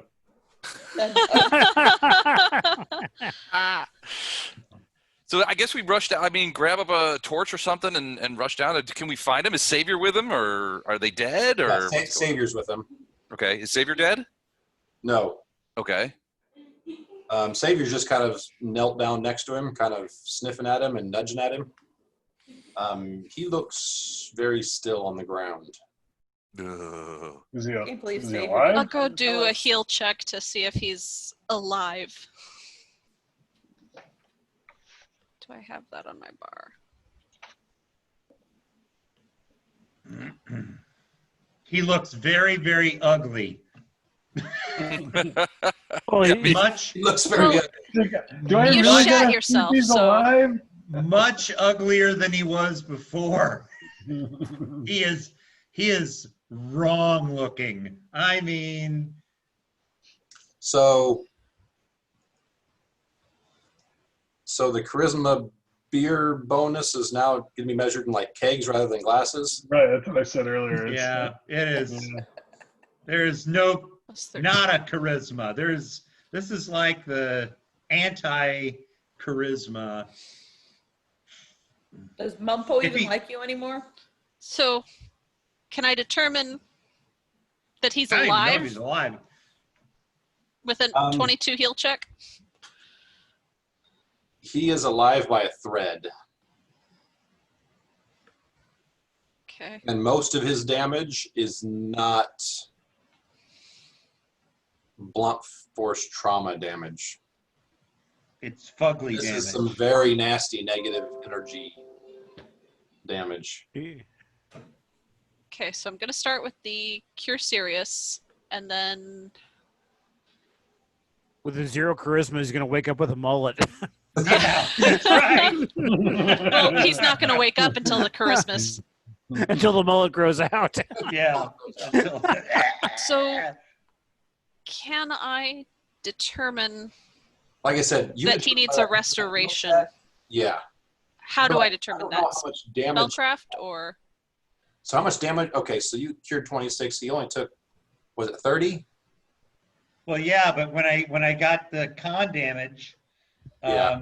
I was down to 13 physical hit points. Well, did he take? It's the 0 charisma that's keeping you down right now. It's not your hit. Right. That's right? right. Did Can he I take- determine that that's what's Yes, with that heal affecting him? check, Oh yeah, one it look took, at me. it took you a minute to figure it out. But you're like, he's not regular. This is some kind of super nasty negative energy that tore up. What have they done to his hair? Yeah, really. And something similar is affecting Esteban. Oh, when Esteban comes Yes. up, he looks like death warmed over. Okay, so I'm gonna cast restoration on each of them then. Does that do all, or does that do a certain amount? Cures all temporary ability damage. Okay, so you're blowing 2 spells. I am blowing 2 spells. Okay, both of you guys. Mumpo comes to at this point, and Esteban looks more like himself. Still injured, but he looks more like himself. Did So I that, get those- did that fix the con damage as well? Yes. Mm-hmm. Okay, we're under attack. Watch out, they're coming right for us. You know, the smart thing would be to have left him alone until we'd all had a good night's sleep so that he wouldn't be wandering off on his own again. I'll be right back. Oh, God, sorry. Oh, that was too funny. So mark off those 2 restorations.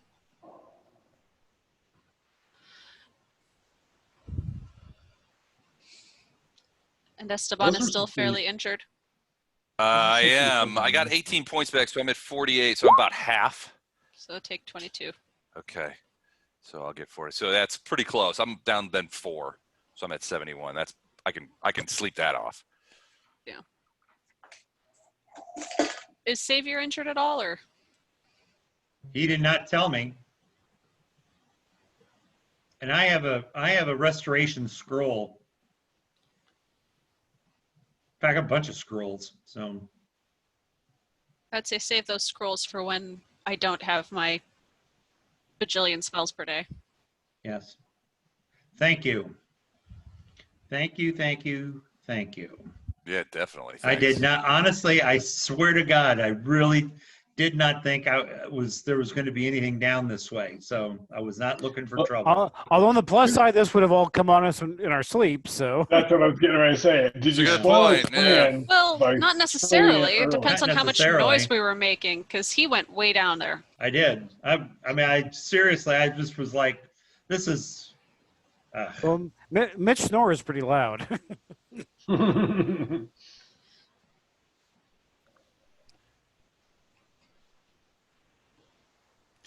Well, I guess I'm just amazed that somebody else in the party did something kind of not real bright. yeah, my day has been like that. So. Heather, have you met Doug? I guess in game terms, a mullet would be a profession check in front, diplomacy check in the back. Yeah.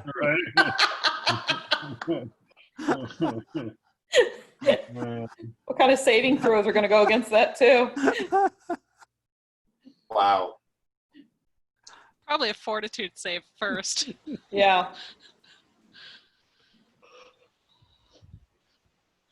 And then a will save. Diplomacy check in the back. Oh my God.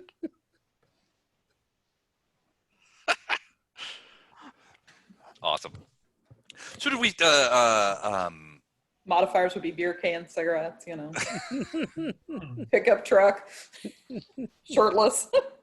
Wife beater. Yeah.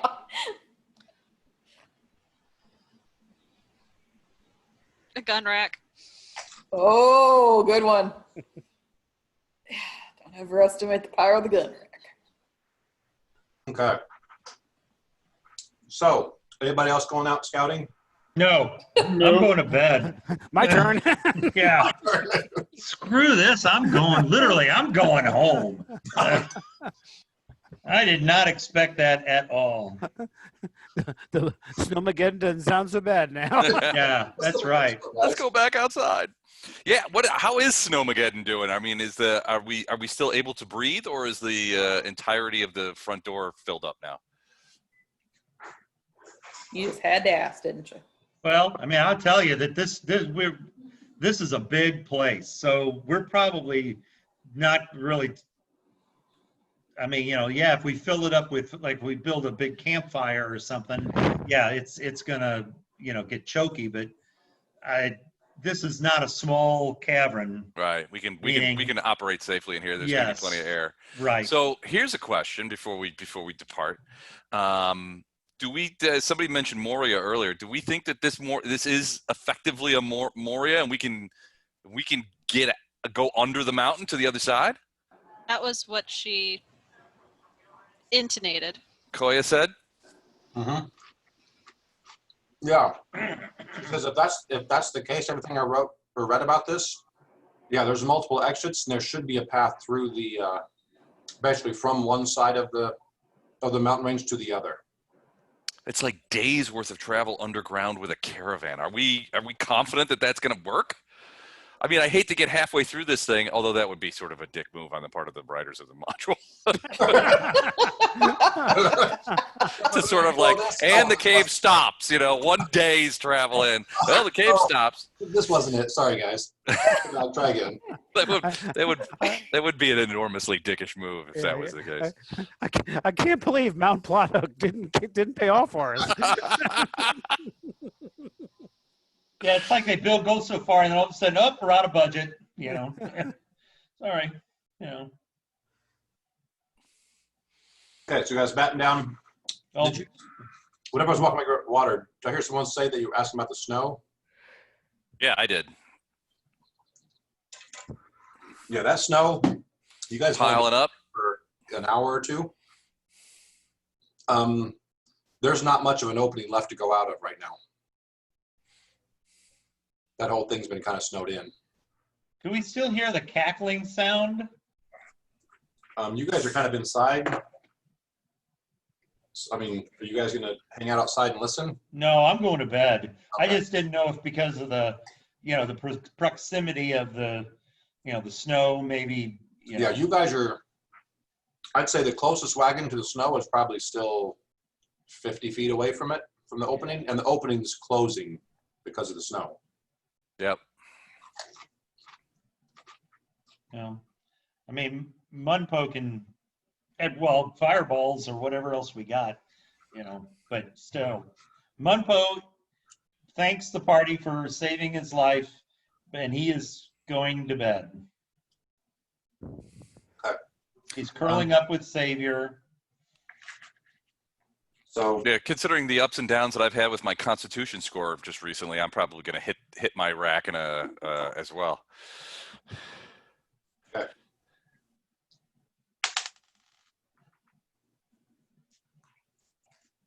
All right. You guys have a few false alarms through the night.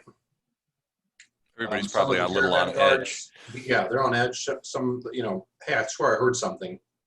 But as you guys get up, it happens twice. Both times, no one can see or hear anything, and you wait for a bit, and there's still nothing. So you guys lose on a little bit of sleep, but the night goes pretty much. It's dark under here, so you guys are going by, your best guess on, hey, everyone's rested and we're good to go now.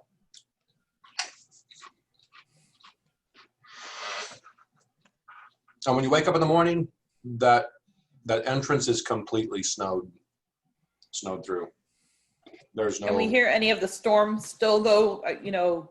No, you get up close to it. There's a nice bank of snow that's kind of half poured in, but it's quiet. Do we want to send anybody through the snow to check the status, or are we going to hunker down in the cave? Say we go through the cave. Until you find out that they ended the cave and you got to come back out. Right. Yeah. Well, Because the writer was a dick. No, but the GM was.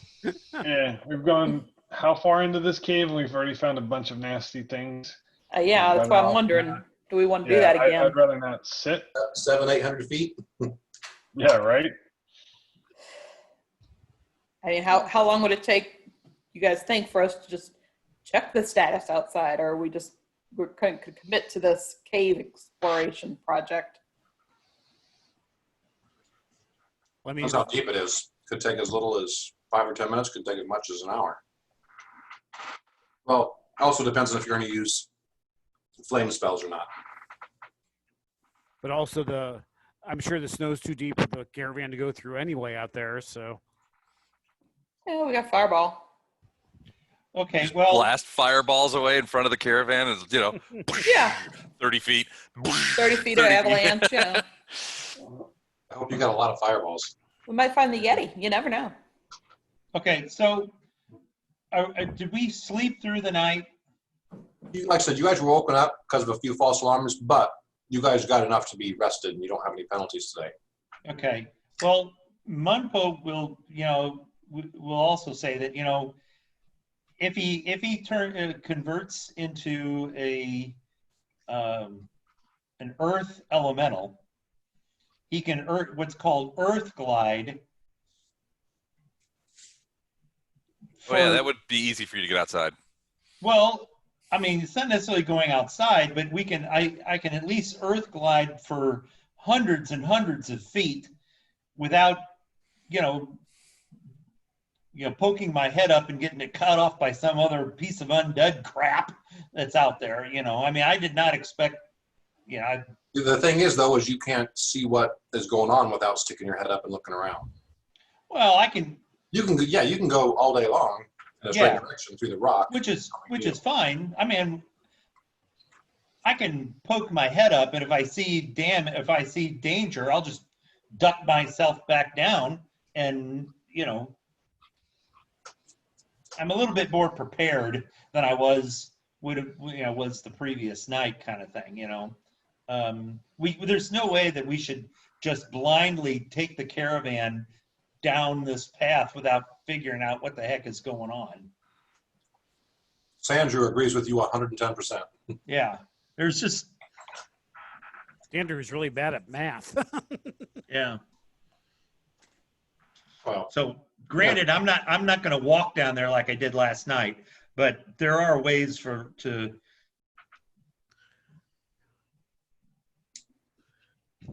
Explore it without. without being such a big So old obvious. target on my back, So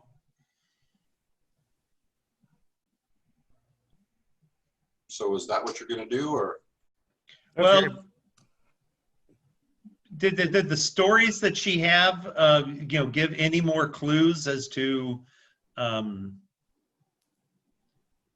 just how extensive this? I mean, maybe the party wants to check it out. It does go through all the way through. She finds passages that say that they were all on a trade route that basically went under the mountain range. Okay.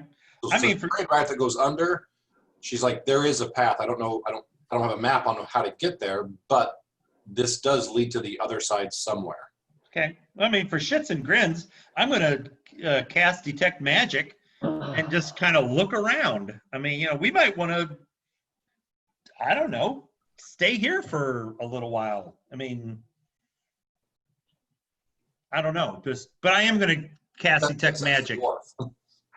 Yeah, I am going to cast Detect Magic to see if there's anything that bling comes up. Nothing in the immediate vicinity of the caravan. Okay, well, I'm not going any further. Funpo has learned his lesson this time. Yes, I certainly have. Can you cast elemental shape on anybody else, or is it just you? It is an innate ability. I mean, I don't think I actually have a spell that does that, but It's a wild shape. yeah. Okay. Well, then if somebody's going to go out and check on the storm, it's got to be you. Can you make a shape of an undead and go down there and look? No.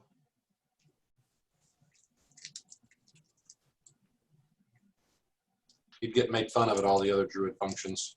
Yeah. Yeah. You get made fun of. You know how cruel druids can be. I know. Although at least if this was a trade route, it should continue to be wide enough for the whole caravan. Mm-hmm. Yes. One would think. Yeah, not a very good trade route if it narrows down to like 3 foot wide somewhere. Well, if the rider's a dick, I mean. I think we've already established that. If the rider's a dick. It could be why these people died out. Yeah. The whole trade route thing fell apart on them. Well, I can be in a wild shape 3 times a day for up to 9 hours apiece. Well, I mean, do you feel comfortable scouting ahead? That's Well, 27 hours a day. That's impressive. Yeah. Well, he doesn't have to stay in it the full time. No, I don't do it staying the full time, So. Right. Could if he wanted to. So anyway, I feel a little bit, like I said, gliding along. I might be able to. Well, you would think that I would be able to poke my head out at about every 100 feet or so, and get a general idea of what we are going into. But I'm willing to do that. I'm looking to see if druids don't have like a spell like message or anything else like that. No, that's an arcane thing. You send a bird, right? I come up to Mumpo before he earth glides outside, and I say, I hand him a potion of cure light and sort of tell him, don't tell anybody where you got this. Okay. Where'd you get it from? Especially if so-and-so ask you. You don't even want to know. But yeah, no, take this with you just in case.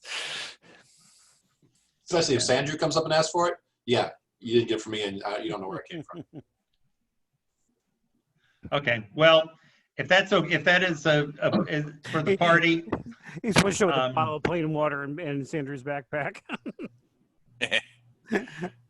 That'll be funny when he gets hit. I'm sure he loves practical jokes, right? Yeah, I hate practical jokes. Okay, so you're going to start off down the hallway, get to where you got ambushed, and from that point forward, go under, hope it stays level, go about 100 feet, poke your head up, go 100 feet, poke your head up, and just keep going in the straight line in that direction. Yeah, I'm reading them. The target can pass through stone, dirt, or almost any other sort of earth except metal as easily as a fish swims through water, traveling at a speed of 5 feet. What happens if the water's frozen? If protected against fire damage, it can move through lava. This movement leaves behind no tunnel or hole, nor does it create any ripple or other signs of its presence. It requires as much concentration as walking. The subject can attack or cast spells normally, but cannot charge or run. Casting move earth on an area containing blah blah blah. The spell does not give the target the ability to breathe underground, so when passing through solid material, the creature must hold its breath. So I got to come up every once in a while for air.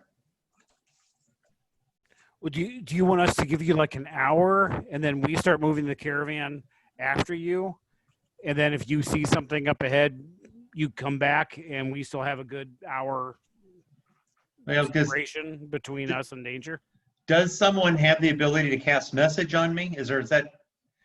Yeah, I was gonna say he's gonna go up and get killed again, and we're not gonna know. We're gonna walk right into another trap. Well, message has a limited range also. Yeah, it's like 600 feet, I think. Well, I mean, even 600 feet. We don't have it though. Oh, okay. Drinnick might. Yeah, there's a chance. Drinnick or Balana? Balana might. But neither one of those are here. Damn Flyfest. Yeah, really. Well, I don't know. It's 11:30. We either debate this or we press on. Let's let's just do it. I mean, how about you just go 200? How far can we really move this caravan in a day anyway?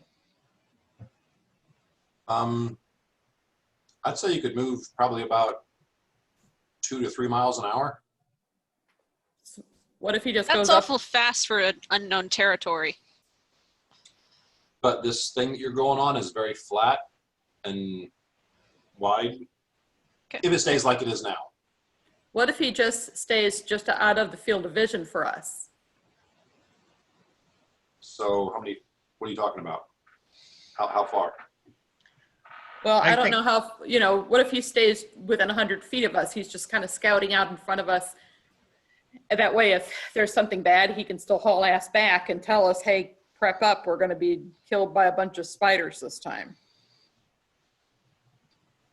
You know what I mean? Kind of scout out in front of us. All right, let's try that. Not Let's- go yeah. not Yeah. go as far as what he physically can, but at least give us some advance warning so we don't get ourselves in a flat-footed situation. Boy, Mitch is really learning things. Yeah, let's do that. And let's just see how far we get. Like I said, let's just do something because it is 11:30. And Okay. So this is pretty close to where Mumpo was ambushed and as far as you guys have been. Which direction are you going? And how far are you going to go before you pop up?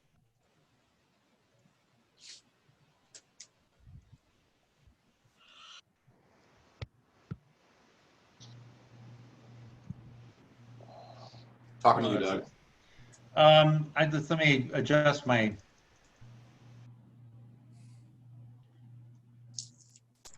All right, I am going to go. Do the hands on a clock. Which direction? Oh, I'm heading in this direction. So 9:30? Yeah. Okay.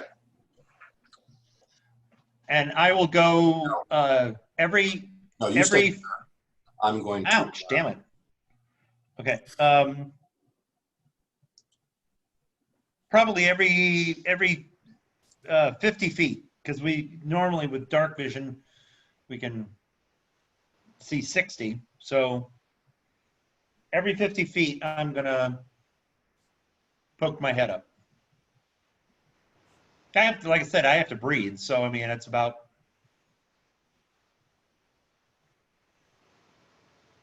Okay, you get to right there. And I'm assuming no one else can see this. Well, he's underground, so no. I have no idea what you're talking about, so. Now everyone can just see the party right there. You're not seeing That's correct. his stuff. Okay. So you get to right there. Okay. Okay, it's clear. I don't know what else. I don't know how. Ollie, oxen free. Yeah, oxen free. Are you yelling back to them? Are you bringing them up? Don't yell. Don't yell. No, don't. I'm not going to yell. I'm going to go back and get them. What'd Are they you say? staying right up with you then?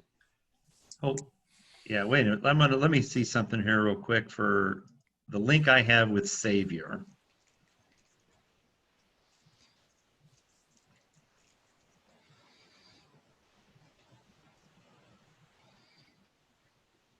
I would say we just let him proceed and Okay. get up there, and then we start the caravan because he's going to Link. go faster than us anyway. Okay. I have an empathetic link with Savior. So let's work out. If I go up and if it's okay, Savior will wag its tail or do, Sit up and beg. yeah, something like that says it's okay. And if there's trouble, Savior will growl and Give your balls a tug. give your balls a tug, right? Look at that. So that's what I'm going to do. And Savior, where is Savior? Savior. Okay. up here. Okay, I've got to go slow because you're not. You got potential skipping around the module. Well, you can just move them if Oh, you want. we're still on page 42, right? No, we're gonna jump. We're gonna jump up to at least page 50. I mean. Okay. Yeah, but that's when the writer becomes a real dick. I've heard tell. I mean, you've heard. I've heard Steve stories of knows. page 50. You know how Steve knows it's a picture of a brick wall. Okay,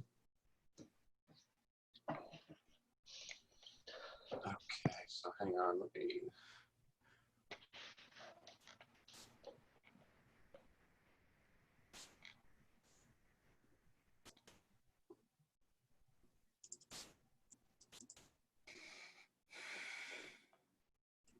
It looks like there's some folks that haven't healed themselves. Like, who's that? It's me. Oh yeah, I can't because I can't type anything. So if somebody could crank me back up to 71, that'd be good. You know, being able to type on a computer is kind of maybe central to your job, isn't it? Oh, I just restart my computer and it fires right back up. But or did you like? You can't really. You have cybernetic implants now, and you can. Yeah. No, I didn't want to interrupt the video and stuff. Yeah. Okay, so I need that there. Let's go back to here. Okay. All right. I can see where you guys are at now. Where are you going from where you're seeing this, Doug? Okay. I give them the okay, so I'm going to assume that they're up to where Savior is. These are 10-foot squares, so I guess I'm going to. So they're staying like 30 or 40 feet behind you?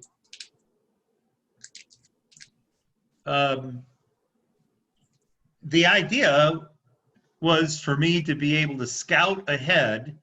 Right. My head would poke up either out from the wall or up from the floor. But moving a caravan's fairly noisy. Oh yeah, well, I mean, they're not going to be. I'm just questioning the fact that you're showing on the map that they're going to be within 30 feet of you. They're probably be within 50 feet, 50, 60 feet. The front of the caravan. So if the caravan is roughly how many feet long? You can hear the caravan moving from probably at least 100, 150 feet away. Then let's do the 100 feet then. You know, with Savior there, I can poke my head up and I can still send the message back that all is safe. Okay. Where are you going from this point? Then I would probably, if I got the all clear here, I'd probably about another 50 feet or so poke my head up about here. Okay, so you're 8 o'clock. 3, 4. Yeah, I guess that's about right. Yeah. Okay. I haven't put the doors in, so ignore that. But So you have doors there. Okay. So the point is,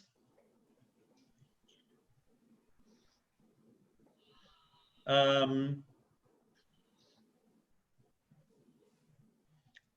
would send the Savior. Okay, the all clear is here, but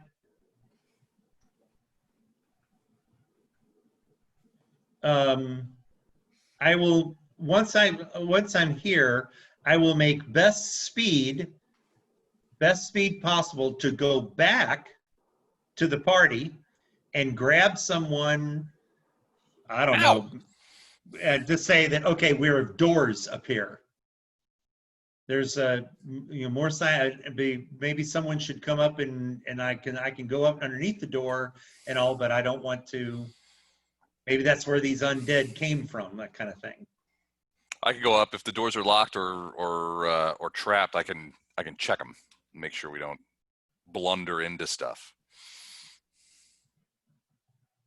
That sounds almost wise. Okay. Okay. So I'll go with you. Okay. Give it at Do you least. have a light source? I'll be right back. Les, do you have a light source? I can't. I'll cast light on something All right.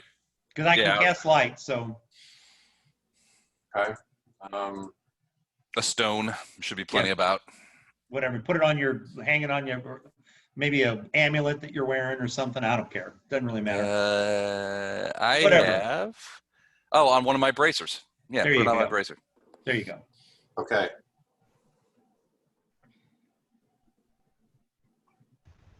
Okay, so here's the deal.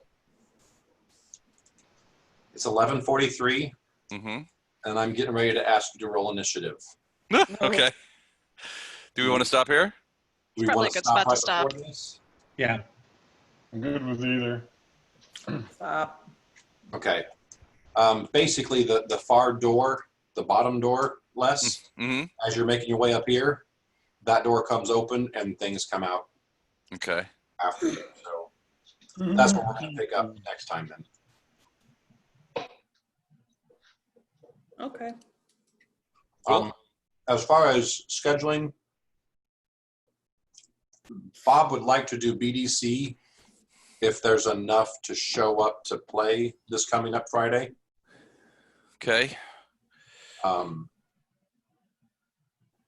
And then if that works, then it'll be BDC next Friday. I assume the Friday after that will be Steve's campaign. Okay. And then Jade in and then 3 Jade weeks. and then Jade after that. Okay.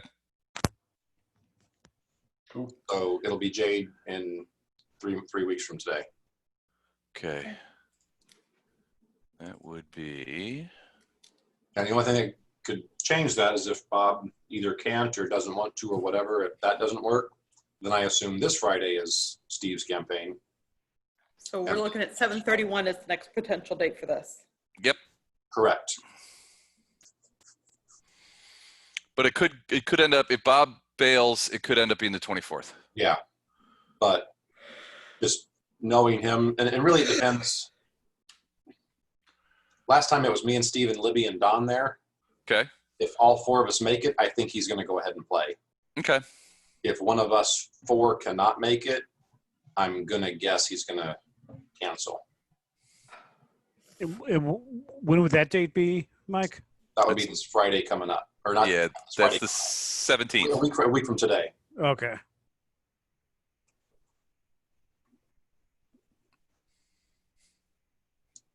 So pretty much it's, yeah, if me, Steve, Libby, and Don, at least the four of us are there, Mm-hmm. then he will go ahead and do it. If one of us misses, then he's going to call it, which would bump it back to Steve's campaign. Well, I mean, we'll send all this out in emails, but I just wanted to make sure everyone knew ahead of time just what kind of the rest of this month looked like. Yep. Okay, cool.